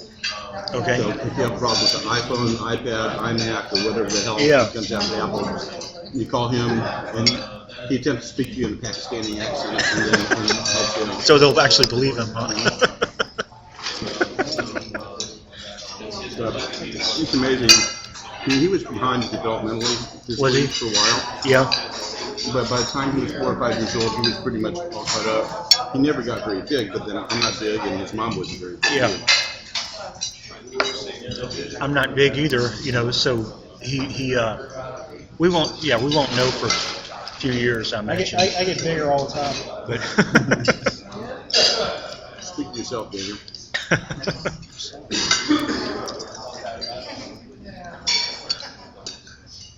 And he had a couple problems there because he was partially anoxic before he was born. Partially what? Didn't give enough oxygen and spring before he was born. Yeah. But he got through college on his own and ended up with, of all things, political science that, of course, he's not using. Yeah. But it's amazing that kids have. He was living behind, walking, falling, and that kind of stuff. Once we found out he was deathly allergic to dairy products, it was really bad. Every time we feed him something, we put it out, break out hives and stuff. Oh, yeah. We haven't had that yet, but we're actually not supposed to let him see any other people because the risk of the flu or something any cold or the flu might kill him, whereas the normal baby just gets sick. Does he have a compromised immune system, or just a small? Just the breathing, just because it might turn to pneumonia. Yeah, Matt was in and out of Riley Children's Hospital because he ended up having asthma too. Mm-hmm. And it took him forever. First they told us he had cystic fibrosis, all kinds of other shit. Yeah. We changed pediatricians twice. How old was he when that was? From the time he was born until he was in and out of the Children's Hospital. Until he was 6 years old was his last hospitalization on a ventilator. Mm-hmm. But they finally got him diagnosed with asthma properly, and at like a year and a half to 2, got him on the right combination of asthma meds that would regulate his breathing, because he was on a nebulizer the whole time. You know, treatments every 4 hours. We used to have to get him up in the middle of the night. So would ours be showing that now, you think, or not necessarily? I mean, I'm not a doctor, so I don't know. Right. And it really depends. I mean, how mature his lungs are. How premature was it? 10 weeks premature. So as long as we're it's not all that much, really. Bad shape, but he was instantly on a oscillator ventilator. That's like the most aggressive one, I think. It's just this pulsating thing. It's not really even, and so that wasn't good. It's but he improved rapidly. Is he eating normal foods? We're just starting. They just told us to start putting the oatmeal in his formulas. Well, I'm still 6 months old. That's about right. Because my grandson, he turned 10 months yesterday, and he's got 4 teeth now, so he eats everything in sight, including tries to eat the dog, over at our house, and stuff like that. But we had him at we took my mom out for her 80th birthday the other night, and we were at a Japanese restaurant, and he was gobbling down sushi, and you only give him little bits, but... Yeah, well, we haven't tried, we just started trying a couple of days ago. When the 6 months old, he tried him out on some of the cereal. He was due September 3rd, so that's like October, November, so that's like 3 months adjusted, for when you're supposed to be. I'll show you a picture, I got a few here. I bet you do. I got a few thousand, but I'm just going to show you one. It's kind of funny, though. You have a million pictures of your first one. When you have your second one, you don't share it anymore. See, this is actually us about to feed him his first bite a couple days ago. Cute little guy. I hope he looks like his mom, right? Yeah. That's good. Nah, he does. He looks more like me. So he's on the oxygen all He's the got time. my hair also. We actually turn it off when he's awake now, and then we turn it on a tiny bit when he's sleeping. So there's there's a little baby.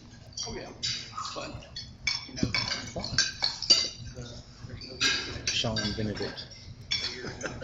I stay home from my office on Wednesdays and watch my grandson, because my son works at the Starbucks. Yeah. His dad. Uh-huh. And the other day, he consumed so much food that he could never stop eating. He weighs about 25 pounds. And he's only 10 months old. Yeah, every time, it still happens, but every time I'm wondering what's wrong with him, I just need to say, oh wait, he's hungry again. It's like you feed him, and then you need to burp him, he's kind of uncomfortable, and you're sitting there, and then you never get him comfortable, and he's screaming again, and then you look at the clock, it's like, oh wait, 2 hours have passed, and he's actually just hungry again. There's no problem. Well, I used to travel when my older son was born and he was sick. I used to travel all the time in my old job, and I'd call home to check with him. And on several occasions, I found out that he was back in the hospital and in intensive care again, so I had to drop everything I was doing and fly home. And yeah, it scared the hell out of you for a while, but eventually, a lot of it's just normal growing up and stuff. Yeah. Well, he's done well since we brought him home. You know, it hasn't been as scary. I mean, it was very scary in the beginning. Yeah. I wouldn't have been surprised if we lost him, you know, so. But having a damn kid around anyway, so you got to adjust your whole life schedule. Yeah. Well, I feel it was convenient that the hospital, it's like one of the best ones in the world, was not far away. And, because I visit every night after work. When Max was down there all the time, one of us would be down there all the time. And his mom was, I think she was just finishing nursing school or starting law school, one or two I forget. And I travel all the time too, a lot of stuff. My wife stays home with them. I imagine she'll do that for a few years, you know, but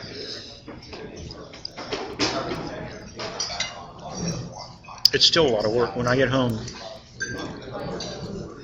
I'm doing work. The baby wants something.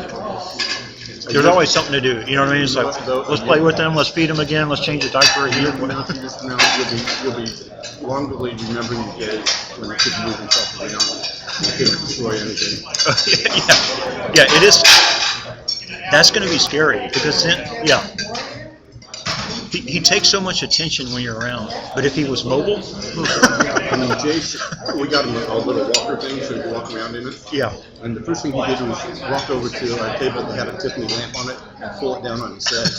And luckily, the Tiffany lamp missed him and just shattered on the floor. I don't give a shit about the lamp. It hit him in the head. And he just kind of laughed and ran across the room again. Yeah.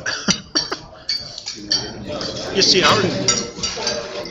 ours has that breathing tube, you know, the oxygen tube, but it also has two monitors, you know, one is on his chest, one on his foot.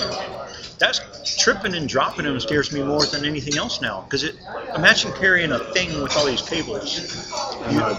It's I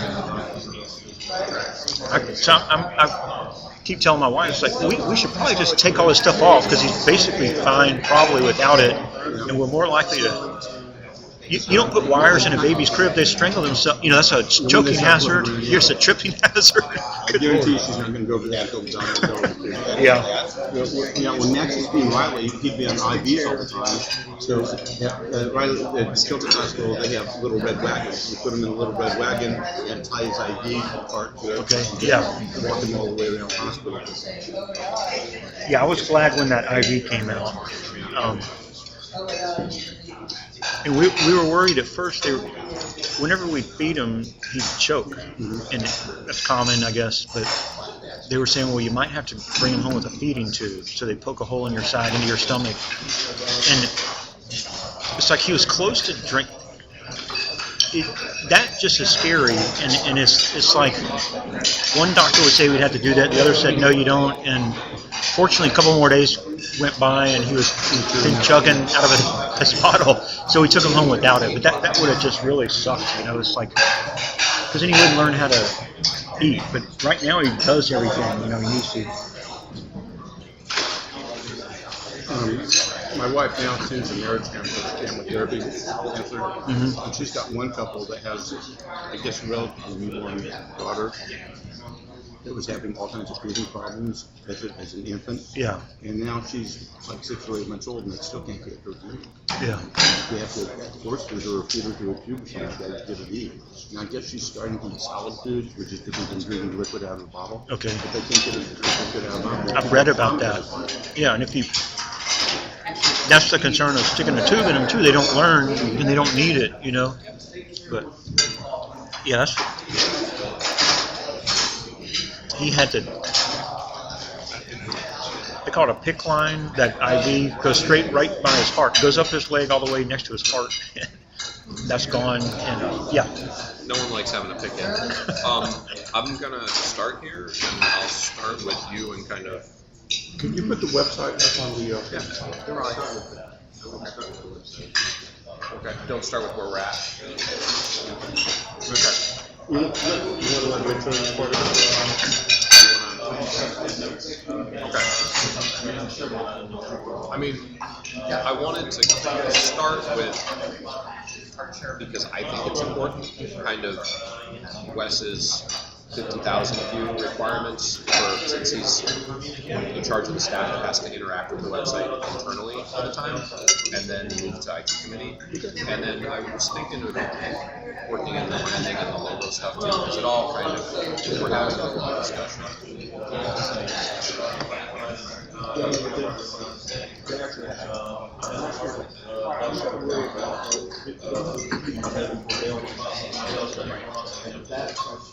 You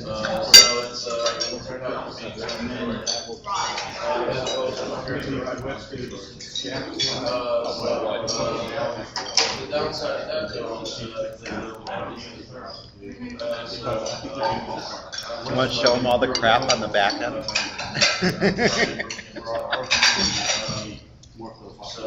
I don't know. I mean, probably anything's going to have that, but yeah, ours is probably way more complicated. Yeah.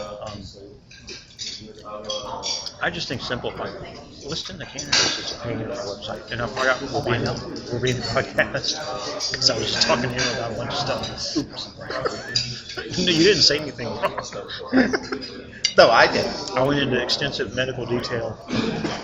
But I'm going to go About online my right now baby. and listen to the archive. Yeah.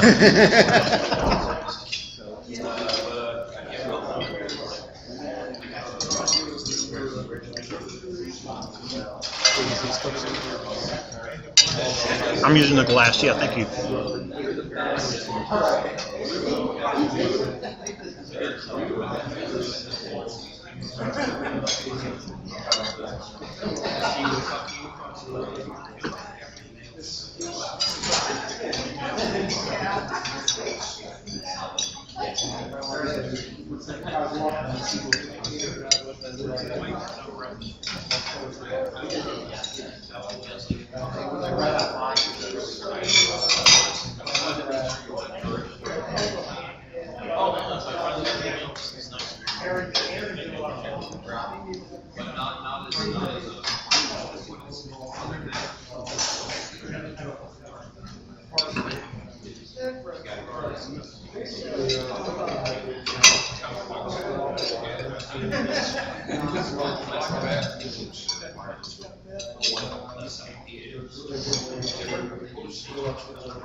What's that?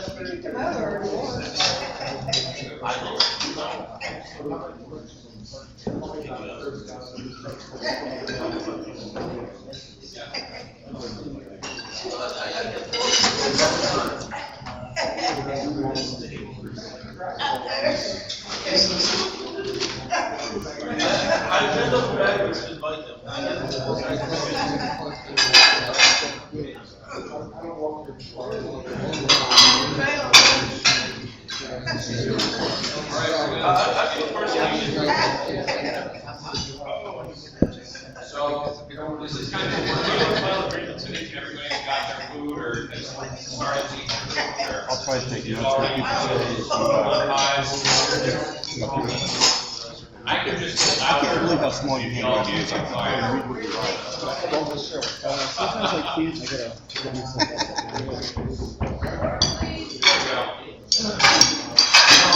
I think everyone's eaten. What we're gonna get started with is an informal discussion of the website. I think that informal discussion will probably branch a little bit into logo and branding. I know Mr. Benedict had some ideas on what his high-level goals are that were in both his printed staff report as well as the remarks that he made during the staff report. So I think those are already kind of out there. So rather than start with Wes, which I was thinking of doing, I think maybe we just go around and recognize people and paper. As far as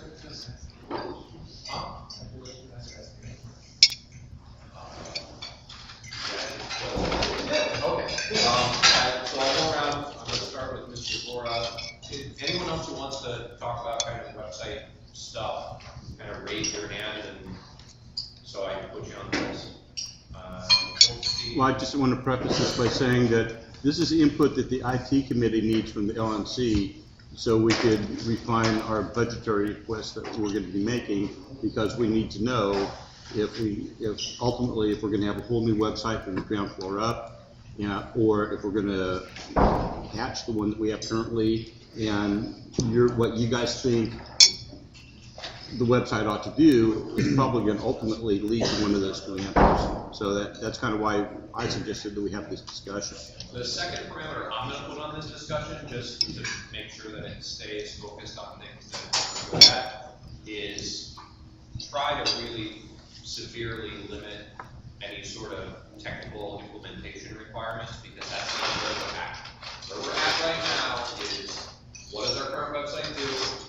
What do we want our vision of a website to do?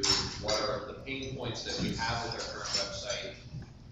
What would alleviate those pain points? But if we start going into Drupal versus WordPress versus pick your CMS, it's the one piece that I'll just shut down. So, Mr. Bora, go ahead. I would actually, of the websites, the LT websites that I've seen lately, without question in my mind, probably one of the most impressive was Aaron Starr's in terms of appearance and functionality. So I guess one of the questions I had for Aaron, I know that Aaron ran one of the more big budget campaigns for the LT. What was the ballpark pricing on the website, something like that? I think we spent about $900. Could we put it up on the screen? 900? Could we get his website up on the screen somehow? 900, not 8,000, right? 900. Well, 900K. I mean, it's going to be that based on what we need to do and given the modern technology that exists now, especially because design and presentation is so very, very important that you should be looking more in the under $5,000 range and less in the over $90,000 range. You guys keep talking. Why don't you let Robert do that? Nick, delegate, Nick. I was asking Nick to delegate. Yeah, you are next. Oh, no, I already said what I was going to say. Okay, Dr. Feldman? I think it's important to consider two sides, at least two sides of it.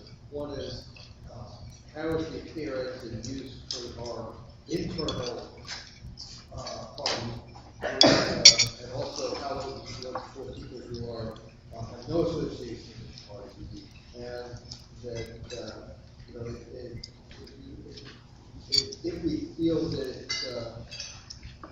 that certain aspects of the website are important from an external point of view, whether it might be helpful to have a very small scale consultation with some national PR person or someone who can give us external input. One thing that I found with associated with large hospital systems is what physicians think is good marketing to patients has nothing at all to do with what the public perceptions are. The tagline for Johns Hopkins, when it was up to us, would have been science in medicine in the service of human health. And instead they went with a tagline that none of the doctors liked, which was trustworthy health to our good name. And that resonated great with the public, but as physicians we go, what does like our name have to do with anything? And it was almost offensive to a lot of us, but it really, they took a focus group from it. So I would just say that, you know, what may strike us is internally as not like may resonate very well as I think that's a really good point. Ms. Vest? I'm basically just here to advocate for what y'all are talking about. A good CMS does a standard system that anybody can come in and work on, and your IT department buys you trash or something like that. Well under $5,000, $1,000, like Aaron said, that's totally doable, and it's something that's scalable, and it's something you can let your affiliates use if you wanted to.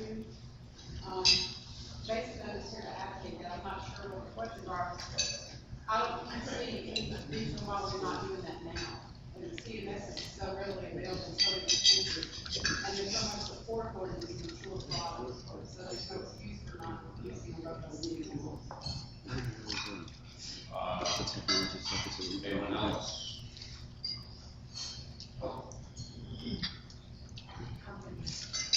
Aaron, could you walk us through just what this does? Just, I'm not particularly overly impressed with it myself. Basically,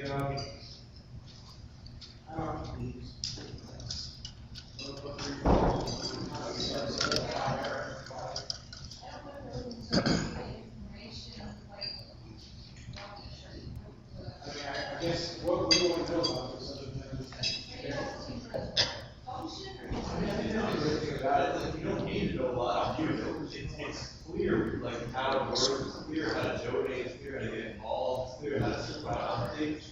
If you want to subscribe to a newsletter on the LP site, it's not that simple to do. You can do it. It's automatic with the CMS ID. You set up a database and you can. That's a technology discussion we're not having, just by the way. Oh.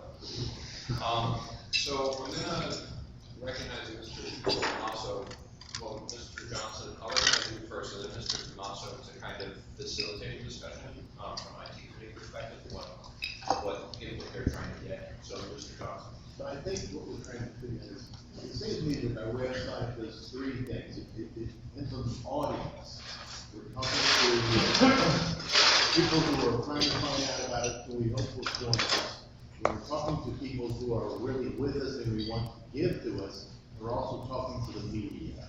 And I think that those, when we think about our audience, it helps us figure out what the website does. And that's what Aaron's website does. It's got a link for the media, and a link for donating. It is mainly for voters on why they should vote for him.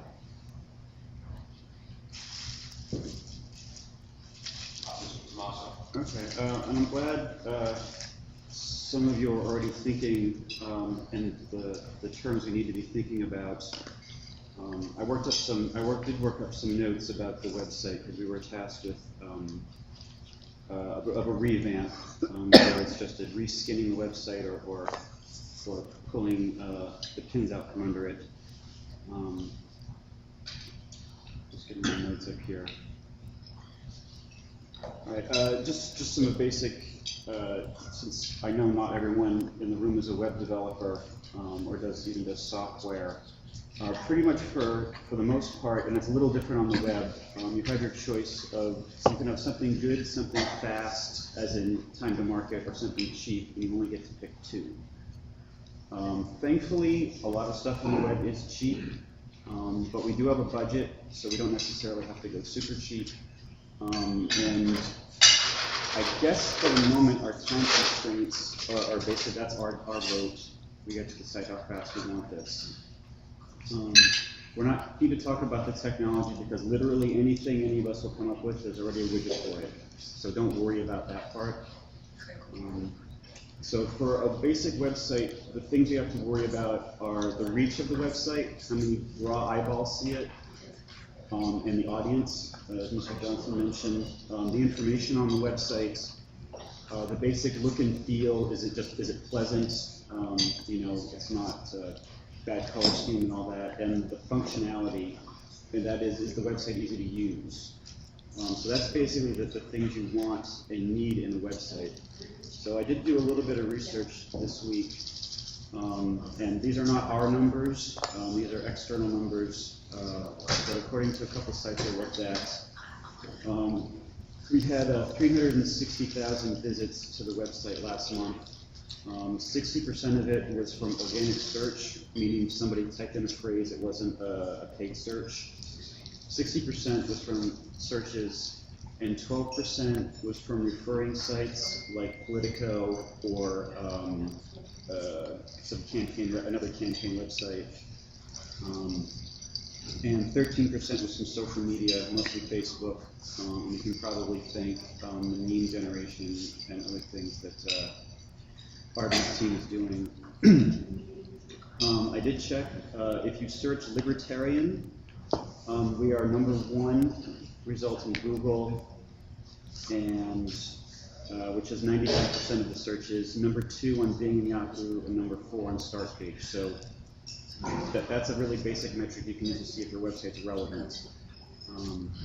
And after Libertarian and Libertarian Party, the most common search terms are candidate names. So people are looking for candidates are pretty much the main marketing engine we have. So I do think we need to be thinking in terms of election time. Candidates are what's going to be driving traffic to our site, so we have to be worrying about that funnel. We are definitely making, for the reach, we're making good use. We always reference our websites. It's in LP News, our social media links, Facebook, Twitter, etc. So I think for the reach, 360,000 pairs of eyeballs seems pretty good for me. So we're doing good on reach. The question is, okay, you got the eyeballs on your site, so what do they see? And that's partly audience and partly just raw information. And I did check, we have about 10 times the information of Democrats and Republicans. About at least 10 times the information on the Republican. If you go to the Republican or Democrat website, it's basically content free. They drive traffic to their state affiliates, or to their issue cohorts, their ethnic outreach, their particular 1 or 2 big issues. So we're not in a position right now to do that. There are some state affiliates we could gladly direct them to, but a lot of state affiliates, we're not there yet. But so they have all the information anybody could possibly want. In my opinion, it needs to be arranged better. That's part of what we'll talk about next. There's issues about the calendar, which, if you're on the state shares list, was a lot of fun. We are doing better with information. The blog is getting updated a lot more regularly now. Carla mentioned that in her reports, and that's good because fresh content does drive search traffic. But we still have the same hole we've had up there for months, so it's a little uneven. So as far as content goes, my opinion is once we understand our audience, and that came up, then we can decide what kind of content we want. And when I say content, I don't want you to limit yourself. Content is literally anything you can put into pixels. Text, audio, podcast, games, banner ads, campaign material, tri-posts you can download. So that's pretty much anything that anybody, our fans, the media, could want. Now I did some other checking, some other data on the website as far as how usable it is and how friendly it is and how people are on it. The data I found said most people only visit 1 or 2 pages and spend less than 2 minutes on the site. Now that could mean because, I needed this one thing and I'm done. And people may not go to the website to read the blogs or look up information, but it could also mean they're frustrated and just leave after clicking on one link. You need to do a real usability study to figure that part out.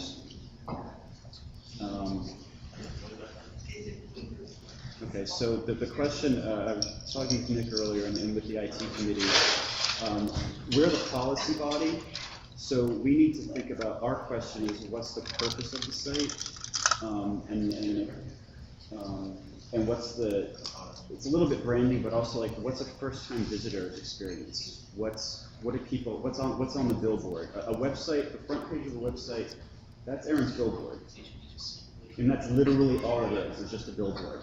And then someone says, hey, I like the billboard, and I click in and go through other stuff.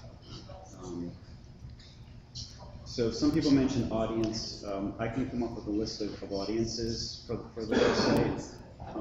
We've got prospects, members, candidates, media, state chairs. I mean, we can make the list of audience members, and that's who we're serving with the website. And so be thinking about that when we decide what's on the website.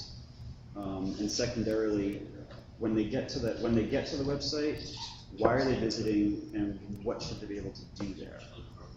That's sort of the process we need to be thinking about. I want to do a little experiment. I want everyone to get a pen and paper on the right here.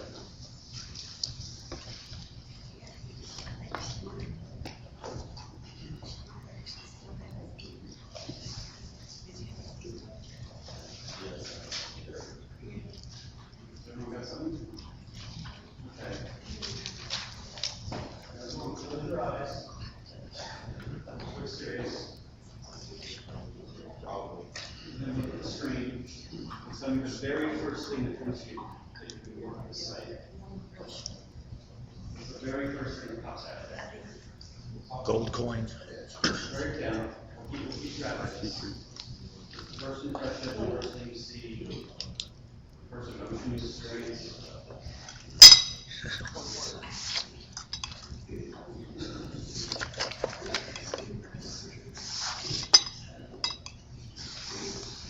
Okay, what do people write down? I wrote that's donate.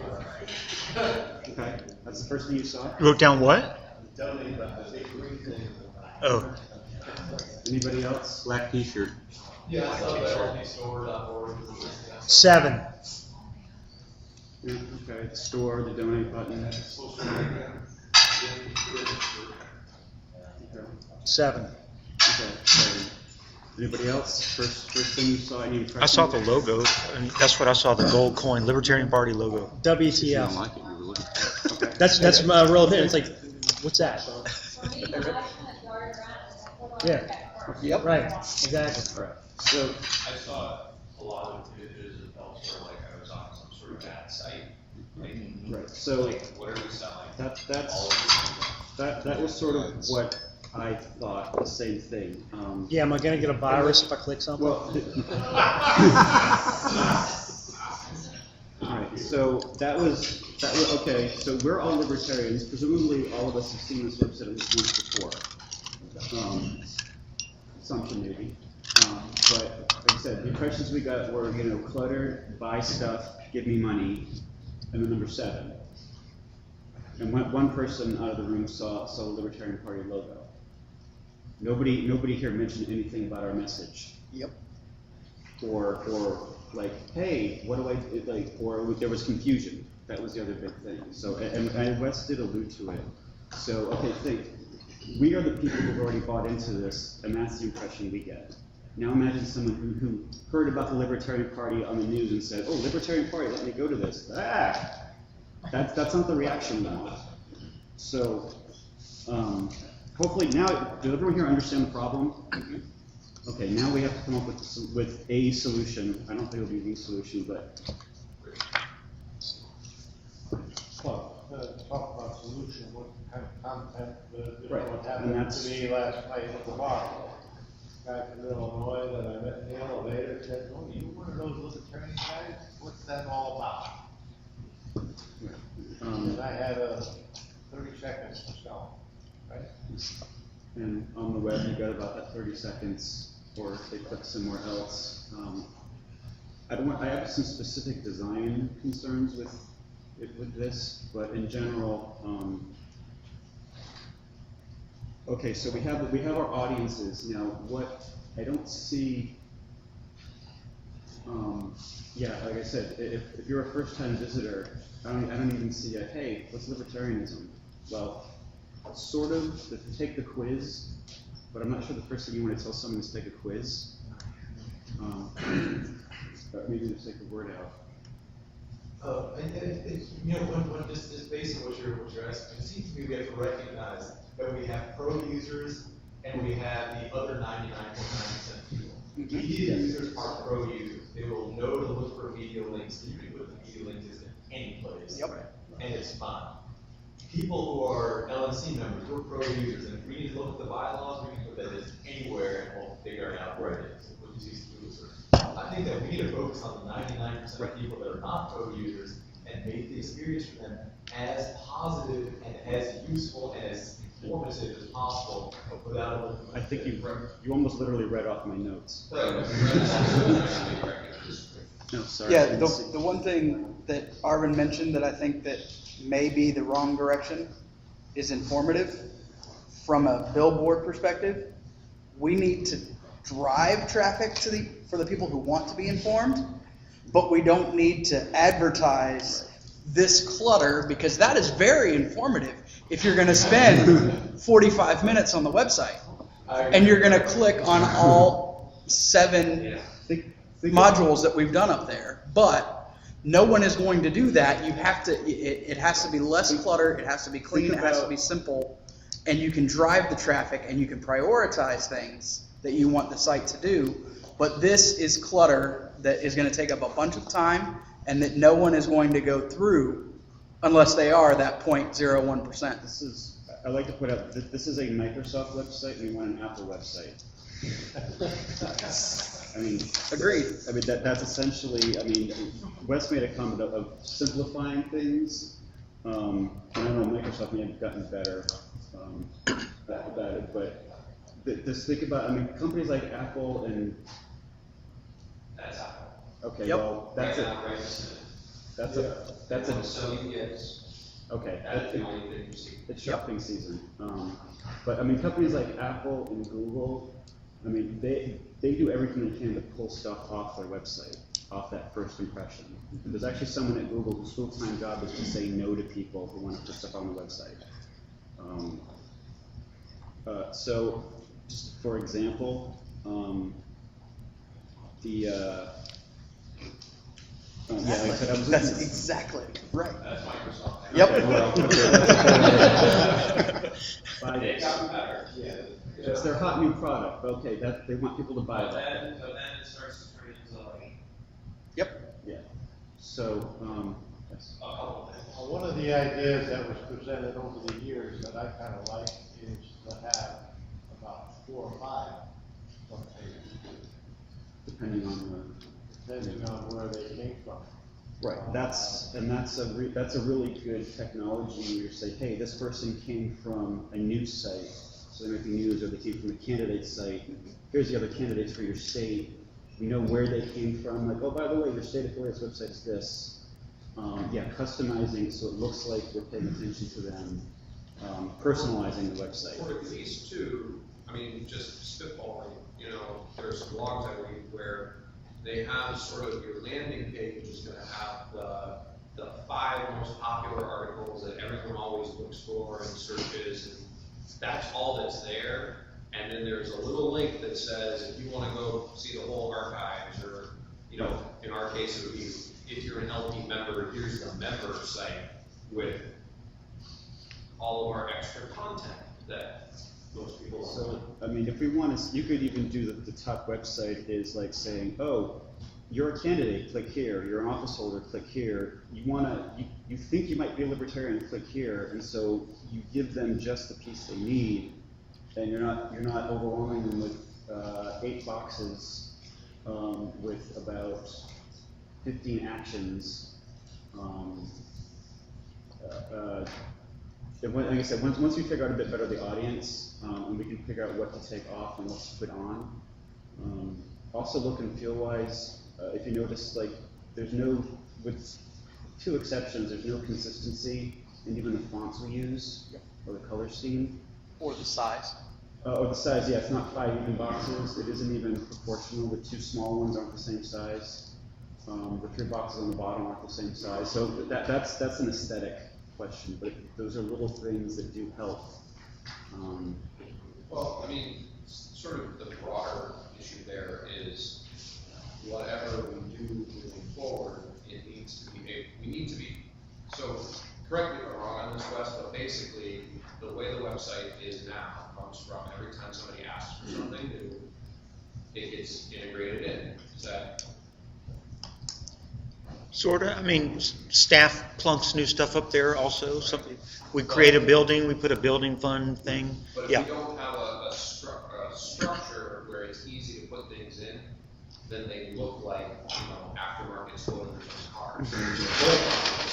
Not, this is a sort of a stock option that there's a little box here that can be filled with whatever, and it will be the same size, the same layout.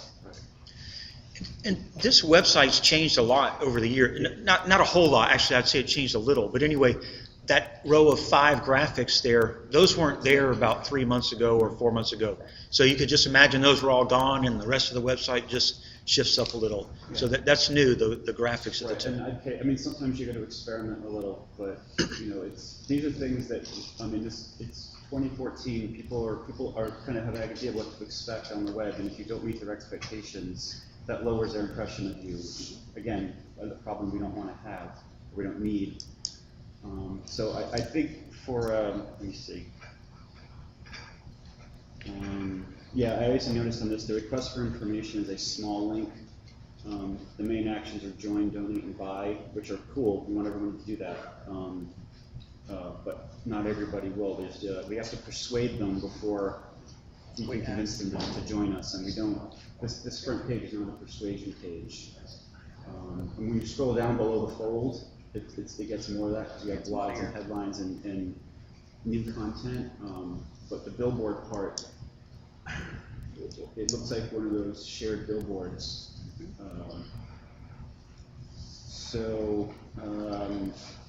I guess for the discussion, for policy-wise, I think the LNC needs to figure out who our audiences are and what are the primary functions that we want to be able someone to do, you know, get it, whether it's get information, donate, download something. Who's our audience? Who are we marketing to, essentially? Or it's more of a passive marketing. But when someone comes on the website, what's the experience? What's the channel we want to put them through? I think Nick made a valid point a few minutes ago in that this is like the welcoming page to the Libertarian Party.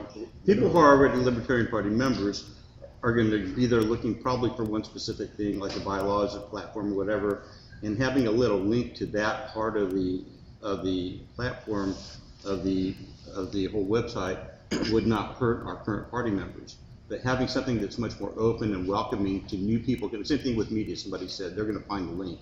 But having the front page of our website dedicated primarily to welcoming new people who are inquiring about the party and need some basic information about what we stand for and what we would do, what we will do and take control, I guess, is got to be, I think, in my opinion, our primary focus. The current members are going to find the information they need. The media is going to find the stuff they need because they have a reason for being there, specific. But somebody who just heard the word libertarian or heard one of us speak or saw a debate on TV and want more information about the party, they just want some basic information. They don't want all that stuff. And I think I would think that ought to be the primary focus of most of the front page of our website.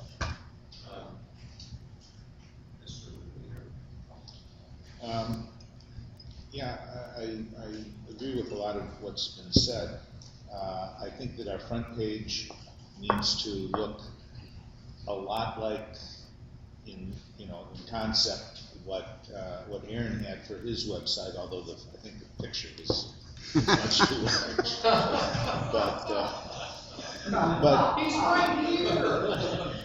Not just the size of the picture. But in general, I mean, you mean the picture of Aaron itself, or just the whole picture? You could have a smaller photo up above that people shifting like that. I mean, I like that idea, it was just a little overdone there. But the basic idea of just keeping it simple and having a few simple links that people can go to for other information, I think that's what we want to see. And then what we have as our present website, we need all that information available to people, but it doesn't have to be right up front, as several people have pointed out. People can find it if you just have a link to that section of our website that has additional links to details on members and platform and so on. They can find it if they need it. But the other thing is that there's the issue of inexpensive maintenance. If maintaining our present website just to have that information was not too expensive, I'd let that be, get rid of those advertising graphics, but otherwise let that basically be a subsidiary page that people can go to get that detailed information. But if maintaining that, if it's difficult and expensive to make essential changes in that, then maybe we need to get a different technology for that. But for the front page, we should do something simple and sounds like fairly inexpensive. If your site only costs $900 or something, yeah, Aaron, do you? Well, when I think about a website, I think of really three aspects to it. One is aesthetics. Two is readability. Three is function. As far as the aesthetics, I mean, part of the reason why my website looks good is because I used a professional who, basically knew what they were doing as far as the, I used professional photographers for some of the images, some stock photos for some of the images. When it came to readability, I think very often what many people try to do is they try to say too much on a website. And the reality is that websites don't lend themselves to, people have fleeting attention at best to anything on the web. So unfortunately, while we want to say a whole lot, people don't want to read a whole lot. So the question is, how do you put across a message that is short enough for people with limited attention spans? I mean, just imagine the whole world of AD. AED, that's what you've got when it comes to websites and the internet. So I think this is a discipline issue for a lot of us, because a lot of us are just not capable of writing things short. I forget who said it, but it's famous, which is if I had more time, I would have written something shorter. Thomas Jefferson. I'm sorry, who was it? I think it was Jefferson. Maybe. So I think the problem is that we don't spend enough time to make things short. Thirdly, functionality. My website probably is, it doesn't have very much functionality. The question in my mind is, what functionality do you want to have for people? One thing where I think we're very much lacking is on the back end, what type of functionality can we give to our state parks? Today, you can't access databases of registered voters or your own membership. None of that's there. There's a lot of, with other political parties, they have functionality for elections, that sort of thing. If you want to contact people and follow up with notes on what the results of those contacts, you can do that on the back end. What I would encourage you to do, perhaps, is there is a platform out that kind of lends itself to I think our needs, and it's called Nation Builder. It's called what? Nation Builder. Oh. So Nation Builder has a number of standard templates, and most of they're oriented towards causes or campaigns and candidates, that sort of thing. And it's built up an ecosystem of third-party applications out there that link to it. There's enough people using it today that providers outside want to have their systems work with it. So you want to do things like fundraising. There's basically an app that ties into it. You want to do contact by with your members. There's that functionality. Is ground game part of that, or? No, ground game's not part of that, and that's I could ask again a separate conversation. But there's functionality in this that is impressive to me. At least you might want to just explore it. What? Nation Builder has some really nice tools. Right. Particularly for building up your lists and managing a lot of contacts. So I think consider that those are separate questions than the questions of design, aesthetics, and content. But to me, I think that's the simplest part is the design and content. I think you can pay professionals to do that, get it done pretty quickly. The expensive part is the back end capabilities. And if you want to provide back end capabilities for our state partners, you might want to look at a platform such as Nation Builder and see what they have that you think that could be offered for that little ecosystem for our gentlemen. Just as a note, Nation Builder came up last session and strongly recommended by quite a few people. And I do that. I think they actually do give some stuff for the ground portion of the campaign as well. There was just a couple of concerns that had come up about FEC stuff of what we could versus what we couldn't do. So there's just a thing we need to be sharing with the state affiliate that doesn't file with the FEC always comes up for us, even for technology questions. Usually you can provide, at least in my experience, maybe membership may be exempt though, but you can remove that. My experience has been that when you're providing something to states, when in fact you're contributing value to states, that doesn't seem to be the problem. The problem is when states, the rest of the states can contribute value back to the Fed, at the federal level. That's the problem. So as long as, you should get some, question some experts, you might want to talk to Paul Edwards about what limitations are. But so the discussion that LNC members need to input in is who are we, we can decide now or we can just keep talking after the meeting of who's the next person we want to visit the website and what do we want them to do? Can I just recognize? Sure, it's your meeting. Well, what are your opinions? Well, I might be more flexible than you can imagine, or than you would think on this website stuff. The current website. What are your requirements, I guess, from your perspective? What should you do? Well,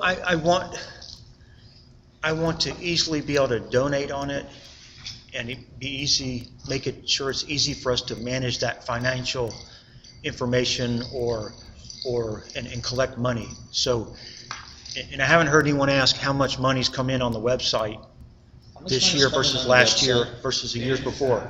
I didn't come prepared to get that information. Don't ask a leading question you don't know the answer to. It's really important though. Okay. You may find it in the financial reports actually. Web donations over the years. I'm serious. But you should you can say something's ugly, but if it's bringing in great money, I don't know that I care. How many people sign up? We get their names on this current website. I would ask that question before you say whether it's cluttered and nobody uses it. Those are key things. Now, going beyond that, yes, there's the new people who come. I would take off 3/4 of the information And by the way, a few years ago, I went through all the menu options and I took off about half of them, but the new ones keep popping up. You would leave the donation button there. I put the big green donation button.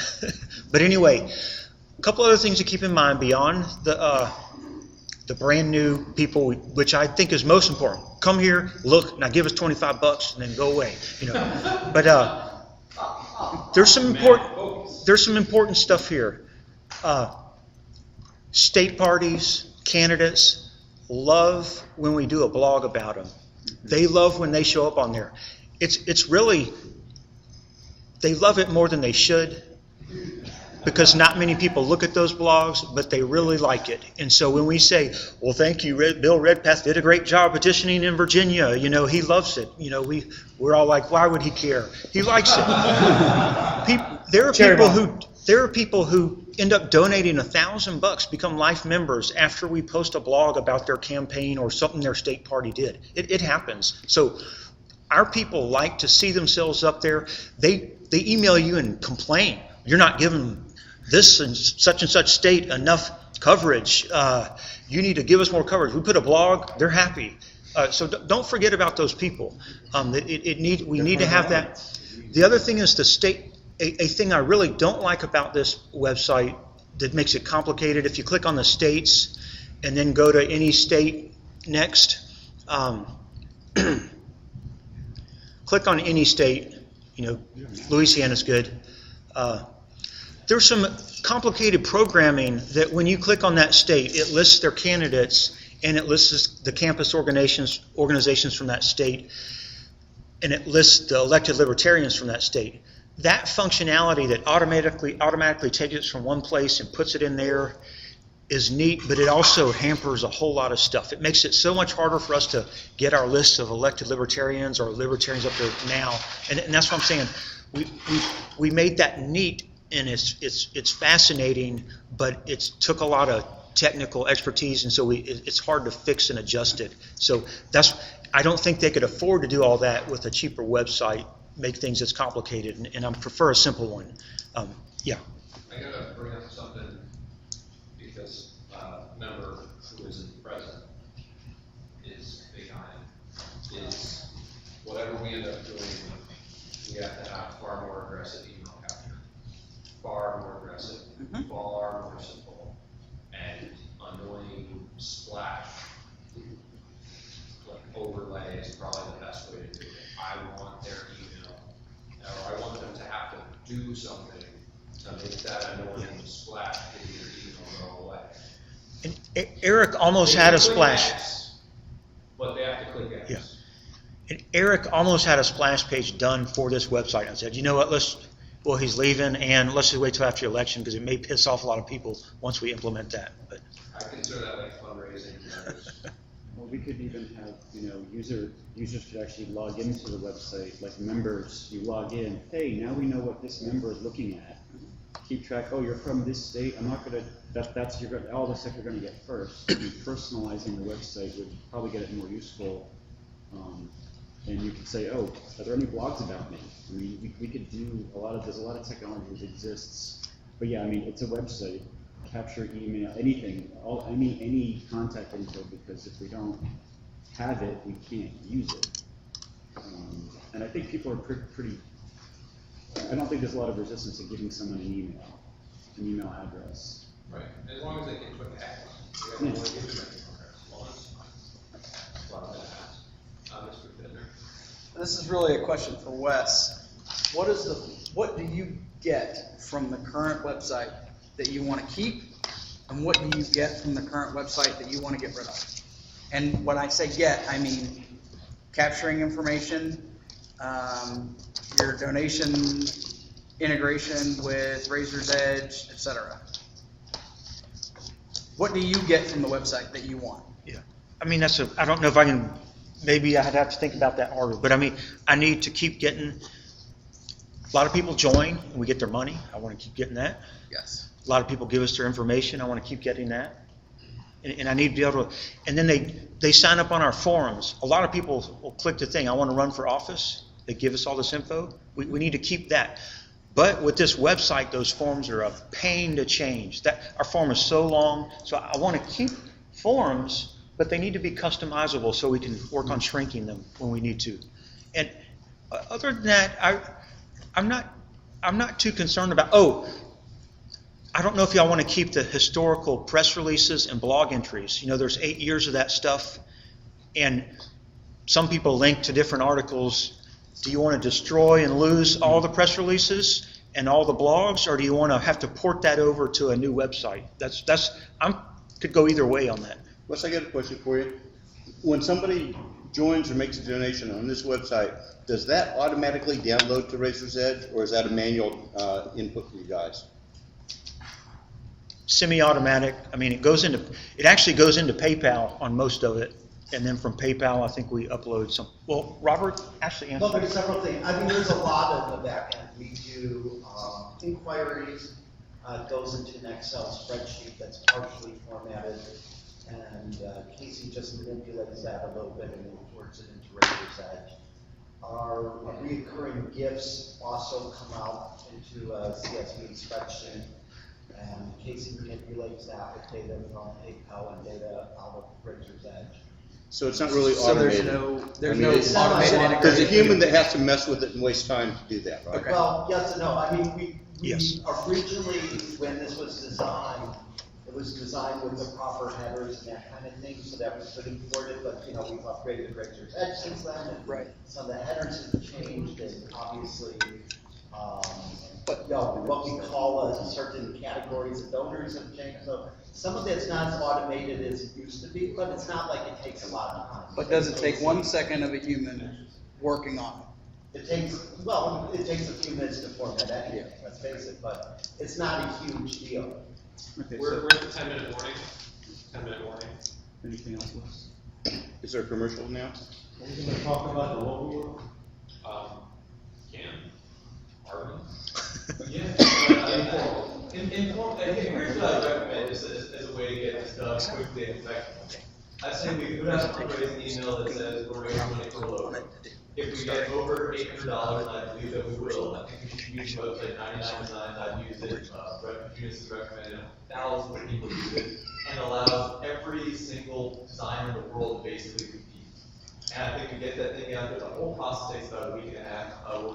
With our reach, because we can broadcast it through email and Facebook, I think we'll get some of the best designers in the world, because who doesn't want to be the design firm that made the successful logo of one of the biggest political parties, one of the biggest political movements on Earth. I think we should do this right away, and if there's some aspect that I'm missing, someone please let me know. There's one piece that I want to follow up on. There are at least 2 other logos that have been developed or in process that are outside of that process, and I think if we did go with 99 Designs, we have to have a way to kind of reintegrate those back in. Please make it to be submitted as on. I'm going to start with Mr. Bittner, then Mr. Frankel, then Mr. Goldstein. The one issue with something like 99 Designs is you're just looking at it from an aesthetics perspective. You're not looking at it, and it's only the eyes that are making the decision. There's a lot that goes into laying something out, having the reasoning for it that you don't get through that process. And that's part of what I wanted to talk about. We basically have 4 options when we get to that part of our agenda. But that's the only issue that I take with something like 99 Designs or Fiverr or any of those crowdsourcing things, is you just get to see one thing and you have to choose based on that. But that's not actually true, because you can give a lot of feedback for each design. It's like a multi-phase thing. Right. Well, I've used them. I'm just saying but essentially all you're doing is choosing based on aesthetic and not looking at the background of it and why it is there. Because you don't fully develop it that way. It's multi-step, I think. Yeah, and you can put it, when I use that, I put in tons of information that a good designer will understand what you're talking about. Mr. Frankel? Yes, wanted everybody, I think some people already know, but maybe not everyone, that the Design for Liberty group has a whole process going on with a bunch of people that just as volunteers developed a lot of suggestions for logos. And that this team has been doing the Facebook page, which has been doing very well. And I'm not a designer, but I'm on there frequently giving them ideas. they're very happy to work with whatever requests people have of them for designs, and are a major resource that the party could use for all sorts of design stuff if people would just get on there and ask. And that they really should be integrated with whatever your decision process is going to be for the logo or anything else like that, because there's been people that put in a lot of time and work, or want it to be, and they're frustrated because they don't feel like they're part of the process of the decision making. This is probably more appropriate maybe for the logo and branding discussion later, but I think we all got an email from somebody, I can't remember who, discussing this stuff, and mentioning specifically the porcupine character as an official mascot of the party. People are using it more and more, but I don't think we've ever given any consideration or official recognition to it, and that might be one thing we want to bring into the process of that discussion as well.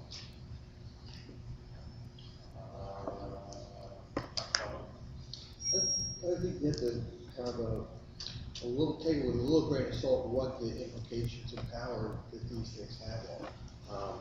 I was kind of surprised. I was the treasurer for Kevin's Secretary of State campaign, got 140,000 votes. I put my cell phone as a contact on all the materials.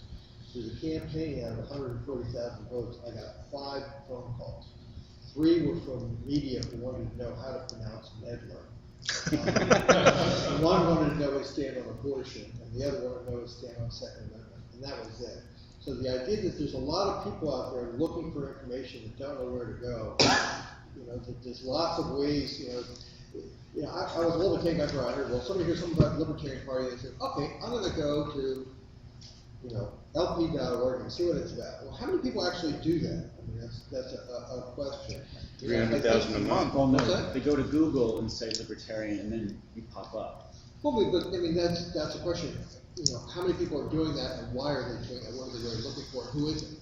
I mean, if they're Republicans and want to know what we're up to, that's a totally different. Well, that's a different problem. Issue. It's, I wonder whether we, somehow I think that I like to hear about objective information and really to find out from people who know or could tell us how to find out, what our goals should be. There was, I think the first news story on the LP site mentioned shut down the CIA. And I already saw some email from people saying, oh, we shouldn't say shut down. That sounds like crazy stuff. I'm like, well, I don't know. What does the public at large think? Do they think that hearing to shut down the CIA, is that something that motivates people to join the LP, or is it something that turns people off? I don't know the answer to that, but there ought to be ways to find out.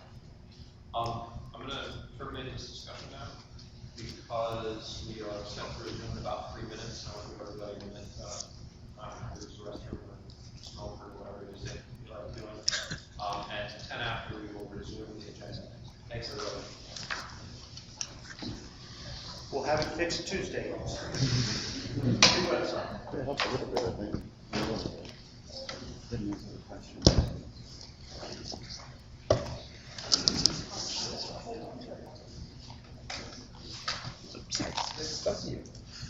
I'm sorry, I said that too loud. Yeah, but I was behind it. You're an ageist. You're an ageist. I think that's in the platform somewhere.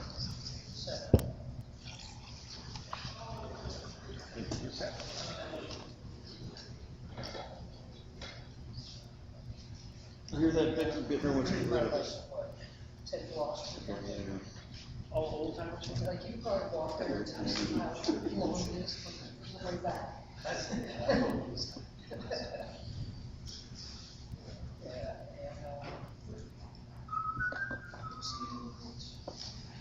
It's called an island grill. Yeah, that's it. It's the first word. Something like.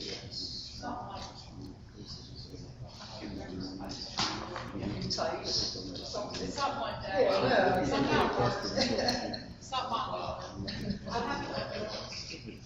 I'll have to.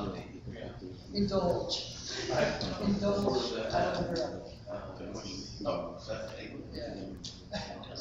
I mean, mean, a lot of it's contingent on a look between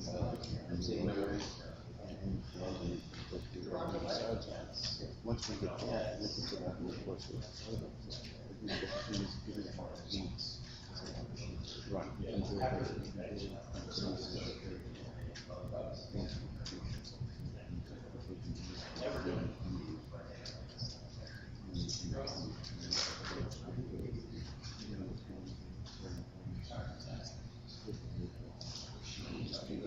I mean, that's what we did when we did, it's like, we worked on it for years, and then we announced it, and after they had six months, it's, again, it's people with money, so, it worked out quite well.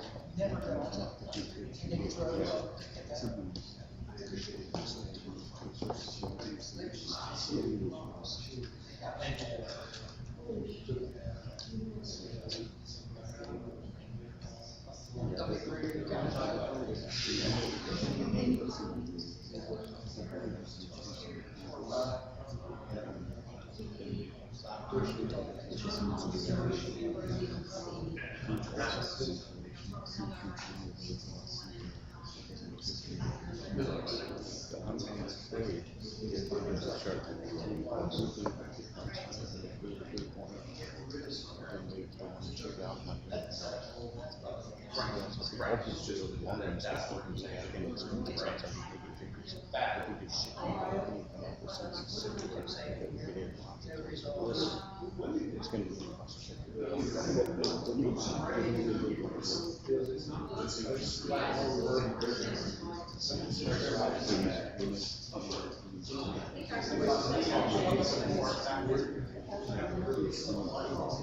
There's a lot of that. There's a lot. I mean, that's always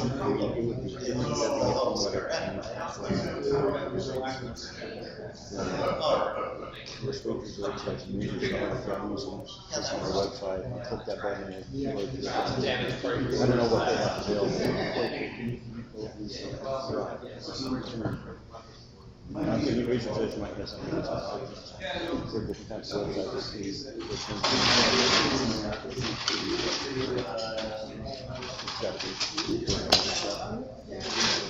All right, let's come back to order. Everybody here? Not.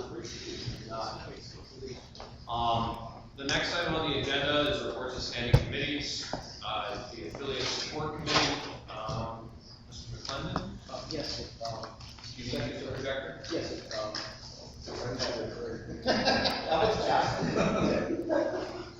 Smart man, Robert. And I have your stuff is on there, so. And this is separate.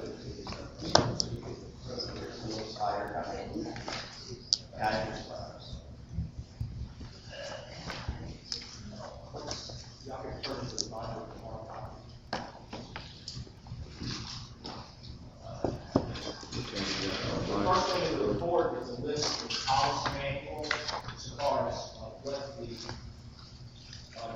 purpose of the committee is. So if y'all would just take a minute and get it going. In particular, as you can see, the particular need of assistance and talks about particular assistance.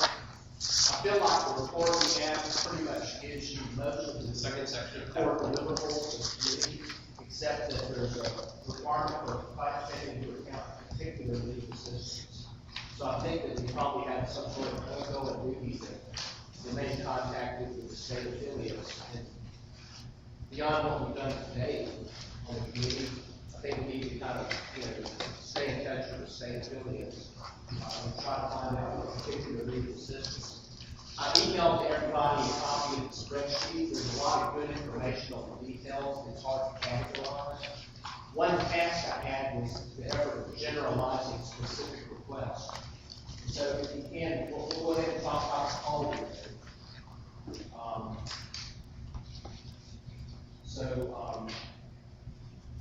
I do encourage y'all after, the meeting to go see the ASD poll results. I emailed that to everybody. That's where you'll find a lot of good information on specific ideas. And I just wasn't really able to capture yet a bunch of those good specific ideas. We got some of it, but I think there's more to be done. poll questions we included in the poll, and the members of the committee include myself, Michael Pickens, Joe Hoffman, Beth, Rich, Vicki, Norm, and I particularly want to thank Vicki for making all the phone calls. She was the one that made all the I enjoy doing that. I enjoy doing I'm taking 50 chairs. And my Norm gave us a good list of directions as far as actually implementing policy.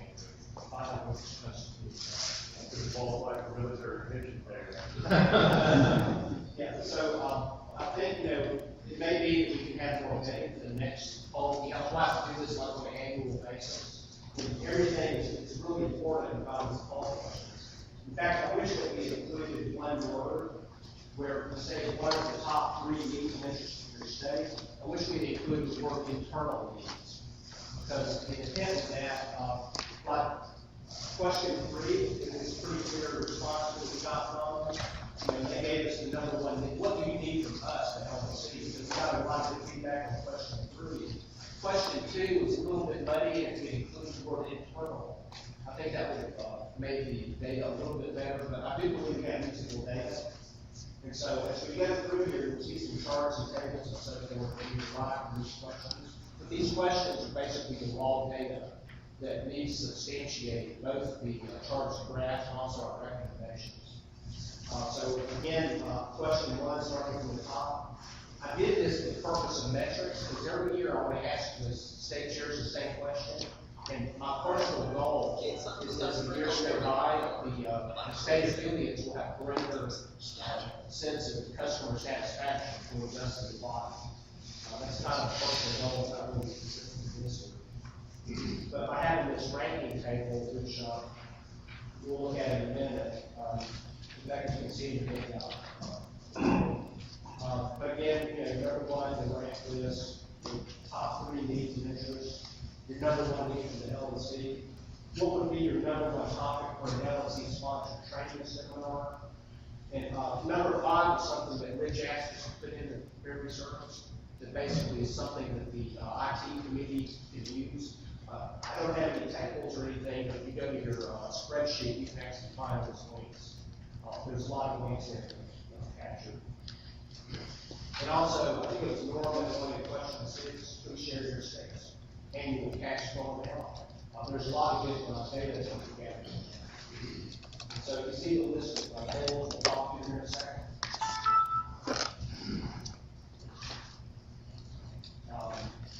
And I'm not going to try to read all of this, but I basically comment on each section. The bad scores, basically,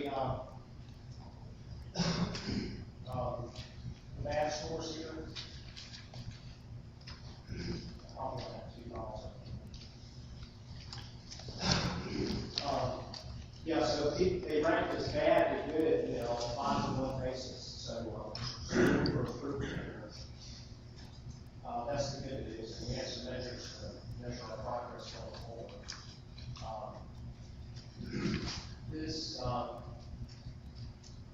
This is the top 3 needs. Again, this is intended to be internal. I'm sorry, I can't get my head straight here.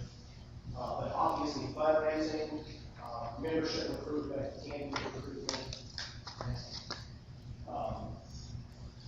ballot access.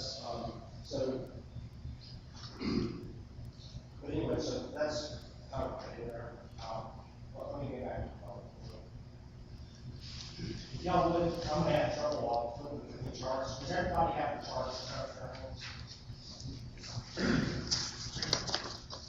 Got 4 sections. Okay. So, other than listing them there for reference, I'm not sure what to say about the internal needs.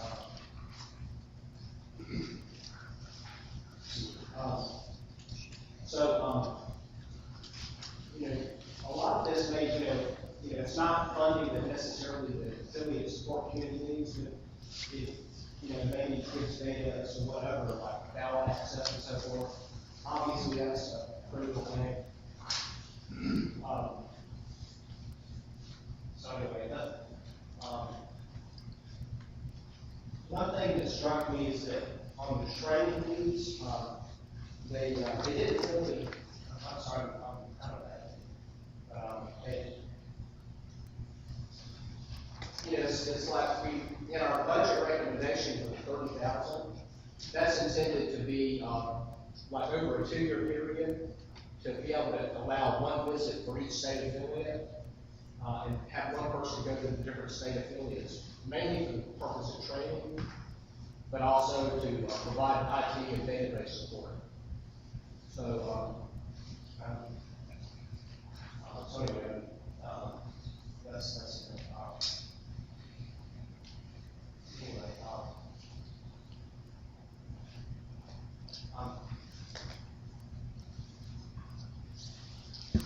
so anyway, that's pretty much it.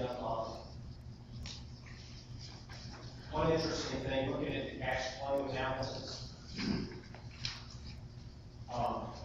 it's interesting that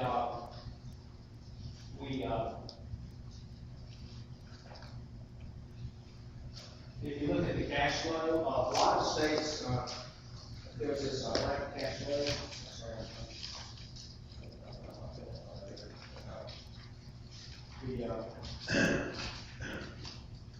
We've got this table that shows the different states. Texas has 180,000 central. There's a pretty big correlation between having staff members, obviously, and having large budgets. There's a couple of outliers, Arkansas and Illinois. I think they probably have high ballot access costs. And so whenever a state affiliate bites the bullet and hires a staff member, you can see a big shift in budget that goes with that. And so, that's maybe, what you might gather from that is, if the state is thinking that they may want to hire a staff member, for instance, Louisiana, is ranked number 9 on how much income, but, and they, have only 30,000 that they report as, money that they have. So that's probably kind of the least amount of money a state affiliate could have and still support a staff member. So there's a little bit of intelligence when I'm engaged in this.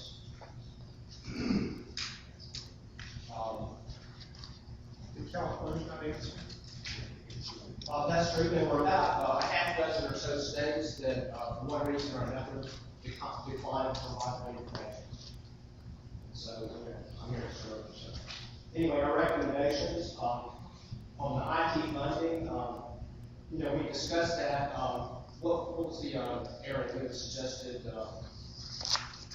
There was a lot of stuff that we discussed earlier. So we support that. Consider options for centralized solutions for home service. And we're requesting a budget amount of 30,000. It's double what's in the budget proposal right now. But again, I mentioned that the basis for that was be able to send somebody to different state affiliates like cars, who's driving class, and maybe some instruction on IT. So anyway, that's it. So Guy, instead of 30,000, you're looking at 15,000 each year over the 2-year period? Well, the recommendation from the IT committee was 30,000 for one calendar. You mean from the affiliate support committee? That's right. And that would be dedicated mostly to sending somebody out from DC to do training seminars in each of the different states, or work with individuals in each state to do various kinds of on-site training? Yeah, there's not really a presumption that it's necessarily staff from DC. It probably would be, but I know that Michael Pickens would be interested in going around as well, or different people. But I'm not sure that we specifically. In fact, maybe Norm or maybe you could talk to that. Y'all can tell conference why. Well, I don't think we only got started by, 1st of October, so I don't know that we have any actual specific plans or specific details to provide at this time. What we're just explaining is where we came up with that number and an appropriate number that would enable us to support affiliates. In other words, one shot per affiliate over a 3-year cycle seems like a reasonable thing to do. I think we're gonna need more time to put some more meat on that, to say, these are the kinds of things we'll offer, and there's cities. I would also have to measure the success. Yeah, we do a couple of these things, find out, are you really doing this? And, that type of thing.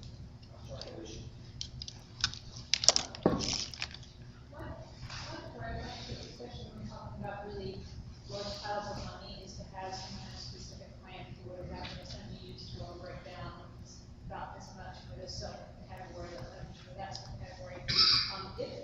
I suspect that a lot of that number may be travel expenses.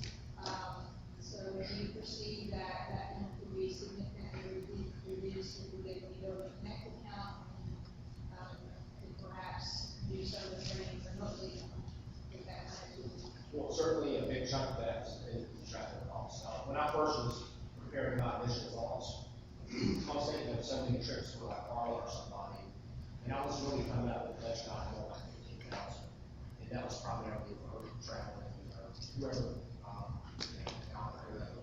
decides to do it. But yeah, with a couple of times, yes, Eric. I guess one thing I'm trying to understand is your report, the recommendation is spend all the money on training, but when you look at the actual, what the states say they want, training is ranked very, very low. It seems like we want more support for half this for data support and that sort of thing. Maybe help with I'm trying to understand I'm trying to juxtapose your responses versus your requests. Right, and that's a very valid point. I was thinking the same thing myself. When you think about it, items 1 and 2 are really kind of more auspices in the IT department. And there's an additional bunch of monies that would be there that would be handled by, IT committee and whoever. It affects the sustainability and the feedback that they provide, and it does show up in our data tables. But it doesn't yet show up here as a recommendation. That must be. Do you think that's a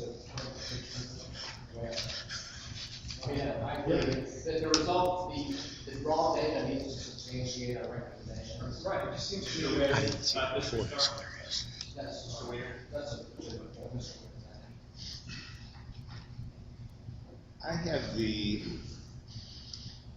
intuitive opinion that the real underlying determinant of the success or failure of state affiliates is maybe not any of these things that they're saying, but whether there is an individual or a small group of individuals who are real active go-getters who are really taking the initiative and doing something to organize things in that state. And if there isn't, then nothing is going to help. And if there is, then they are usually able to do stuff on their own to raise money, to recruit people for the party, to organize things, to create a successful party. And if we really wanted to help affiliates be successful, what we should really be doing, but what we probably can't do because they would think we're stepping on their toes, is to find people in that state who we can get involved, who are those kinds of people and who will get involved in that state party. Otherwise, talking about things like training, if you don't have people with those kinds of skills and initiative, I don't see the training is going to help. Technical stuff, websites and so on, that's secondary to this underlying problem. And I don't know that I have a good solution to it, but I don't think we're really addressing it. And until we find a solution to that, we're going to have a lot of states that are simply going to continue to be basically jokes. Time has expired. I move this in 5 minutes. Is there objection? I don't hear objection. Yeah, I concur with what you're saying, and this is where the state chairs are telling us that number one meeting.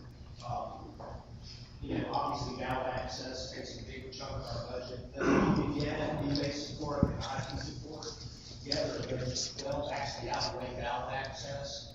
And actually, it's, you know, if we talk about Razor's Edge and all the IT stuff we were just discussing, the other back-end functions on the website, I mean, you're basically telling us, you know, adding 8 plus 4, well, that's actually a greater concern to you than ballot access, because that's how we build the membership and so forth.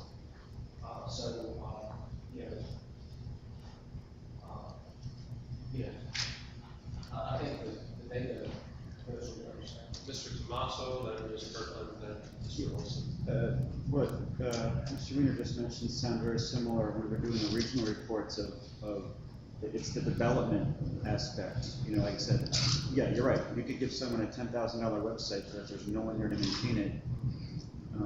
So maybe, this is just kind of off the top of my head, instead of training, maybe thinking more in terms of like the field development, helping, what could we do, what can the National Party do to, you know, build that team and make sure they have the skills in-house. You know, okay, so you're, like say like, I don't know, was it South Dakota or something, just there's nobody there, or some of the really small states where you can fit all the members around one table.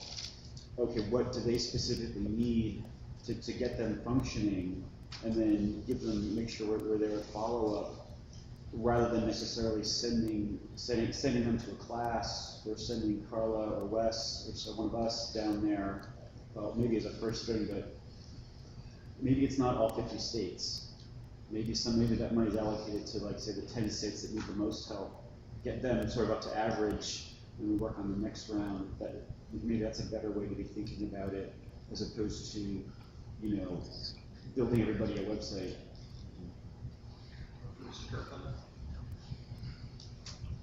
What I heard over and over again when I talked to the state chairs was there's a ton of communication between the national committee and the state affiliates. And, you know, I think if we could establish better communication, that would help a lot. I'm going to interject here for a second, and just throw out an idea. One of the things that we do right now is we publish a special print newsletter for pledgers. I'm sure a lot of people in this room probably get that special print newsletter. Is there a sense of the body that to the extent that we use that time and energy, that we would be better served by maybe having a monthly or every 2 months newsletter that goes to state affiliate leadership instead, to improve that communication line rather than pledgers who are already Mr. Johnson or Mr. Olson or Mr. Johnson. Yeah, I'm going to answer the question.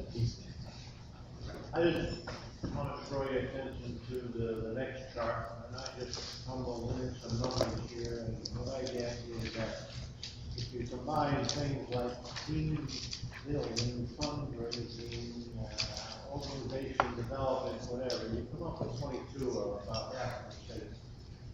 And I think that's basically what we need to learn how to do. I'm not going to say I know how to do it. I haven't, or do I have any specific plans, and I don't know what works and what doesn't work. And I think that's what we need to do, is find out how to build some institutional stability so that when one active guy that really gets things going, like the folks in Arkansas right now, that when they burn out or get run over by a bus or something like that, there's something left there to continue on. Much like, I mean, that's how Indiana got started, right? Mark Zuckerberg made it work, but he left behind a structure that survived. The same thing is going on in Ohio, and I think tactics in Texas come to mind. But I don't know how to do it, but I think we need to give ourselves the opportunity to try to find out how to do it. Mr. Johnson, Mr. Redpath, and Mr. Redpath, 20 seconds.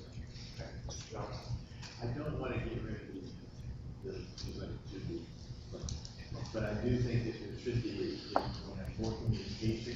I mean, if they were printing the newsletter, I mean, the newsletter more than 4 times a year, as it's in the budget. Like, I would like to be 12 times a year. And, it's like, Mr. After you seek to be recognized. Is there objection to consent for 2 minutes to hear from Mr. Red? Mr. Bennett? I hear no objection. Mr. Red, Where are we going with this? I mean, is this something that's going to feed into our budget discussions, or I'm not, is that the context of this? I'm not sure where we're going with this. So other than to see where our state chairs think they have problems, where they want help from the LNC.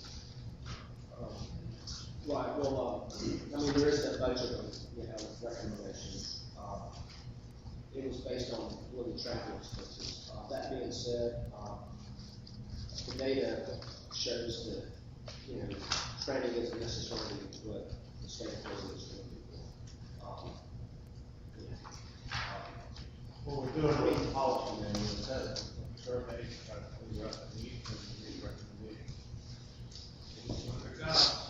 Right, and I think there's a lot of, good value here, taking the brain from state chairs to find out what the individual needs are. I don't think that the job of the committee is really close to complete, but, we had a deadline to get a report, we gathered the data, here's the report.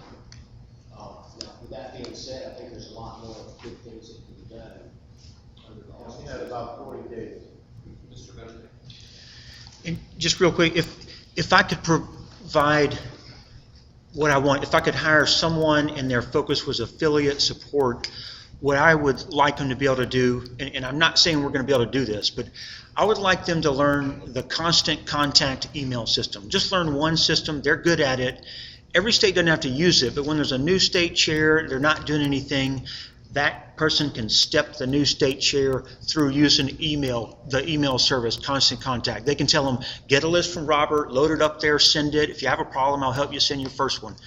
They would also learn, they would pick one of the database systems that y'all are using. States are using different database systems, but they would learn one, maybe two.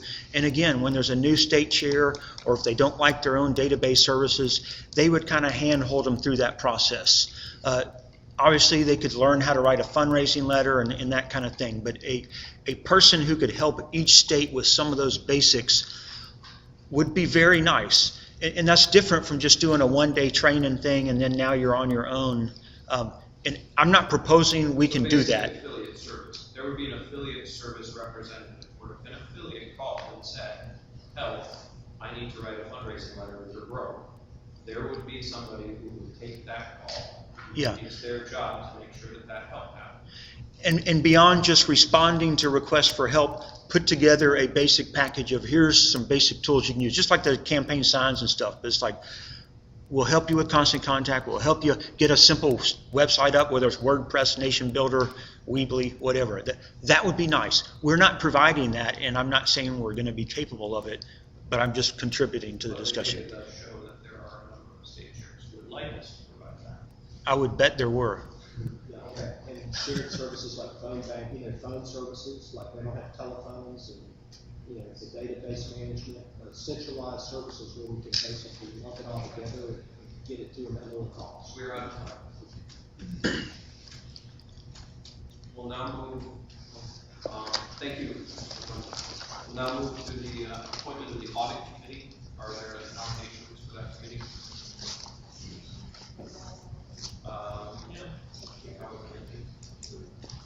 Ms. Madison will read the qualifications for the audit committee. Prior to opening nominations. Information about the audit committee comes from two different places. The first one is bylaws, Article 10, Section 2. The bylaws say that audits shall be performed annually by a independent auditor. The non-officer members of the National Committee shall appoint a standing audit committee with 3 members with power to select the auditor. 1 member shall be a non-officer member of the LNC for the National Committee, and the other 2 shall not be members of the National Committee. The Audit Committee shall clarify for the National Committee any recommendations made by the auditor. Policy adds a little bit to their job.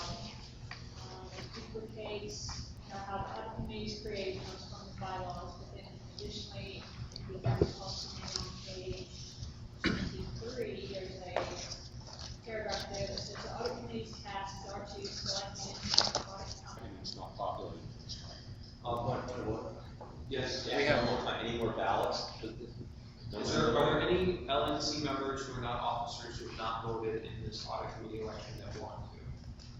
Seeing none. So the awards committee, is it okay with the body if we appoint the awards committee at the next meeting and then solicit nominations for it somewhere as a platform of bylaws between this meeting and next meeting? Mr. Johnson? And credentials. All right, only there was somebody who took notes of what we said in the meeting. I think we had a person whose job was to write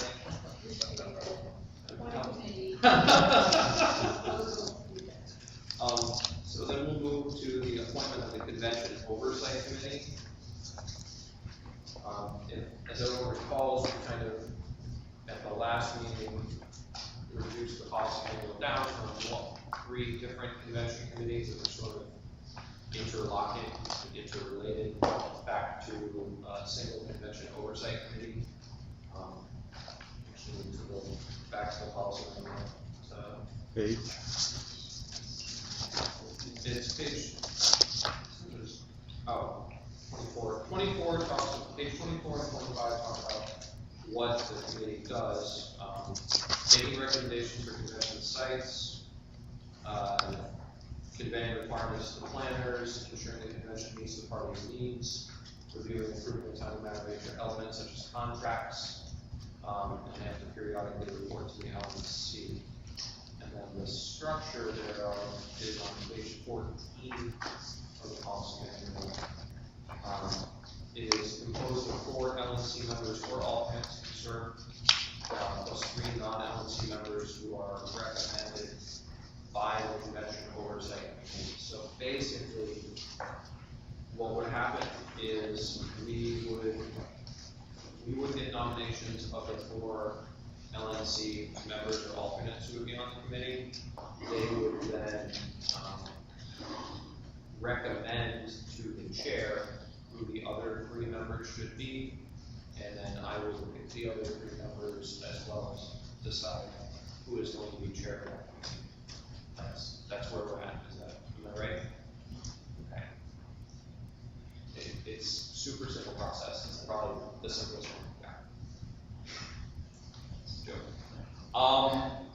So, are there nominations of LNC members or LNC alternates to be on the committee? I know some of the alternates have left the room, so I question if they really wanted to be on there. A question about Mr. the committee. Cross. Yeah, so this committee, this would be this one committee would be doing prospecting site selection for 2018 and looking at our 2016 convention, making sure that's ready. We're doing both. Yep, it's doing both. Walking and chewing milk.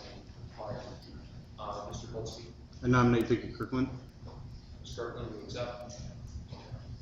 Can it be both region members and alternates? It can be any LNC member. I think technically it would probably be more Or alternate. too. Yeah, any member or alternate. Mr. Hayes, you accept the nomination? I do. Ms. Madison, you recognize? Yes, I was going to nominate myself. I assume you accept the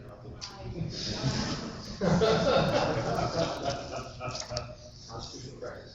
Mr. Bora? No, it's nominate myself. I'm assuming you probably won't accept either. There are 4 nominations at this point. Are there any other nominations?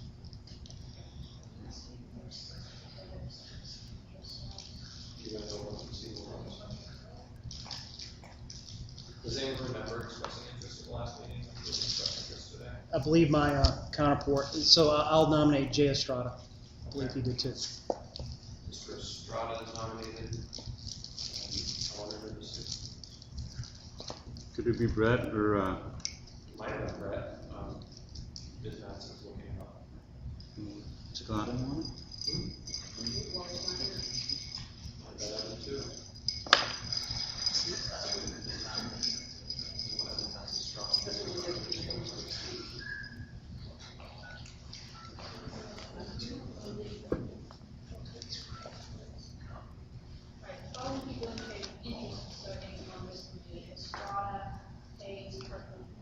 Mr. Marsh, you've been trying to hide over there, are you no longer interested? Oh, I am. Sure. Would you like to nominate yourself? Sure. All right, Mr. Marsh. And Mr. Goldstein is double checking with Mr. Bittner. McMahon. Bittner should be out the county, but Evan, are you interested in being on the Convention Oversight Committee at all? No. Okay. Take care. Everybody wishes you good. What? Everybody clap. Yes. Okay. Let him know he's back on. All right. No, we were going to put you on, but then now we'll just take you off. Okay. Take care. Bye bye. All right. So are there any other nominations? So I have Kirkland, Mattson, Laura, Hayes, Estrada, Lauren. Is that it? Yeah, Jay said awesome when I said I nominated. Awesome is the right answer. Then that is a vote of the entire LNC, so once Mr. Spencer's not busy, Jay? we can do that. Oh, dude, I'm looking all over. Where'd he go? We have the names up on the We've screen. been there all Some, day. those of us with short-term memories are just. I think I need more tea. We have 6. Well, he's gonna put them up on the screen. Kirkland, Hayes, Mattson, Bora, Estrada, Marsh. Thank you. Mattson, Bora, Estrada, Mattson, Marsh, Golding, and Scanlon. Estrada. 1, 2, 3, 4, 5. Who am I missing? Kirkland, Hayes, Mattson, Morris, Estrada. Who am I missing? Bill, read them one more time. Kirkland, Hayes, Mattson, Bora, Bora. Estrada. How could I forget Arvin? I did the same. Like,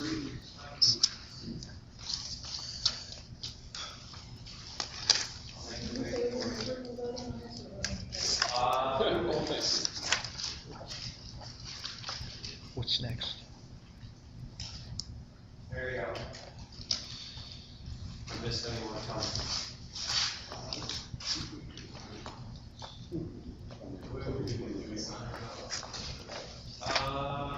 Then it wouldn't be a secret ballot. No. Okay, that goes secret ballot, because it wasn't anyway.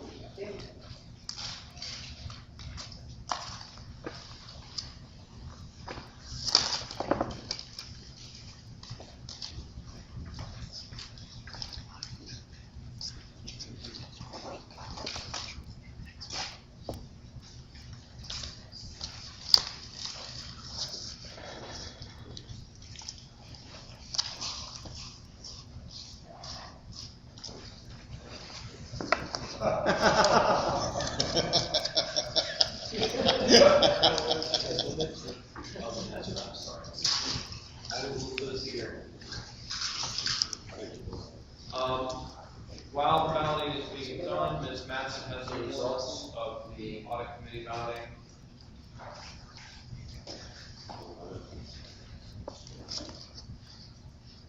Okay, with 11 votes cast, because the officers were not eligible to vote, so 11 ballots were cast, and Aaron Starr received 10 votes, and Carlin received 9, George Martin received 2. There was 1 vote for Gary Johnson, but he's already on as the LNC member, so. Throw it out. You just, So congratulations to Mr. I guess it is his chair. Maybe they want to recount. Does anyone have a vote for the convention oversight committee that they have not turned in to Mr. Spencer? If so, we can chase around the table. All right. The next report is the Employment Policy and Compensation Committee. Dr. Ward, I know you submitted a written report. Do you have a supplement to it? No, sir, we'll be happy to entertain. As I mentioned, I do intend on behalf of the EPCC to send a message to the staff to inform them that the EPCC stands ready to receive information about potential violations of the policy manual, the bylaws, anything that's going on at the national office that they feel they need to report it. It's in the policy manual that we are to be there to receive it. I will send, by the way, Mr. Chairman, I will send that message to you for a couple of reasons. One, I think it becomes the chair. It's also because you're an attorney. It might be useful to have your practice side look it over. There might be something in that message that we might want to embrace. And then as far as action items for that committee, the one I recall that was pending from the last term was the employee manual. That has been submitted, Mr. Chairman. The point that I made at a previous meeting was it was submitted to our previous general counsel that he was having difficulties. I don't know to what extent he actually had the chance to review it. In any event, he did not provide any direct material concerning that. It's possible he made it to the staff. If he did, I don't know about it. I also thought that even with Mr. Sinofsky's review, if he provided one, it would be useful for someone with Virginia employment law experience to look it over. I don't know to what extent there's a huge difference between Virginia employment law and DC employment law, but I heard a little voice in the background saying, yes, well, I would think so. I mean, when you go from the American side of Potomac to DC, Favorable for who, the employee or by committee? the way, that's kind of material law. I'm not smart. Yeah, Congress might have something to say about that. Yeah, who gives it? That's absolutely. So we were trying to find someone who at a reasonable price would provide that review, who is knowledgeable. I still seek to do that. The employee manual is available as far as I know. It can be used, but it would still be useful as a matter of due diligence to make sure it's properly reviewed. And again, I don't know that Mr. Sinofsky ever had a chance to review it. If he did, he didn't provide any comments to me. Mr. Redpath, Mr. Wilson.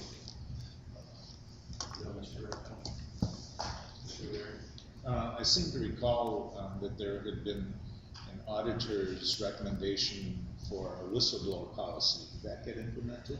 It was not prepared. I thought that was something that really that's a wider issue. EPCC can provide it, but that actually, from what I saw in terms of the auditor's comment, and there's one person involved who perhaps could address that better than I thought that was actually something that really was a broader issue than just the EPCC. We could give it a first whack, but I think that's something that, at the very least, the LNC should review.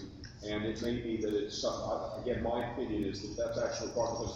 Whistleblower can be not just employees, there can actually be other situations too. I want to recognize Mr. Starr. Let's start with Mr. Goldstein. Mr. Starr. Me? Yes. I don't know if I'm the only person concerned about this, but we've had some discussion throughout the morning today of several positions, including the political director position. I'm looking at page 57 of the policy manual, and there's a whole page here describing the executive director position. However, looking at page 51 of the policy manual, there are 3 specific staff responsibility positions here: political director, news director, LP news editor, and operations director, where there's like 1 or 2 paragraphs for positions that we spend a significant amount of our budget on. And I was wondering if there's any feeling on the committee toward asking the EPCC to kind of flesh those out and come back to us with more detailed descriptions of what these positions ought to be doing. I feel like the EPCC chairman has an opinion about that. So that's why I asked the question. Well, absolutely. Task us with this. I'm sure we will. We're tough taskmasters. It's not inappropriate. Of course, the policy manual has been prepared by the LNC in terms of the creation of a lot of decisions over many years. Right. I don't know that a committee such as the EPCC has actually gone through this for the purpose of actually seeing if what we have there is appropriate, it needs to be dealt with in some fashion. I can't speak, well, Mr. Bittner, is he left? He ran away. Mr. Bittner's on, and Mr. Katz's on. My gut feeling is that they would not object if the LNC wishes to pass it, but you should indicate specifically what you want in terms of delivery. Is there any objection here, Mr. Starr? Mr. Starr? Yes. As part of the audit committee, we realized, of course, that we're working on good recommendations from the LNC paper. We did draft some draft whistleblower policies and a document pension policy as well. And I don't know if anything's done that useful, but it may be a good starting point. In response, Mr. Starr is correct. That was provided. We appreciated the providing that. My feeling, and Mr. Redpath can speak for himself, Mr. Winkle, who's not here, can speak for himself. It was useful for us to read through and think through. I thought it was going to require substantial modification for our purposes. We are a political party. It was useful for us to see the boilerplate that was suggested, but my feeling was that there was going to be an awful lot more time that was going to be needed for us to actually come up with something good. Certainly more time than we had for the purposes of the EPCC during the previous term. Time is elapsed on this item. Move to extend 5 minutes. There's a motion to extend for 5 minutes. Is there objection? There is no objection.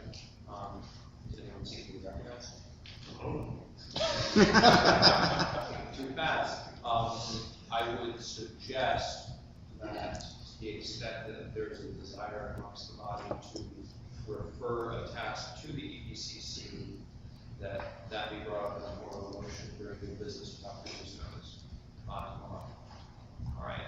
So, Mr. Chairman, even if it's not brought up tomorrow, if members of the LNC, even if we don't come to some sort of agreement, the LNC members who have tasks that they think we ought to be performing are willing to circulate it to us, and the LNC will be happy to consider them, even if the LNC doesn't say you must go and do this.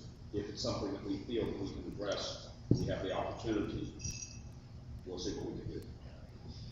And I would assume, it's probably good to make assumptions that the EPCC would consult the chair and the executive director regarding the Absolutely. Okay. The next item on the agenda would be the IT committee. We can talk as long as we want to, or as long as you want us to. And then Bill will extend for 5 minutes, just out of kindness of his heart. I think I'm going to do, our report is in front of you.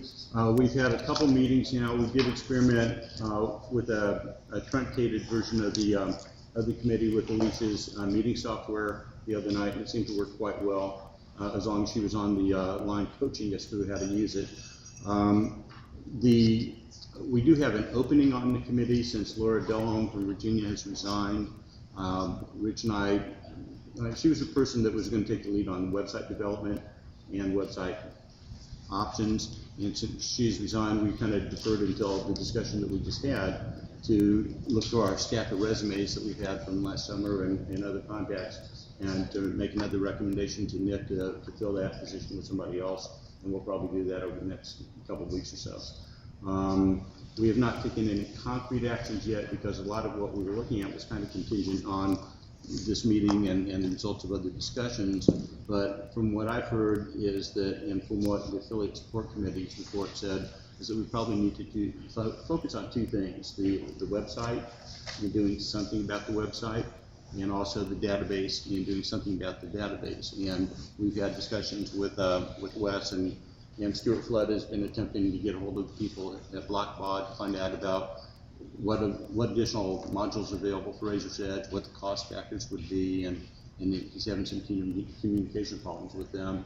But we've not taken any concrete steps yet. We're still forming our ideas of what needs to be done before we decide what we are going to do over the next couple of years. But we did make during the executive committee discussions and during the general discussion that we'll talk about on the budget tomorrow, we did put some preliminary numbers in there just so we have some space in the budget to move forward with IT projects later on in 2015. Rich, you have anything to add? No, I'm confident we'll find someone, of the pool of 50+ applicants, who has I think someone who can focus on the website, probably the most, so there's at least 4 or 5 people who have pretty relevant, even some nonprofit website development experience, that would be good. And, yeah, it's not gonna cost $90,000 to redo the website. It might even cost $9,000 to redo the website, I think. President Obama, it took him 90 million. And it still doesn't work. Do have a question, two facts. The Village Court Committee recommended doing something with phone system. If I remember correctly, being on the IT committee back in 2012, when the current phone system was purchased, that it could do all of this stuff. Which is true. My concern is that are there FEC implications if we provide telephone services to our affiliates? I don't know. Maybe you'll build, I can say too, I don't think so, but from us to affiliates, the problem. Okay. But Robert told me, Robert, it's pretty reasonable to make that accessible to one of the affiliates to provide them phone services, isn't it? There are several different ways. The least expensive is a quote-unquote virtual number, which essentially would just send it to an email address. Mm-hmm. Sort of what the chair has as a virtual number with their system. The other way is where they get a fixed IP address and they can be sent a phone. At our expense though, right? Well, yeah. Or they can be, we've talked to the vendor previously about billing this thing separately. Or they could buy a phone that just happens to work. Okay. That this is probably very cool. is proprietary, so that probably would not work that way. Well, I mean, you could tell them exactly what phone to buy. But the equipment, the phone they don't have to buy, it's provided. It's included in the service. But they would need a fixed IT and there is some expense for that. One other thing you may have noticed is that we're also looking at projects, collaboration and management software. This will also be useful for other committees to use or in working groups. Maybe not the convention oversight committee, but if you have a working group and want to keep better track of documents and tasks, that's the kind of thing we're also looking at, so we can use technology to make it work better. And this way, if someone leaves the committee, it's all the information stays. So as you will think of projects and requirements, send them to us. So when we're evaluating these tools, they'll help us probably it's going to take one tool if we can. So the kind of things you do on your project, political projects, would be helpful to us to narrow down that list, so we can pick one. Other people seeking to be recognized on the subject. Anything else? I think we're good for now. Last time last meeting, you were concentrating on the hardware. And that, are you still contemplating major hardware changes? You mean at the office? Yeah. We've got a wish list from Wes and Robert, and we're just kind of waiting to see what shakes out on it. I don't think any decisions have been made about switching out hardware or software or anything yet, have they? No.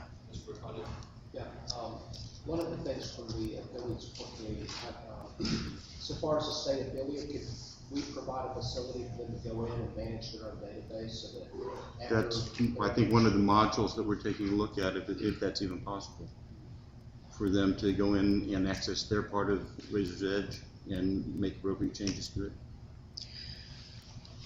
I mean, every option's out there. Right. But we have two of our IT committee members are really focused on a shared database technology of some sort, because a lot of offloading that is something a lot of affiliates do now. And if we get it working, it might be something all the affiliates just might adopt. I don't think it needs access to Razor's Edge. Colorado has 400 names in Razor's Edge, which got 33,000 registered voters. I know, but that's, unless we switch, totally get rid of Razor's Edge and get a whole new database, which is, I think, financially prohibitive, then it has to be some tie-in with Razor's Edge that the states that we get access to. Well, there's several products out there. That puts to a cost, he's got it on his computer for 8 years now.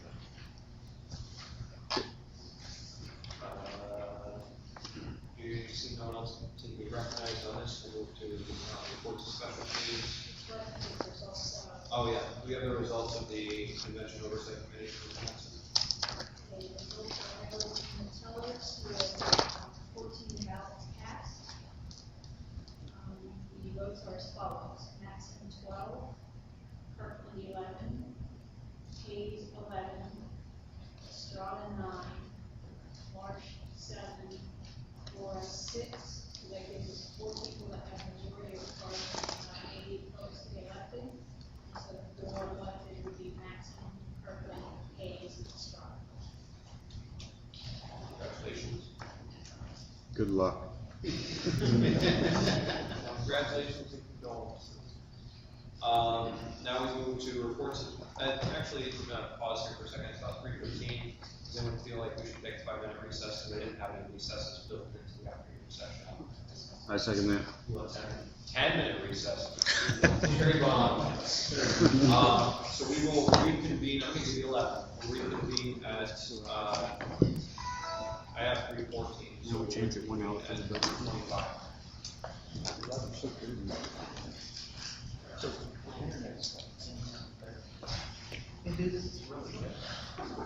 It's at 18. There's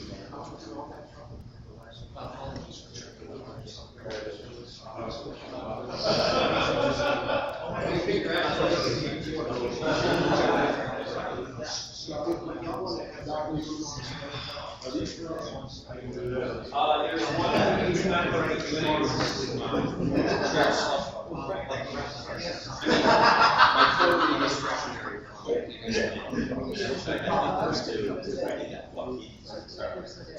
yeah, well, I read it. Rich, you want to show us tomorrow for breakfast? So there's one.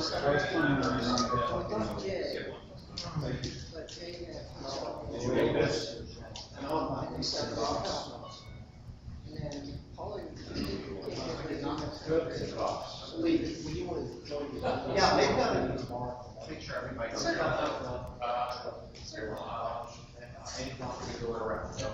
Mr. Olson, you probably your first 50 minutes. Okay. Sounds great. Get back to yeah, sometime a couple of minutes ago, I made this was over that straight up the whole way here. So I started out 2 minutes. Probably after best public speaking. No. I just took a peek at LPO, so I guess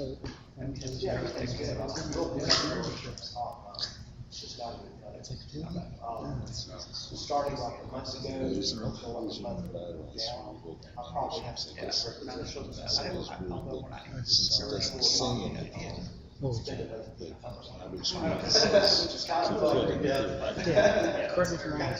Oh, yeah, it's like, you got to remember, they give us money, so we need money.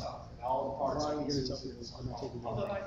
There's someone who would, but it's a general rule. Yeah, it's a general rule, you're right. Take it in money.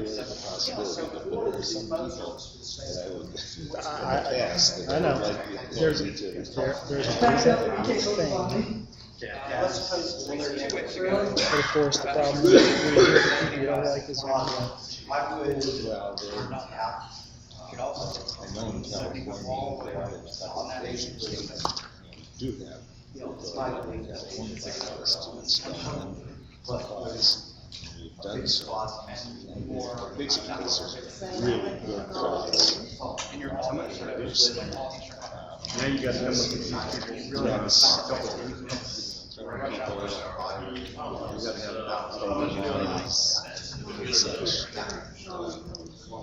Oh, yeah. So you're sometimes use it, you have to, unfortunately, but you gotta try to spend more. But that does eliminate all the compromises.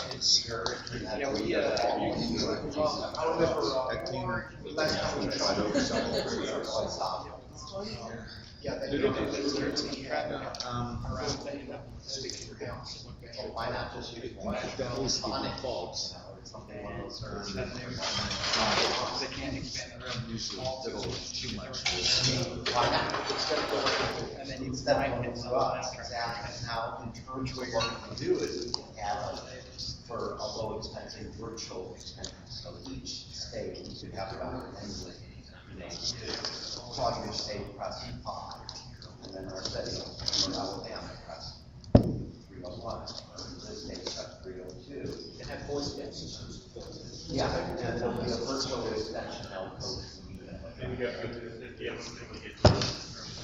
Well, you could look it up, I mean, I'm sure there's a search by name.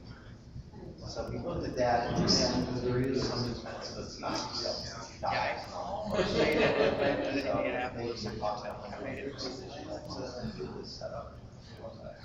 but that means, first of all, here's the deal, as your affiliate support committee can know, by emailing people, that's good, on your survey, how many states are in Atlanta? Okay, so we sent out to the regional rep. I wanted to take care of this guy who sent all that state for the last 3 weeks. So their present size, so the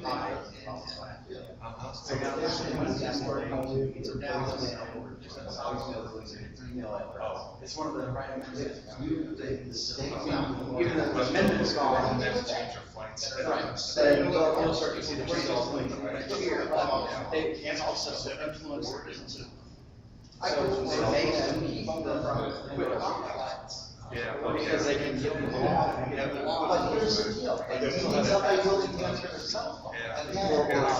At least it's better to do it. That's the state sheriff.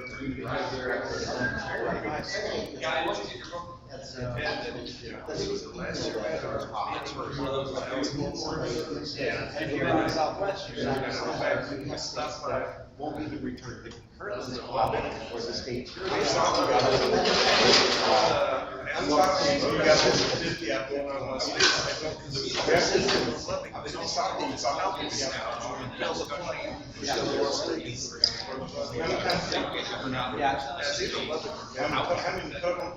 The status quo is not So that's the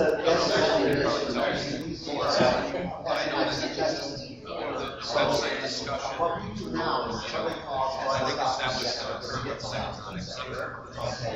And usually it's starting out.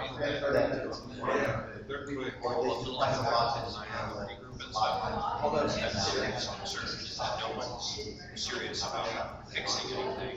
We haven't even gotten to the point where we acknowledge that there's a problem.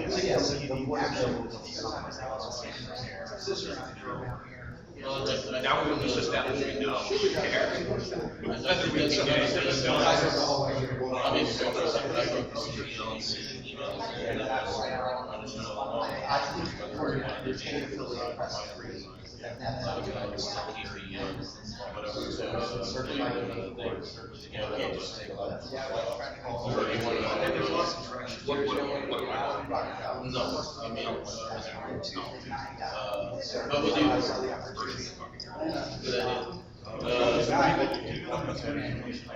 Although I should have even said a whole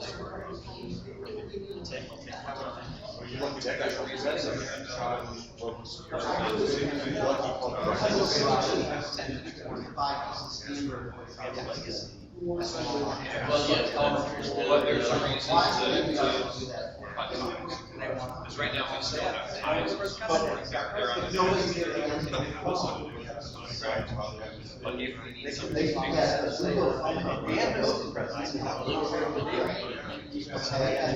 that's what we should do. Look at the documents because at least they'll get a voice and somebody, gosh, on staff is basically somebody. They can't recommend this. I've got a guy who's county sheriff, Requirements analysis on the front end, say, one X, Y, and Z, you don't want all this extra work to do. And these are all requirements, and the bill wise, don't sell us, what you sell us. Because they did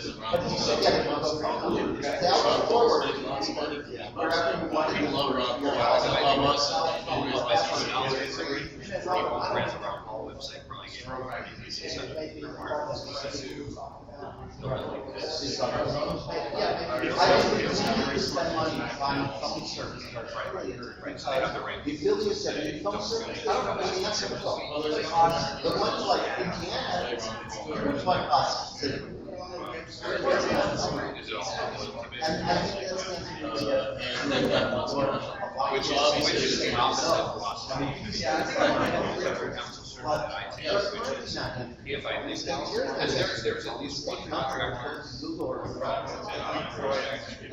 I own personal favors to, and that's why whenever we get to the point where we're doing something, it's going to be a little bit request for proposal, and not like done. I mean, we would have, first of all, they would have to say they would broadband.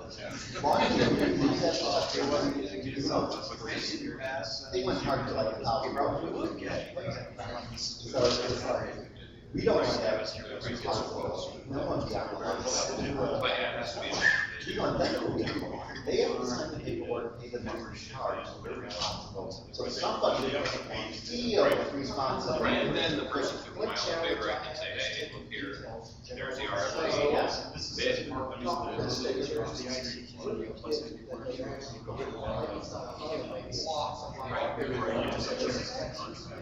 But they want to be clear that the committee doing the proposals, and the committee getting the proposals, I only have, works. I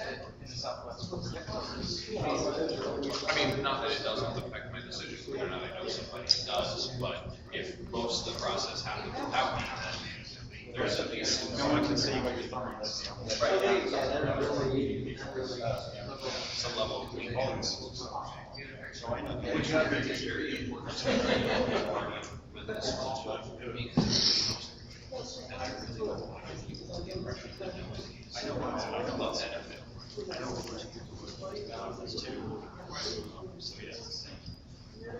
Is Seth still doing stuff like that, or is he? No, Seth was it's the nature of the beast. You put two libertarians in a room and you have like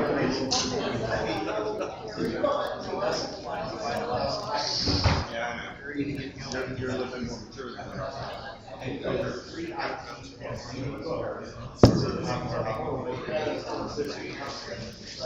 So I guess I'm going to Disney World.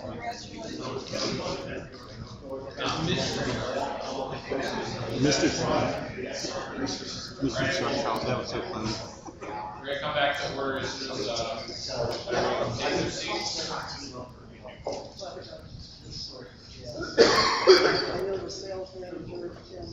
And just to put everyone on the same page.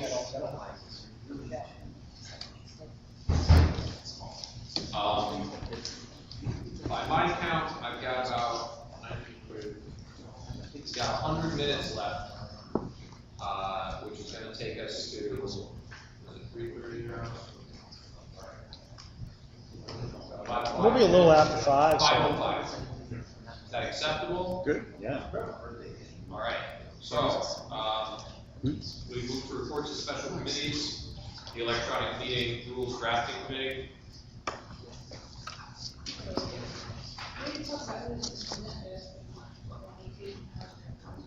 I would say the unofficial chair and the note taker would be. We don't have an official chair, so we'll need a facilitator.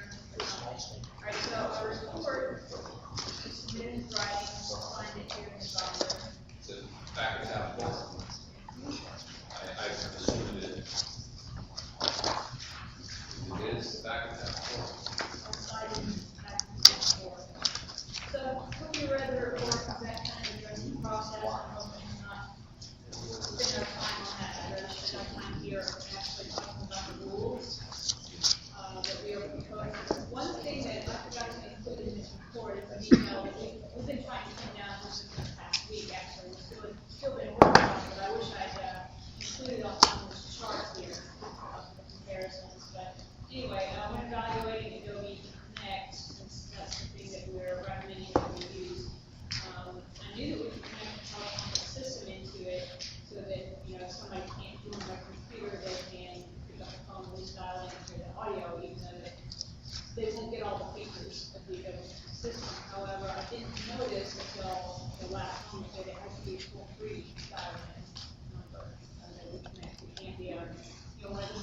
accounts that we typically use, for our teleconferences. So, that's a cost factor, although not as bad as you might at first imagine. The systems that we have right now are not built free, but Adobe, my contact person with Claris, the underlying provider of the service to Adobe, put me in touch with a firm that can give us a toll-free connection for 2.5 cents a minute, which is about half of what we saw anywhere else. So the cost of calling in on the phone should plays into your estimates of cost per year. I intend to, in rules, discourage use of the dial-in, just because it will cost us money for people to connect.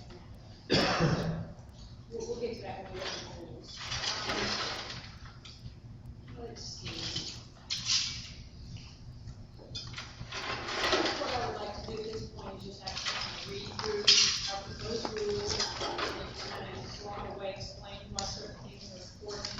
And if I miss some details, some of the other committee members here chime in and help me or fill in for me if I'm skipping something that needs to be out. I don't expect these to be the forever and ever rules. I presume that once we start using it, we'll find some aspect we haven't considered yet, but this is a starting point. Real life experiences may work very well for this state. After having played with it, these are the rules.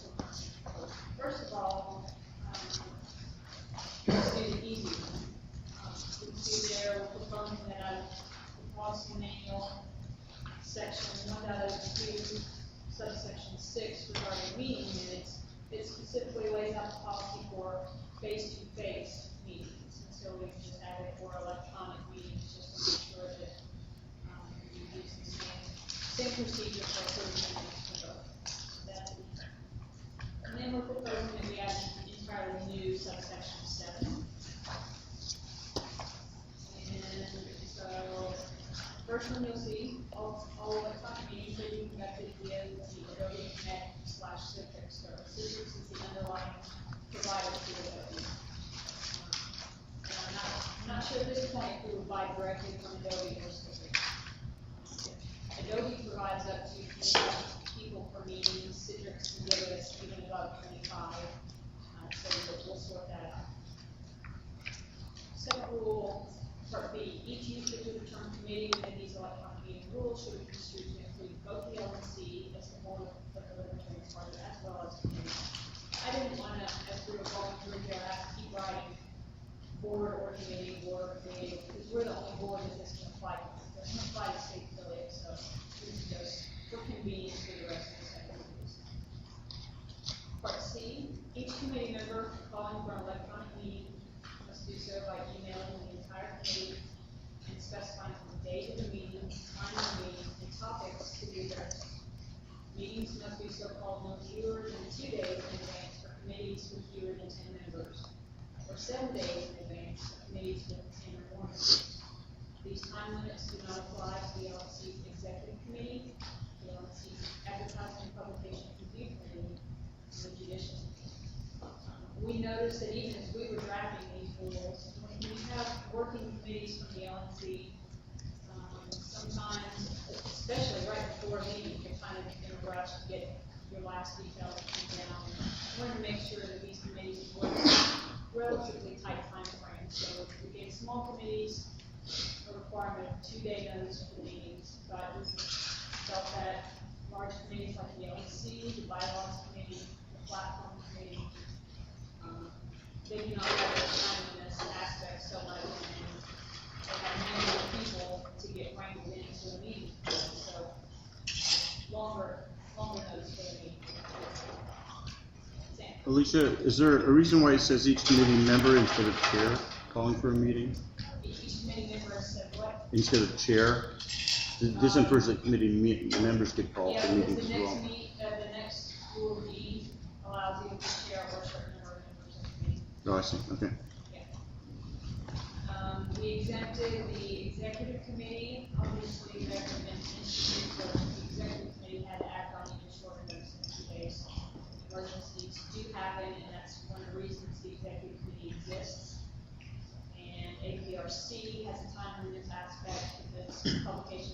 out, they can't sit around and wait for 2 days notice. The judicial committee has its own procedures, the bylaws allow them to take it off, so they get set up.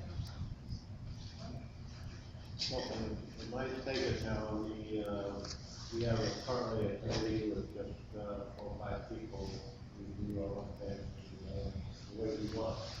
All of some people who don't feel fine. Any committee that's appointed by the LNC would follow these rules. If you want video or an electronic conference. Yeah, now keep in mind, the bylaws allow teleconferences, is it just 10 or more, or they extend that? They extend teleconferences and email out teleconferences as well, right? I think we priced that LNC's about how it looks. Yeah. So is there If you do an electronic meeting, these rules apply. is there a distinction between a teleconference and a, whatever we call it, electronic meeting? Yeah, I mean, electronic conference would involve, connecting by computer and connect to teleconference. Yeah, but if you, I think if you just want to discuss things with people and not have any votes or anything, then that's not a meeting. Yeah. So the open door law doesn't apply. If we're gonna take a vote on anything, we still have to abide by the procedure through the meeting for 3 days. Right.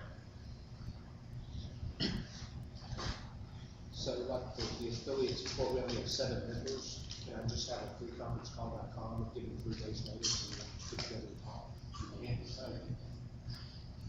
Yeah, we could. Small 3 days, committees can go to small committee, could be 3 days notice. So we can actually take breaks and do our stuff. Yeah. Okay, item D, electronic meetings may be called by either the committee chair or 1/3 of the committee members or 2 committee members, whichever is greater. Okay, I think the first bullet point is relatively obvious. The second bullet point, we wanted a slightly larger percentage than the 1/5 getting sponsored email ballot, because there is more inconvenience to getting people assembled simultaneously for everybody to connect than there is an email ballot, which is really convenient to participate 24 hours a day over many days. How many committee members are there on the LNC? 17. Mm. I believe there are 8. Yeah, but my question is does the third apply to which number? Members. And members.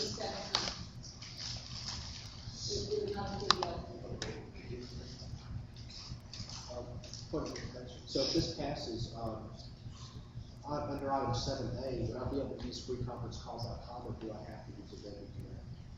Or just an ASC teleconference?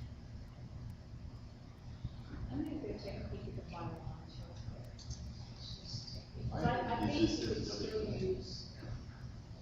You want to amend?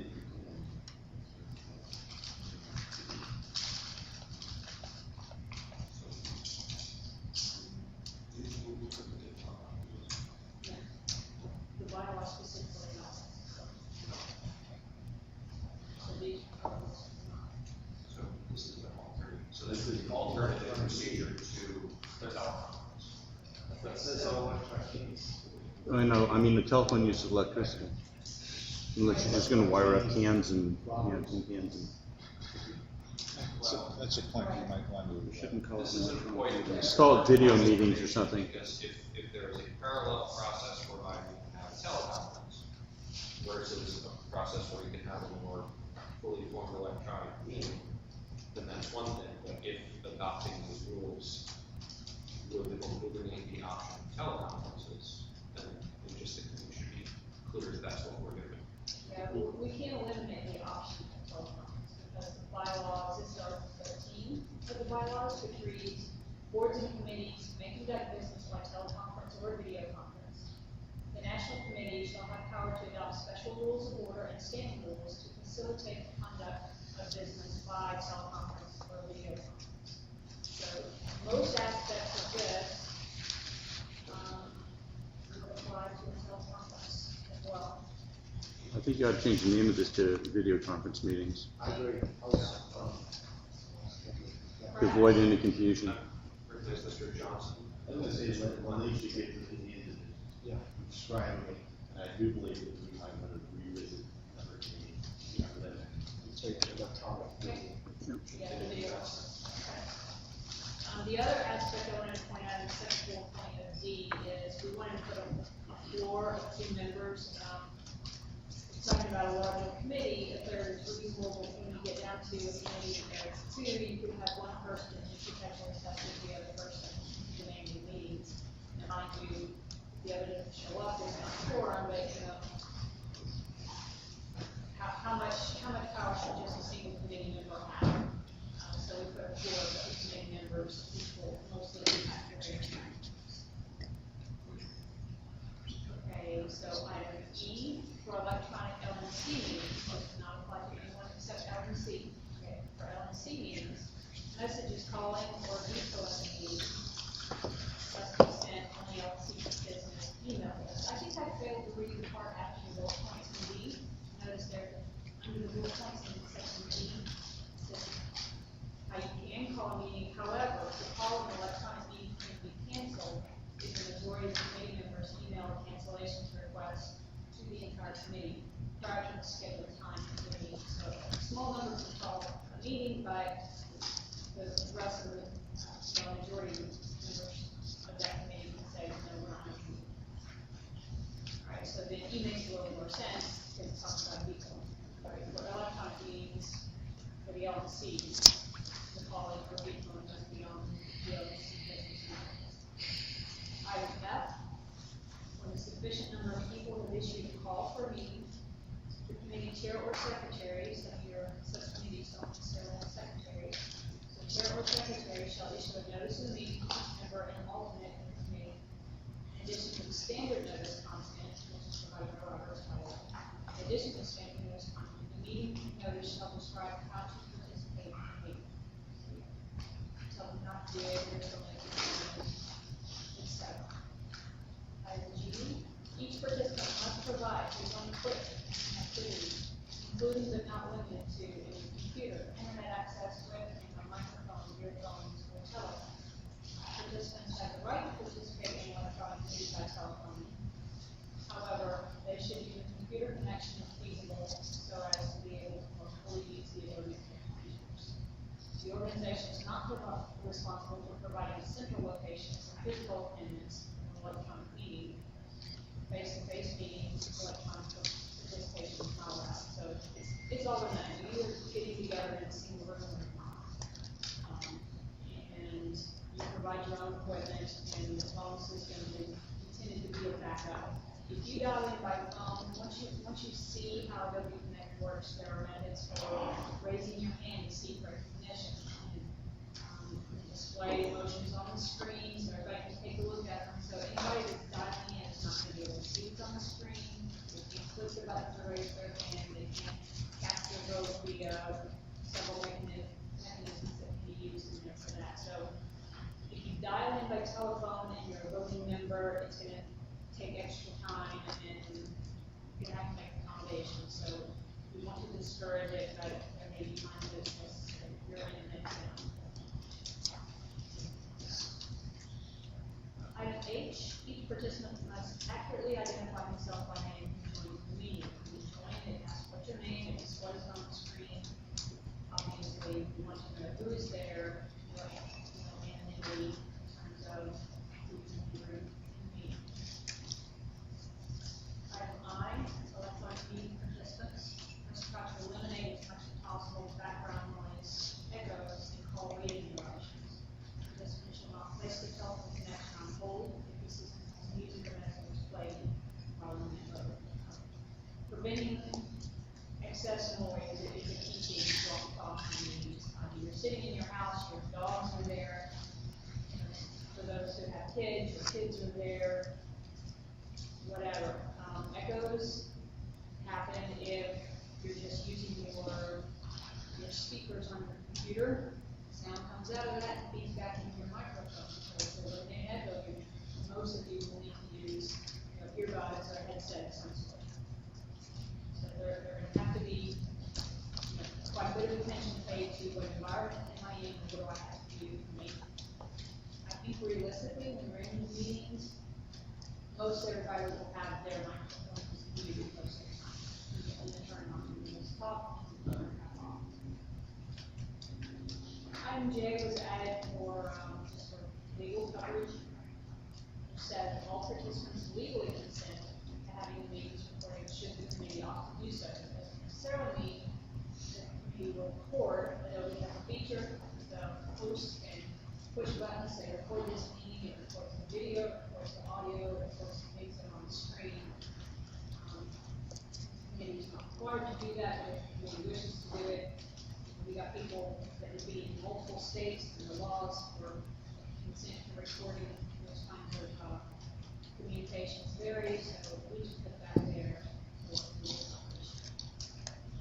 Item K, electronic meetings are special meetings such that only the topics listed in the call of the meeting may be considered hearing meetings. It may be at some point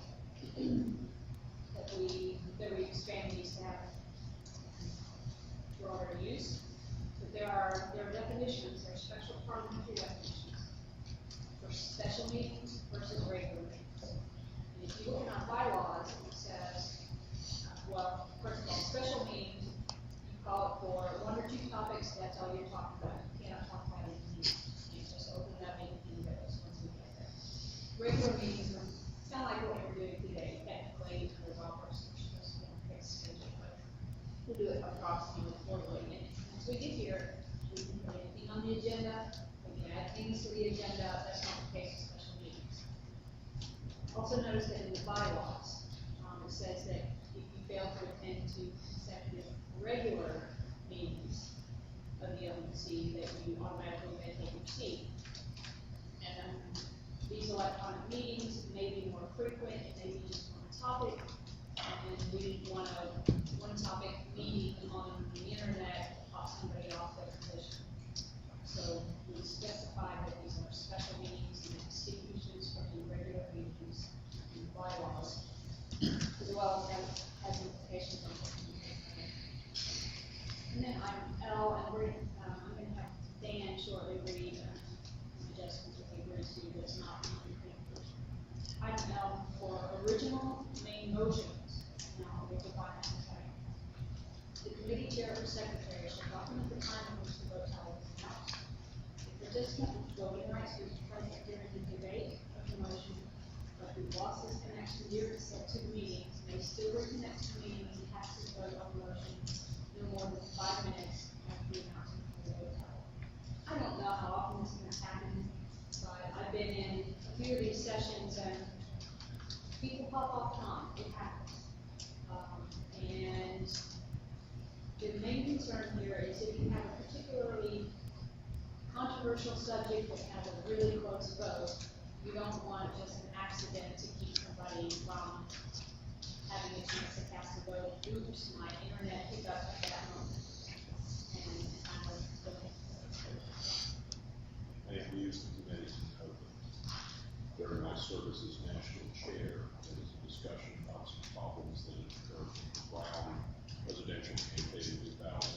We were actually discussing Harry Brown's response to the inquiry, where lightning struck and my phone collapsed at that point. These things do indeed happen, in some cases with humor, in other cases, this is actually a non-trivial issue. Yeah, if something takes out your connection for a longer term, there's not much we can do about that. You can't have you can't say, well, they can vote up to 2 days, well, when does the matter decided? If you're having a meeting, we're going to decide it now. So 5 minutes was the reasonable amount. I do want to discuss what the original main motion means. That's the end of the year. But original main motion is not every motion, okay? There's a specific parliamentary meeting for original main motion. It is a main motion that brings business of the organization to the floor for the first time. So it is not fielded with the chair, it is not raised a point of order, it is not, a lot of these other things that you do once a motion is on the floor, procedural, it's not procedural matters. It is the main underlying business order, and, you know, somebody introduces a motion, our chair is obligated to rule those being out of order. Well, we either do it or we don't. We gotta decide it right then. We can't wait 5 minutes to see something that comes back in and change the vote on. So procedural decisions, this does not apply to the underlying business. And Roberts is called original. I have a red hat. Okay, if there are questions about this last item, because there's one more section that we need to add to this. Okay, this was the final thing we didn't have, that just came up and we didn't have time to add it. This is partly my wording and partly Josh's. Non-committee members may observe meetings using Adobe Connect with their web cameras off and their microphones muted, except as the committee may otherwise decide. So the idea here is that Could you read that again, Dan? Okay. Non-committee members may observe meetings using Adobe Connect with their web cameras off and their microphones muted, except as the committee may decide otherwise. The rationale here is that the only other way for people to listen in would be to use a toll-free telephone line in connection with Adobe Connect, and that would cost us money. So this way people can observe meetings, and they can observe the committee members on the screen, but they're not adding their faces to the screen, cluttering it up, and they're not able to interject comments or have voice reactions to the committee unless the committee grants them approval. And there's a chat box in Adobe Connect which would allow somebody easily to request permission to speak or otherwise be added to the meeting temporarily or on a longer term basis, depending upon what the committee wanted. Dan, I actually grabbed the wrong version of that wording, so if you have it up to writing it out, Margaret, I will on your screen for a second, so I can get the version of it. I could email this to you. I don't have it printed. Yes. Is she moving this right now? Is this thing part of her motion? Yes, I believe it's actually we're still in the recording, there is not a motion. Right, I was kind of reading through it, but the inevitable conclusion is that I will move this on behalf of the committee with consideration. So we are not in the midst of a motion yet. Is now the appropriate time to recognize the people who are speaking right now? Sure. Okay, I'll start with Mr. Redpath. Just, I suppose it's obvious, just to be sure, when you're talking about getting back in 5 minutes, your internet goes out, you can call in by phone. Yes. Thank you. Mr. McClendon.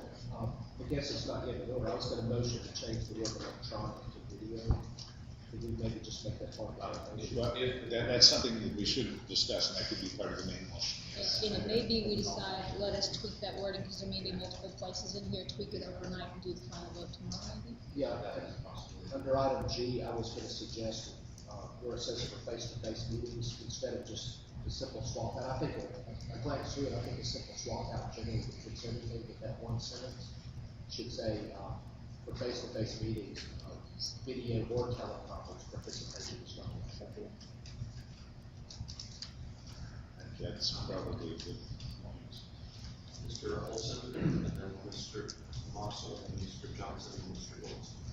Mr. Olson. 2 things, and then number E. Do we have to use LNC business even though our committee has its own mailing list? Even though that is only for LNC meetings. It does not apply to anything but LNC. Okay. Yeah, but All right, and then number 2, did you guys consider a limit to the scheduled time of one of these electronic meetings? In terms of placing a time limit on how long? So we call a meeting at 7 o'clock, and,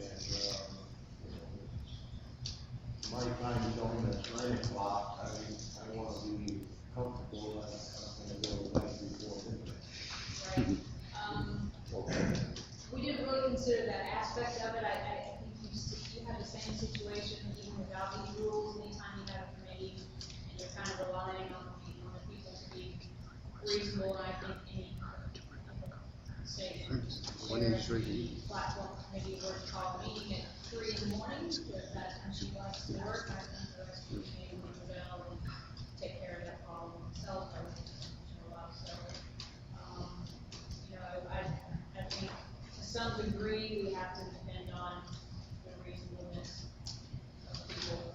And I think that. If a meeting was in progress, okay, so. Oh, sure, yeah, the same, Robert's rules still. Yeah, but if you think these meetings are fun, the electronic ones, it's tiring, you know? I mean, people are generally not gonna try and drag it on for a long time. But we met at 11:30 at night my time, but with all the different time zones, you know, what's the option? I mean, it's just basically like Alicia said, we have to work on good faith and do the best we can. I mean, it's not the ideal situation. It's not gonna replace it. And if somebody calls a meeting, I'm sorry. Yeah, I actually sent an email to the list that got eaten by the internet. I hope we get to discuss this. So, quick question, what would be the quorum rules for these meetings? Would they be the same as an in-person meeting? Okay. For the agenda, and it's kind of what Norm talked about, you don't want one of these meetings to go on for 6 hours.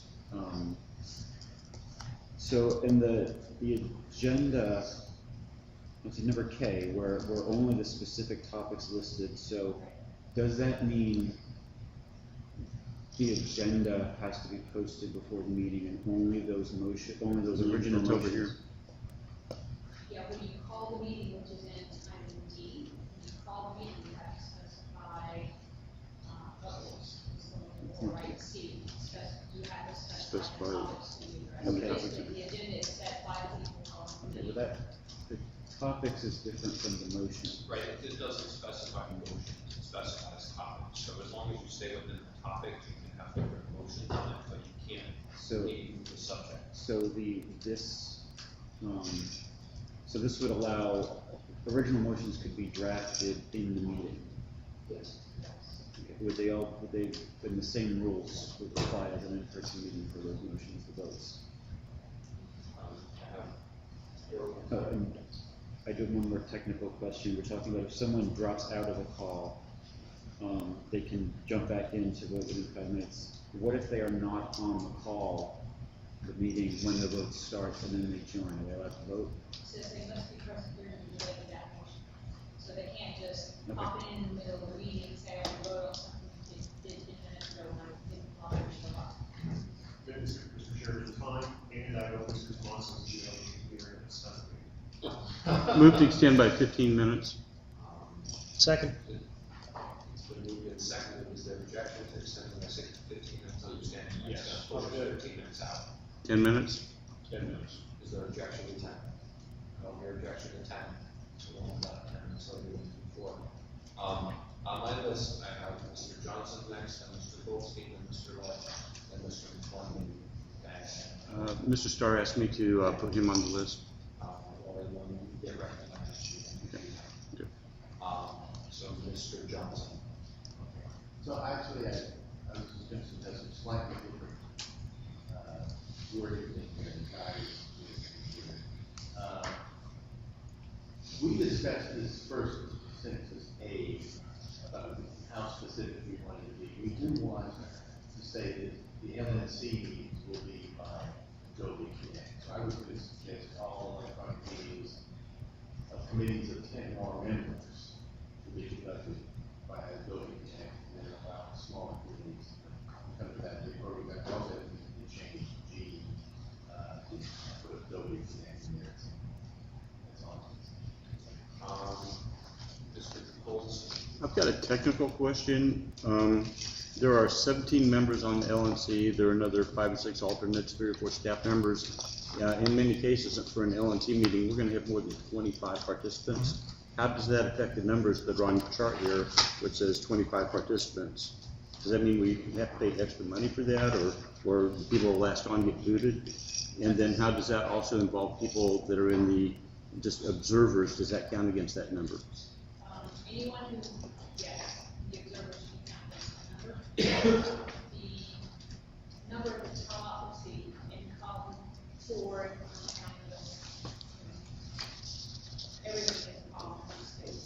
Column 4, there's everything at the top. Right. Okay, so first cell there says 45 a month per host for 25 seats.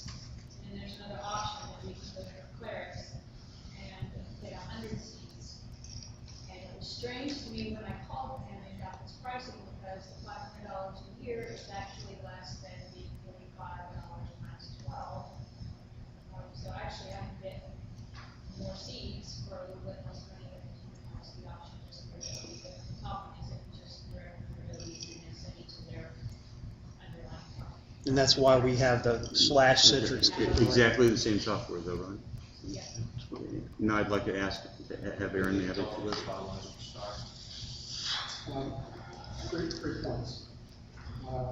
Number one, first of all, this is well written, but I would suggest, this is partially inspired by Sam's comment, I would switch C and D, there was a logical order, makes more sense. Secondly, I think you need something here that says that these rules will be promulgated to these committees, because right now you have this requirement that they're giving legal consent. But nowhere, I mean, obviously LNC knows its own rules, because it's in your policy manuals, but these other committees out there are not necessarily aware of these rules, so there should be something here that requires that these people be informed of the rules, and sort of acknowledge it. Thirdly, one thing I don't see addressed here is how do you handle going into executive session for an observer? Because you might be able to say, hey, leave the meeting because we're going into executive session. What is it that allows them to know that you're no longer in executive session and you can come back and rejoin the meeting? So those are my 3. Okay, as far as, I think you make good points, and I made notes here for how you might want to revise this based on comments that people have made today. All right, so about executive session, I want to address. Every participant in the meeting gets to see every other participant in the meeting. There's any list on the side, you can scroll through and see everyone's in there. If you need to go into executive session, that's pretty easy. Tell them to leave. If they don't, the host can come out. And once you have it to the number of people that you want, the host can lock the meeting so that no one else can enter. So the meetings can be locked. If we know good and well the thing's going to be executive session anyway, the host can put a password on it so that you have that password here anyway, so you can get that couple of people that are allowed to do that. As far as, I'm not sure what to do about letting people know the executive session is over. I didn't look into that, but perhaps if you locked the meeting and then unlocked it and keep trying back at some point in the meeting, unlock it and rejoin. There could be, say, give us your email addresses and we'll email you when it's over, or let you know, or something. We don't necessarily have a solution for that. We just have to do that. Promulgation rules? Promulgation of rules is all on my list here. All right. I'm going to recognize next Dr. Lark, then Dr. Feldman. And this is just a comment on that you can just say go to executive session for some period of time, 10 minutes or 15 minutes, and we can try that at that time. So, but you have to go extend some. Dr. Lark? Yes, and I apologize, Ms. Matson, perhaps I didn't read carefully enough. How do you deal with the issue of what one might call a rolling quorum, that you might be sort of on the edge in terms of number of people are dropping off by virtue of technical issues? Do you basically keep a quorum, once a quorum is established, do you keep it for some specified period of time, or do you really have to check this? Under Roberts, there's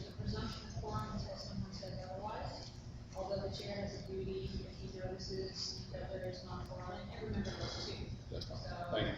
if someone says, hey, I don't think we have quorum, then if necessary, there is a feature in here,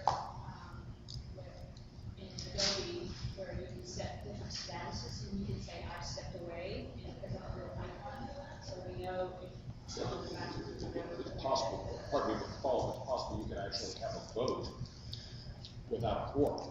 You could actually have a vote that where you're not sure that you actually have a quorum. And you know. There are various ways to address that. If everyone has their web camera on, you can scan through and see who's sitting at the camera. So you think it would be? Or you can do a verbal roll call, say, let's Fair make sure people are here. That's fine. So on deck, I have Mr. McClendon and Mr. Redpath, then Mr. Canosso, and then Mr. Hayes, but on forum by, we have 2 minutes left. We have, 2:50. Mr. McClendon. Briefly, I think we may have spoken to this, but, is the intent that if you don't attend these or video conferences, that it's kind of counting against you as far as your 2 seats? No, there's no special issue. Okay, so. Different. Mr. Redpath. Are alternates going to be treated like outsiders? I mean, I think the term outsiders is used, but I can hear an alternate really isn't recognized unless they're seated at the table or they're being elements of the body. So will alternates be treated as outsiders in this process? We kind of discussed what to do with alternates, and I think they can be handled basically the same way as in the meetings, where, the records at the table, unless they set their status and stepped away, and if their status is stepped away, then they'll, Or if they're not on video. For free substitution of alternates during meetings. Mr. Canosso and Mr. Hayes. For exec, can we have a second Adobe Connect session going on at the same time? Unless you buy a second phone. Because then you could have literally a separate meeting, and then when it's done, then people could come back. But you could do it without color.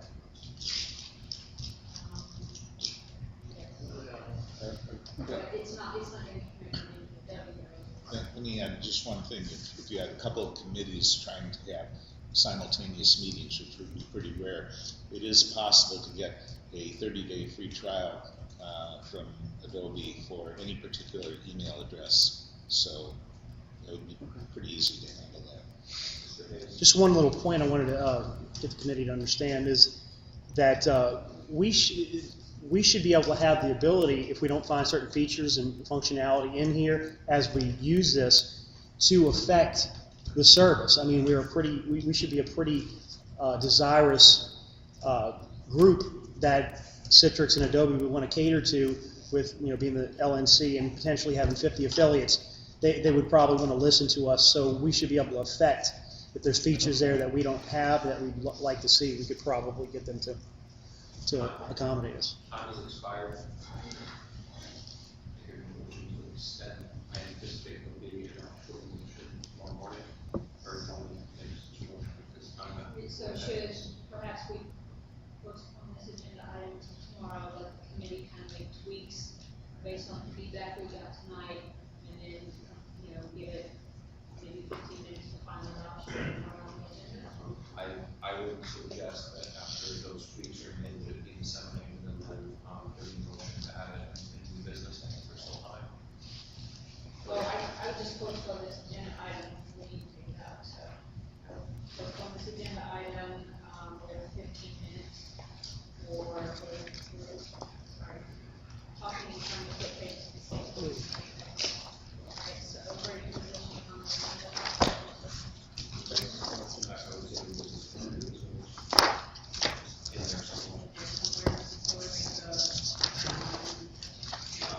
So, is there objection to 15 minutes for adoption?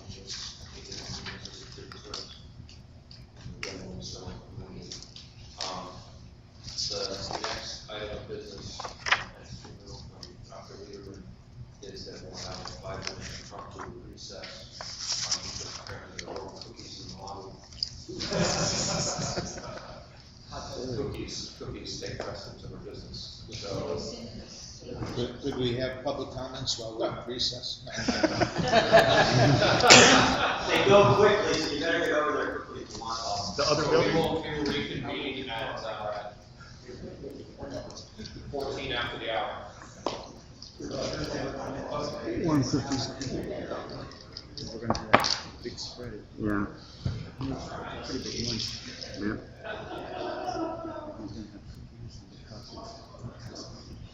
You know, I think it's a false sleep during the budget meeting, and it'll go much faster. Yeah.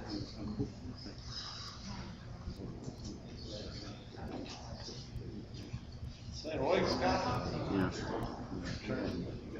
was on both of them. I was on both of the archive sessions. Yeah. And turnover, not as bad as the executive sessions on the audit. That was the worst I've ever been in. Not much turnover, but it was constructive.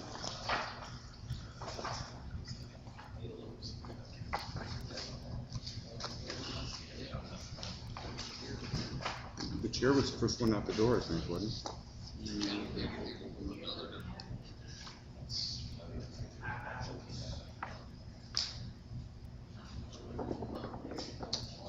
We got budget 60 minutes, then we're done.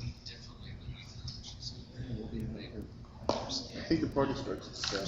This is at 7, and it's like maybe a 10-minute walk. That's what this is. What time's the party start? And it's a 10-minute walk from here? Yes, not too far. Okay, it's pretty good. There's only like one turn. Yeah. I think I could walk it. I walked home from the casino this morning. Me too. I was much lighter though, when I walked in there.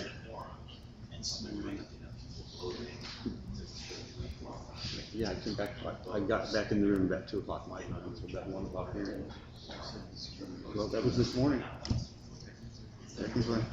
For somebody as old as I am, it's this morning. Because I haven't seen 1 o'clock in the morning for 2 o'clock. I did say 6:15 in the morning when my son dropped the baby off the other day. It's going to be a chairman and a priority. The result was the same.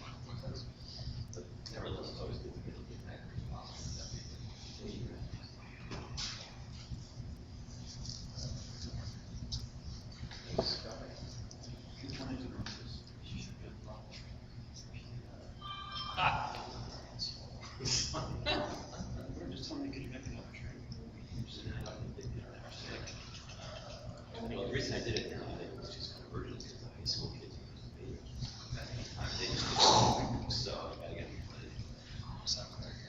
yeah, because they could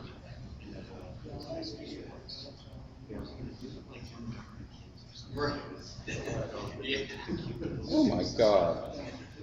I saw just a couple walk in the door when I came down to breakfast, and I was like, well, maybe we have observers or something. And I turned the corner, I saw the rest of them. Now that I college libertarians. The first couple I saw, a little older. So I could believe it. But then the other ones was, they never know, like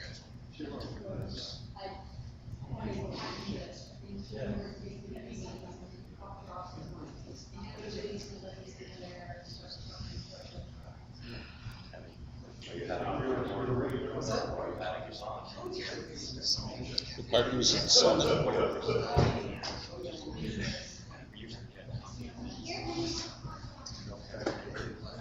was the party at 7 or 7:30? 7.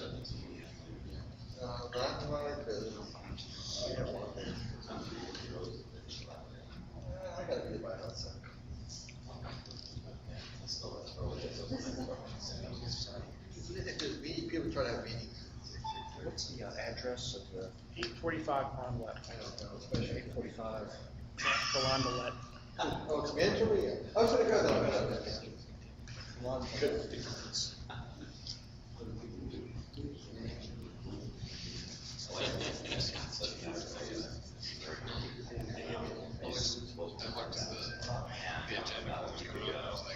Sit me down.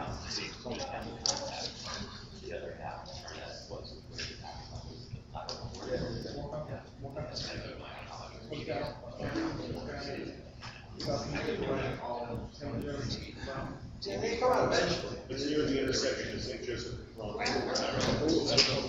They just interview her, so you're one of the. That's what he said.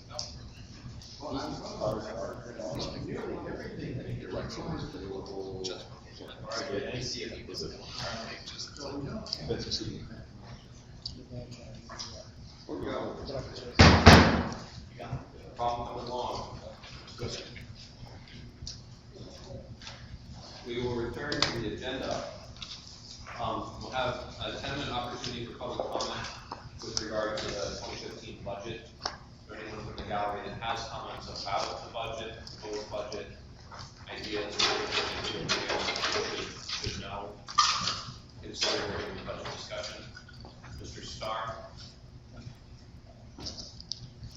When I was looking at the budget, I guess the one thing that you might want to be mindful of is typically we have a lot of spending these are done in the year of the election itself. Last go around, we spent, I believe, it was about $150,000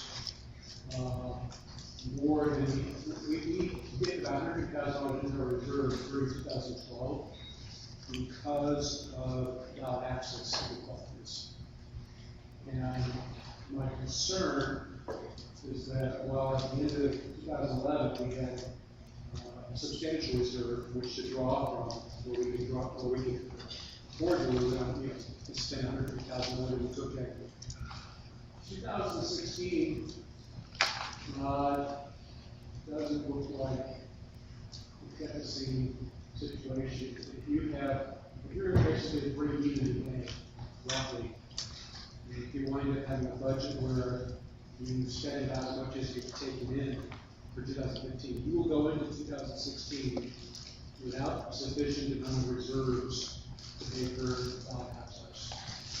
So I think that you need to, in a big picture, realize that you're going to hit a wall or make some really big sacrifices in 2016 if you don't think about either a way to raise more money or figure out a way to cut expenses which you might say otherwise, hey, they're nice to have, but you may have to make a sacrifice today in order to meet your needs in the future. So I really encourage you not to, the easy thing to do is to kick the can down the road and then try to deal with this in 2016 where you just experience things. I really encourage you to take a really hard look this year, figure out how can you create the $150,000 reserve you need at the end of 2015 so you can go into 2016 with enough bullets in your gun to handle without access requirements we have to even though we're in a better position without access than we ever did before. We've spent over $500,000 each election cycle, the last two. I'm more familiar with 2008 than 2012, but in both cycles, we've spent over $500,000 when you look at that 4-year time. I actually looked up in QuickBooks just recently this morning just to confirm those numbers. I was including travel expenses, including the additional travel costs as well. So, I think in my experience back in 2007, 2008, when I was treasurer, we had projections at the time as far as what our access would cost. The value cost about $4 million. And it just didn't happen that way. It really cost a lot more. So whatever projections we have now, I'm sure there's a lot put into them, but inevitably a lot more expense comes in the end than you realize than you really predict. So please keep it up. Thank you, Mr. Starr. Anyone else from the public would like to comment before we start the budget discussion?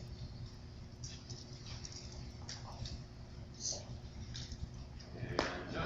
So we're moving to 60 minutes on the adoption of the 2015 budget. Mr. Hagan, you have the floor. Okay, the budget is under tab 5. I'll set it up on the screen.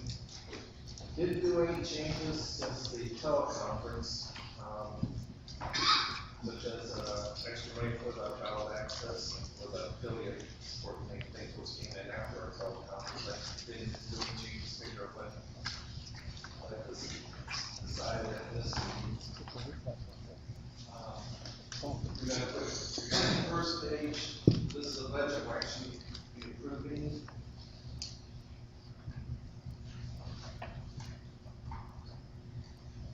This first part is all this revenue support coming in.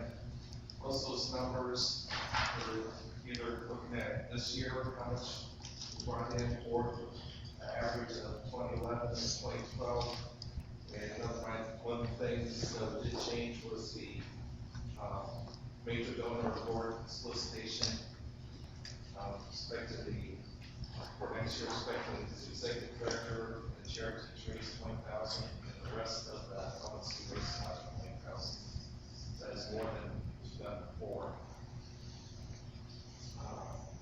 The next section, this is the cost of raising the money, so this is expenses. Questions that came out. And also, all these numbers are actually pulled from the second page, from the account detail page. Any questions? Mr. Higgins, can I interject for just one moment? Sure. Ms. Madsen has a sheet with the part times, I think that Dr. Martin prepared, so that we have some idea of what our availability is going into Sunday. So it will be passed around during this discussion. If you could just fill that in for the LNC members and the alternates. Go ahead. Okay. The next section, program expense. Then after we subtract out both those expenses from the revenue, the 61,000, and then we have the part of the policy manual is to pay down the mortgage by 60,000. And we also do another 15,000 capital expenses, plan that for IT. So we end up with a deficit of $10,402. Where we have right now in this draft budget. And we also went through some of this right through the teleconference. And we did put down 50,000 for affiliate support, most of the data requests for considering requesting 30,000. Staff compensation, Chris kept it the same as for this year, but that also included the last salary for the 2 vacancies. Included that in part of the budget. I have a question. Yes. Regular mortgage payments, where does the expense go for regular mortgage payments? Was that part of that? Yeah, split in admin costs. Okay. Office expense. Okay, so we are, but just to make sure I understand, that includes the principal as well, the whole payment, is the whole payment recognized? Robert said no. Interest, correct. Where does the principal portion of mortgage payments go? That's an asset and liability adjustment. Okay, So liability. And this also does not include the potential staff bonuses. And also we have a request, we're expecting to get $32,400 plus inflation rate. The FEC has to come out with a new limit. We'll be expecting to get that out as revenue. And of course, we do another thing, and with the change in the law, so it's on FEC rules on the legislation budget. May be able to get more of that money, may end up with different fees. And so I have to find out what FEC makes their regulations and talk to all about it.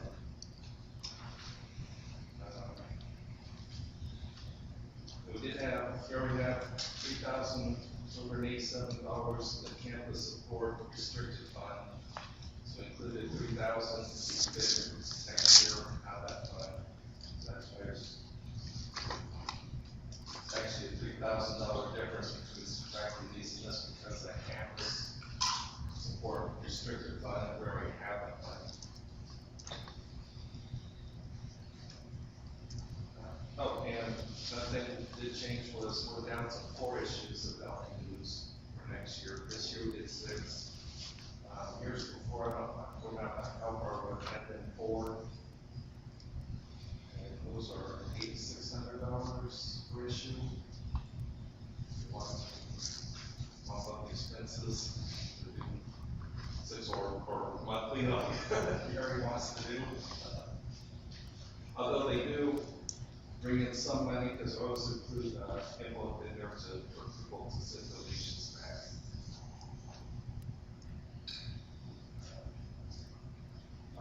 I'll move this first. We'll go with Mr. Olson and Mr. Goldstein. Mr. Olson. Line 37, we have $7,300 for fundraising expense for a building, right? Building fund, really expense. Is there somewhere else in revenue here where we put in on the best guesstimate as to how much revenue that's going to generate? 37 on the second page. 37 on the first page. On the first page under positive support and revenue, I believe that the counterbalance that is actually the capital expense of the $60,000. Go up in the revenue line, project program revenue, the 18,000 there includes 60,000. No, it's down to capital expense at the very bottom. So yeah, this expenses, this 7,300 for building fund fundraising expense. That project revenue. All right, put the cursor over it. This includes $67,300. So that's $60,000 paid out of mortgage plus $7,300 for fundraising for the building funds paid out of mortgage. So this budget does include an estimate of $67,000 produced by the fundraising effort. Yes. And it goes to the account detail page.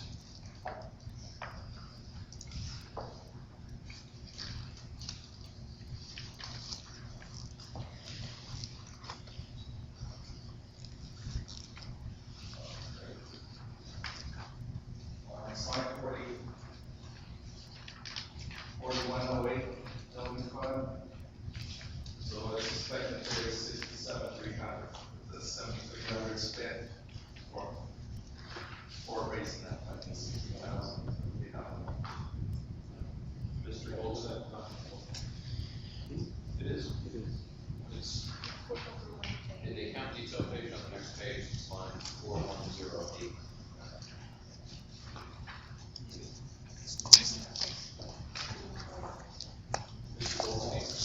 Tim, I understand from, I think what I heard you say earlier is that the compensation costs in the estimated budget for 2015 include the 2 vacant positions. Right. But it sounds like from the discussion earlier today, we don't intend to fill those, correct, Wes? I mean, we're going to use Eric on a contract basis, and we don't intend at this point in time to refill the receptionist spot. Right, I wanted to keep funds for the second, for Eric's spot, even though it might be divided up among a few things, but I think we could give up the receptionist spot Is it in pretty the budget. information how much Eric was making?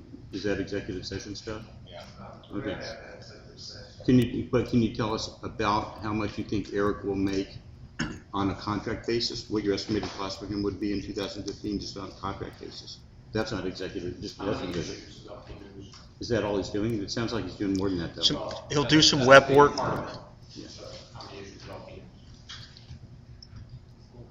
For assumptions for this question. Right. Oh, whatever the budget's calling for currently, 6, 4. What's the question? How much he will get paid for LP News? Contract employee this Or, in 2015? Estimate. Range. 1,200 to 1,400? Per issue or total? Per issue. Okay. And then So that's it's- $5,000. Yeah, and then there's potentially an hourly rate for specific. So he's gonna cost $10,000 I, or less. I don't know for sure, it may be more, or, he does a lot of tech stuff that I'm wanting his help on, so website stuff, Facebook, But my point is, whatever. his cost is still gonna be significantly less than whatever his actual salary was. Oh, way Right, less, yeah. way less, yeah, So I think that we could- 75% or 80 or I don't know if we percent need to less. go in executive session to figure this out, but I think we could legitimately reduce the compensation line item by whatever those two figures are. Except there And- is a desire to actually replace some of his duties with an employee. Okay. Rather than paying him the higher hourly rate that he charges a contractor. If we start using a bunch of those hours, he gets more cost. Right. I'd rather cut 1 person than 1.8 person, which might be in your model. I think I had Mr. Tomaso next after. Does that make sense? Yeah, I'm not trying to wipe people out, I'm just trying to Talk about get a this, balanced budget. we're talking about specific items for the building fundraising, and I know I may be touching a live wire there, but I was looking at the worksheets and data that Mr. Benedict provided for the fundraising letters, and we're saying it seems like the model is we're going to do a fundraising letter for the building to get the money for the proposed pay down of the principal. Am I correct in that assumption? That's primarily going to be a direct mail to get that money? Well, we would do direct mail, we'd send emails, and y'all would ask your friends. Okay. So, because I was looking at the numbers for the last building fund, and none of the prior letters raised $60,000, which is what we're talking about paying it down. So we can't be. I mean, I hope you raise all of it in one letter, but I just from past experience, I don't think if the most successful fundraising letter for this didn't raise $60,000, I'm not sure going forward without the carrot of buying the building to begin with. I'm not sure we can realistically say we're going to raise $60,000 with a letter.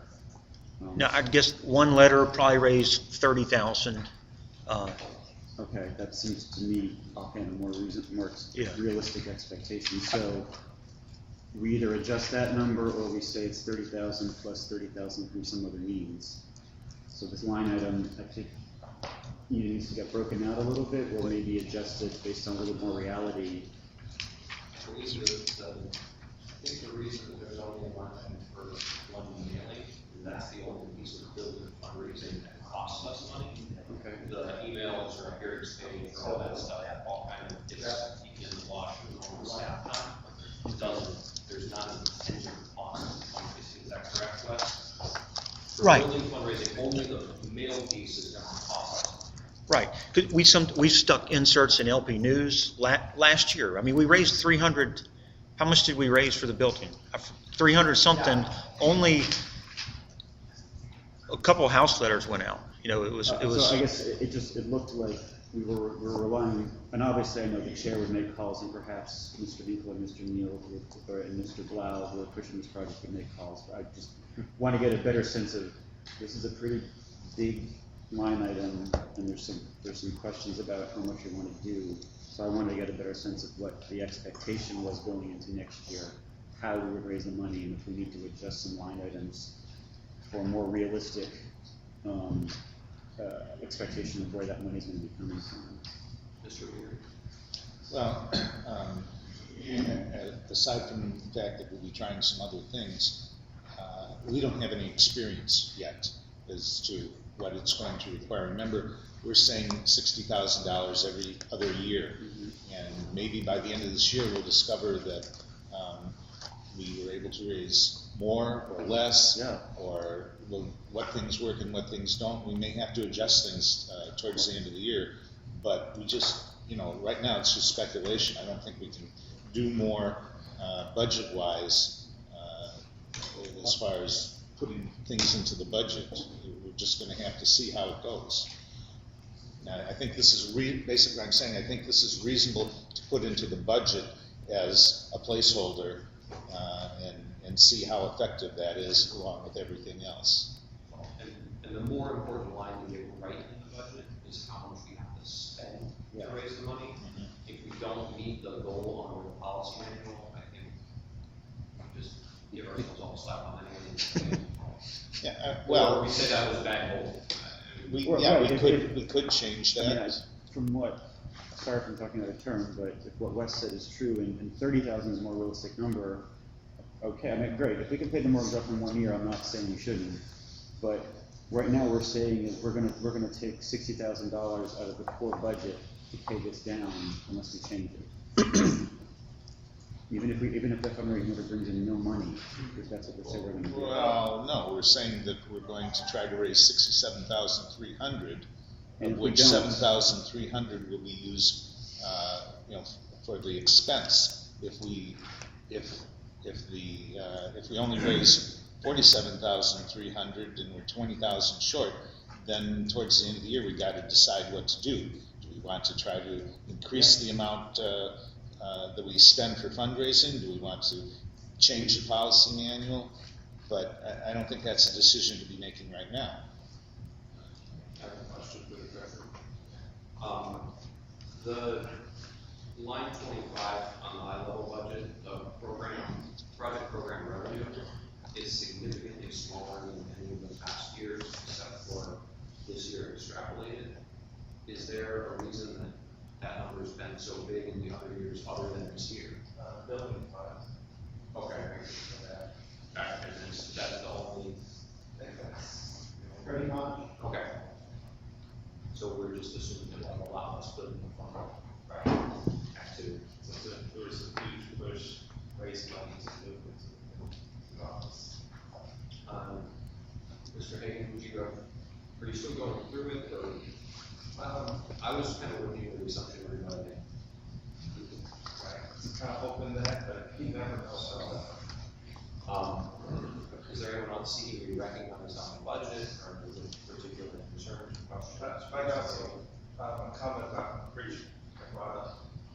I prefer that, especially with the cash crunch we have right now, that we don't pay down the warrants toward the end of next year. We have the whole year. We also have an idea of how well that the fundraising for it has done. Mr. Olson. Yes, line 50 is only support surgery in 2014 was $5,600. Give you an idea of what those expenditures were, the nature of those.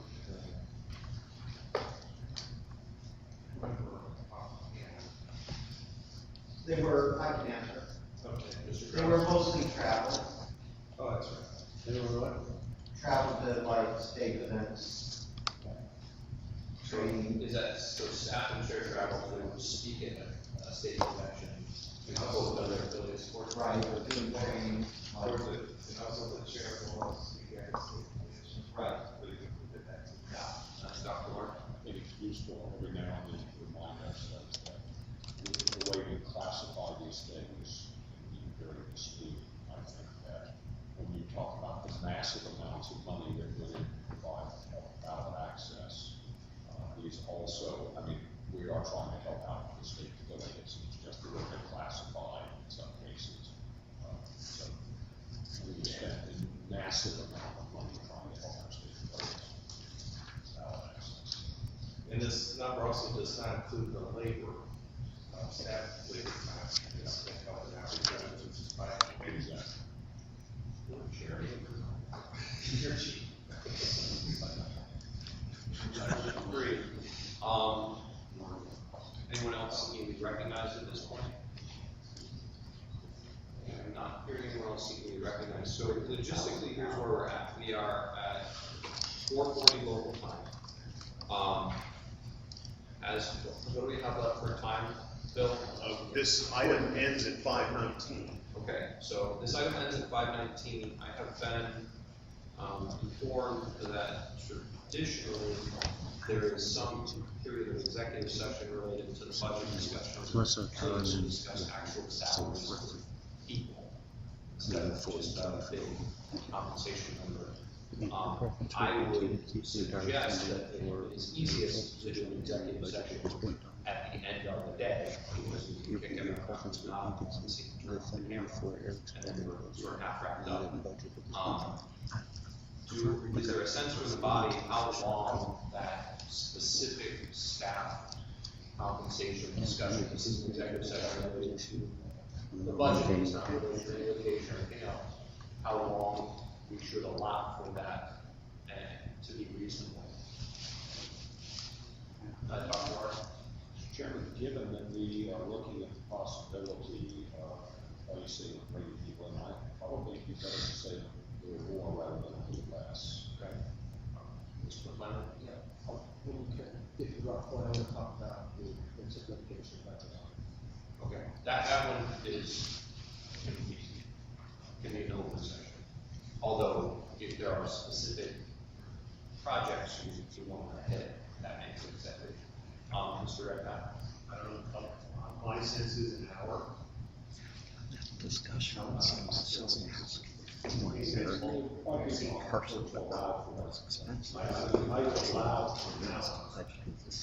I would give you all 45 just consider it. That is supported by the volunteer and staff. Be done with it. We can talk about it. So that's something. Okay. Because that will affect, that will be news. That will affect the May I ask the chairman to see sort of the sense of logic? You're saying how long it's you want to go tonight? yeah, The I'd say it's very simpler just to be in the administrative support and still follow your compensation. Finish process. I'd vote for 6. But just for simpler. Second. Yeah. Doctor? But it's not related to this exact, it's related to the agenda. Okay. Sure. So, Because we're talking the about the sense different I get salaries. is that if we finish the open session at 10 to 5, we will have sufficient time to give you guys the whole hour if you decide to take it. Does that work for everybody? We could, I want to eat. And it takes a minute to get everybody.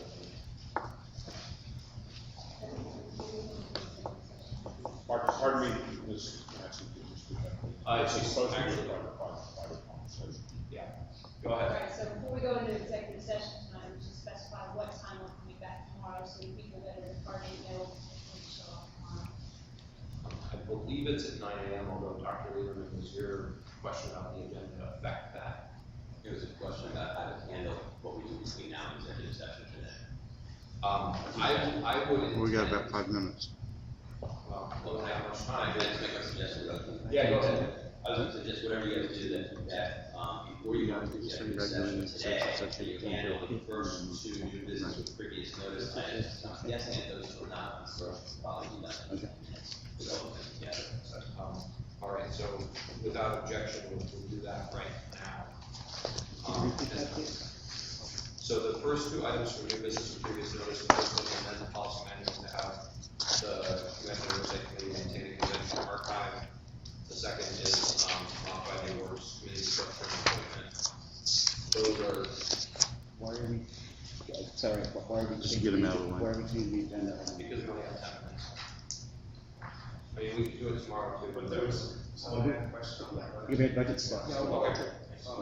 Well then, we'll continue the budget and I guess we'll have them be tomorrow.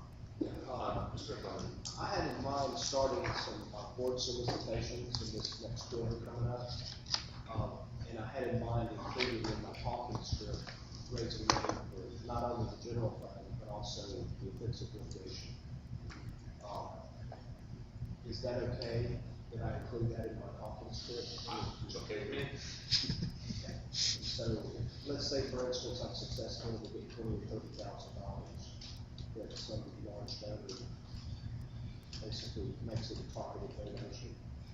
Should the budget allow for us to go into it? I mean, I just want to make sure that before I start doing this, so I'm not loose cannon. So generally, that budget item, the item budgeted for targeted project, correct me on this if I'm wrong, but the item budget for a targeted restricted fund like that, we don't have the budget for it until you raise the money. And then the budget sort of expands to the amount of money you raise or contracts to the amount of money after we spend it, and that's what we have left.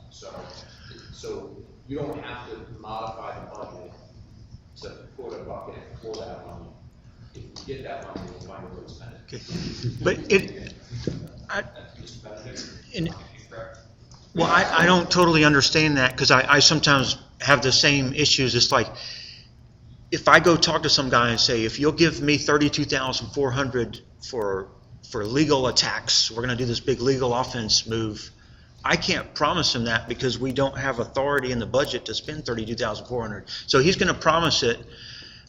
I really can't promise him that. Y'all have to prove it for the budget before I can. You can't promise the spending, but you can promise that you won't spend it on anything other than that. Okay, that's a good point. Yeah. We still would have to. We would have to return it if we didn't spend it. I think the whole body would have to do it for most of the. It could sit there for that purpose till the next year at worst. There might be some exceptions. Okay. Ms. Mattson? I wouldn't say it's just limited to litigation, though. We have some donor that wants to donate for a certain project that automatically means that it gets granted for that without the LNC having to say. We do have a policy that says money will not be expended unless it's budgeted. And I think I would disagree with the characterization that budget categories expand if we raise the money for project X. If we didn't budget for project X, we need to come back and change the budget to allow for proper effects. Is my take on that, so that the LNC knows what we're spending for, rather than letting a donor control without the LNC having to say. Mr. Weaver? Also, just be careful you don't double count, because we're saying we want to have the board solicit major gifts, and that's assuming that's going to go into the general fund. Mm-hmm. And so, you know, if that ends up going into a special fund, we haven't met the goal for the major donor. And my understanding of the board, Clinton's question is essentially, this is like anything in sales, it's essentially a projection of the company. So if I say, hey, Dan, will you give us $10,000 for the LNC? And you say, you know, you're one of the people that listed us as the LNC is not so good, so I won't give you $10,000. Then my next step is, well, would you give me $10,000 to go sue somebody? And then you go, well, that's pretty good. I'll give you money for that. And if you say no to that, I'll be like, well, would you give me $10,000 to pay down the mortgage on the building? And you know, so it's sort of a tiered ask. Right. Tell me no to general fund, I'll keep asking. Mr. Olson and Mr. Hayes. That's right. Go ahead. Mr. Hayes. Mr. Chairman, if I could be clear on whether or not, so if the money is donated for a specific purpose and that amount exceeds what's listed for in the budget, there's nothing that says that that money can't sit there and we can use it for that purpose in the following. We would be able to use it for that purpose at such time as we took action to say we're going to spend. Okay. Right. So you amend the budget, or next year when we create the budget. Could be following years. 3,000, over 3,000 in the campus outreach fund, right? It's just restricted, but that's been donated from previous years. And that's just waiting. Sits there till we use it. Right. Okay.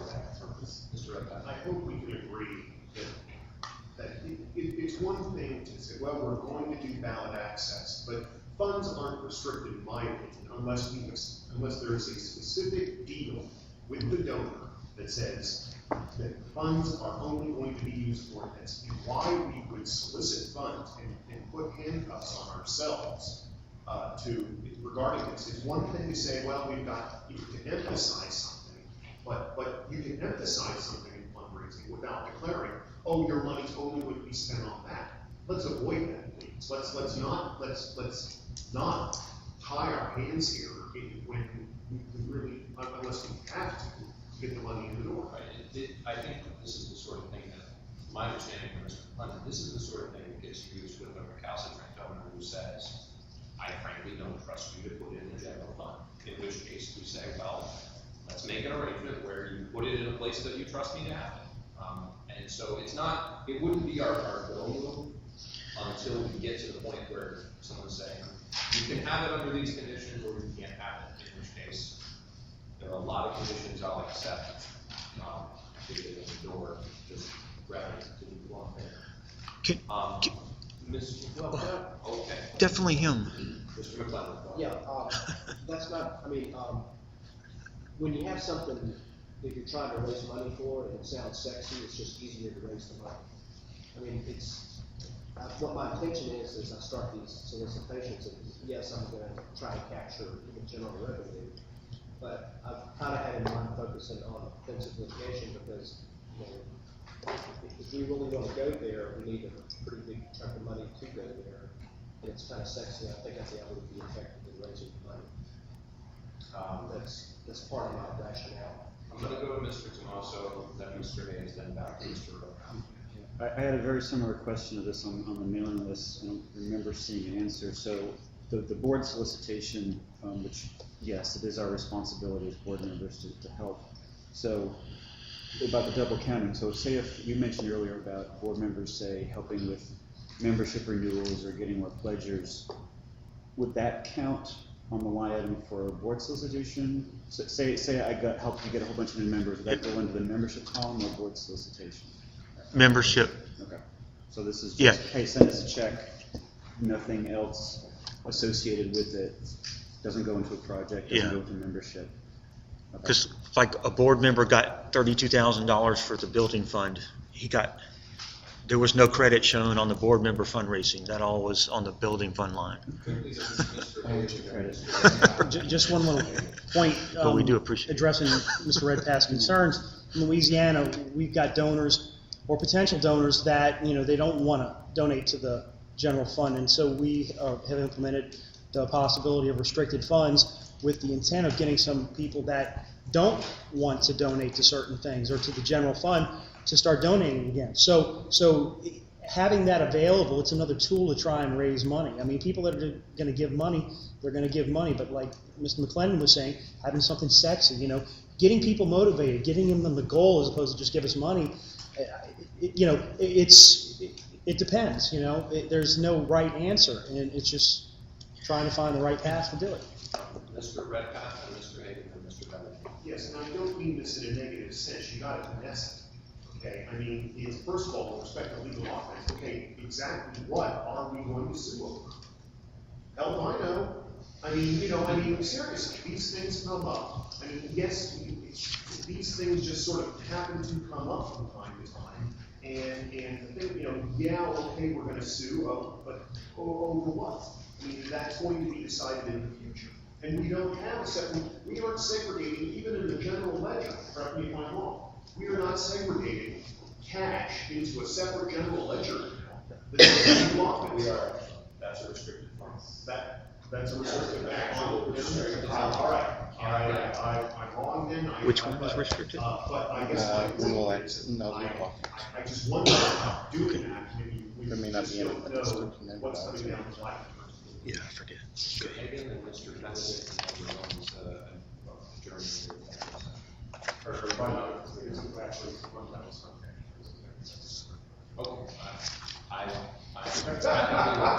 Mr. Hager, as for different subject, also want to mention the last page of the printed budget. Mr. Olson had requested the breakdown of how the functional areas for the staff. They just have the pie charts and the functional areas. Staff is spending on different functions. Mr. Benedict, do you get the last word before we go into executive session? Well, just, I don't want to discourage someone like Guy McClinton. If you think you can raise significant money for the legal offense after one or two checks come in, let's reevaluate whether we should increase the budget for legal offense, because let's do it. Find a way. But it doesn't mean we don't have to do it in advance always. We could always find somebody to sue. Yeah, exactly.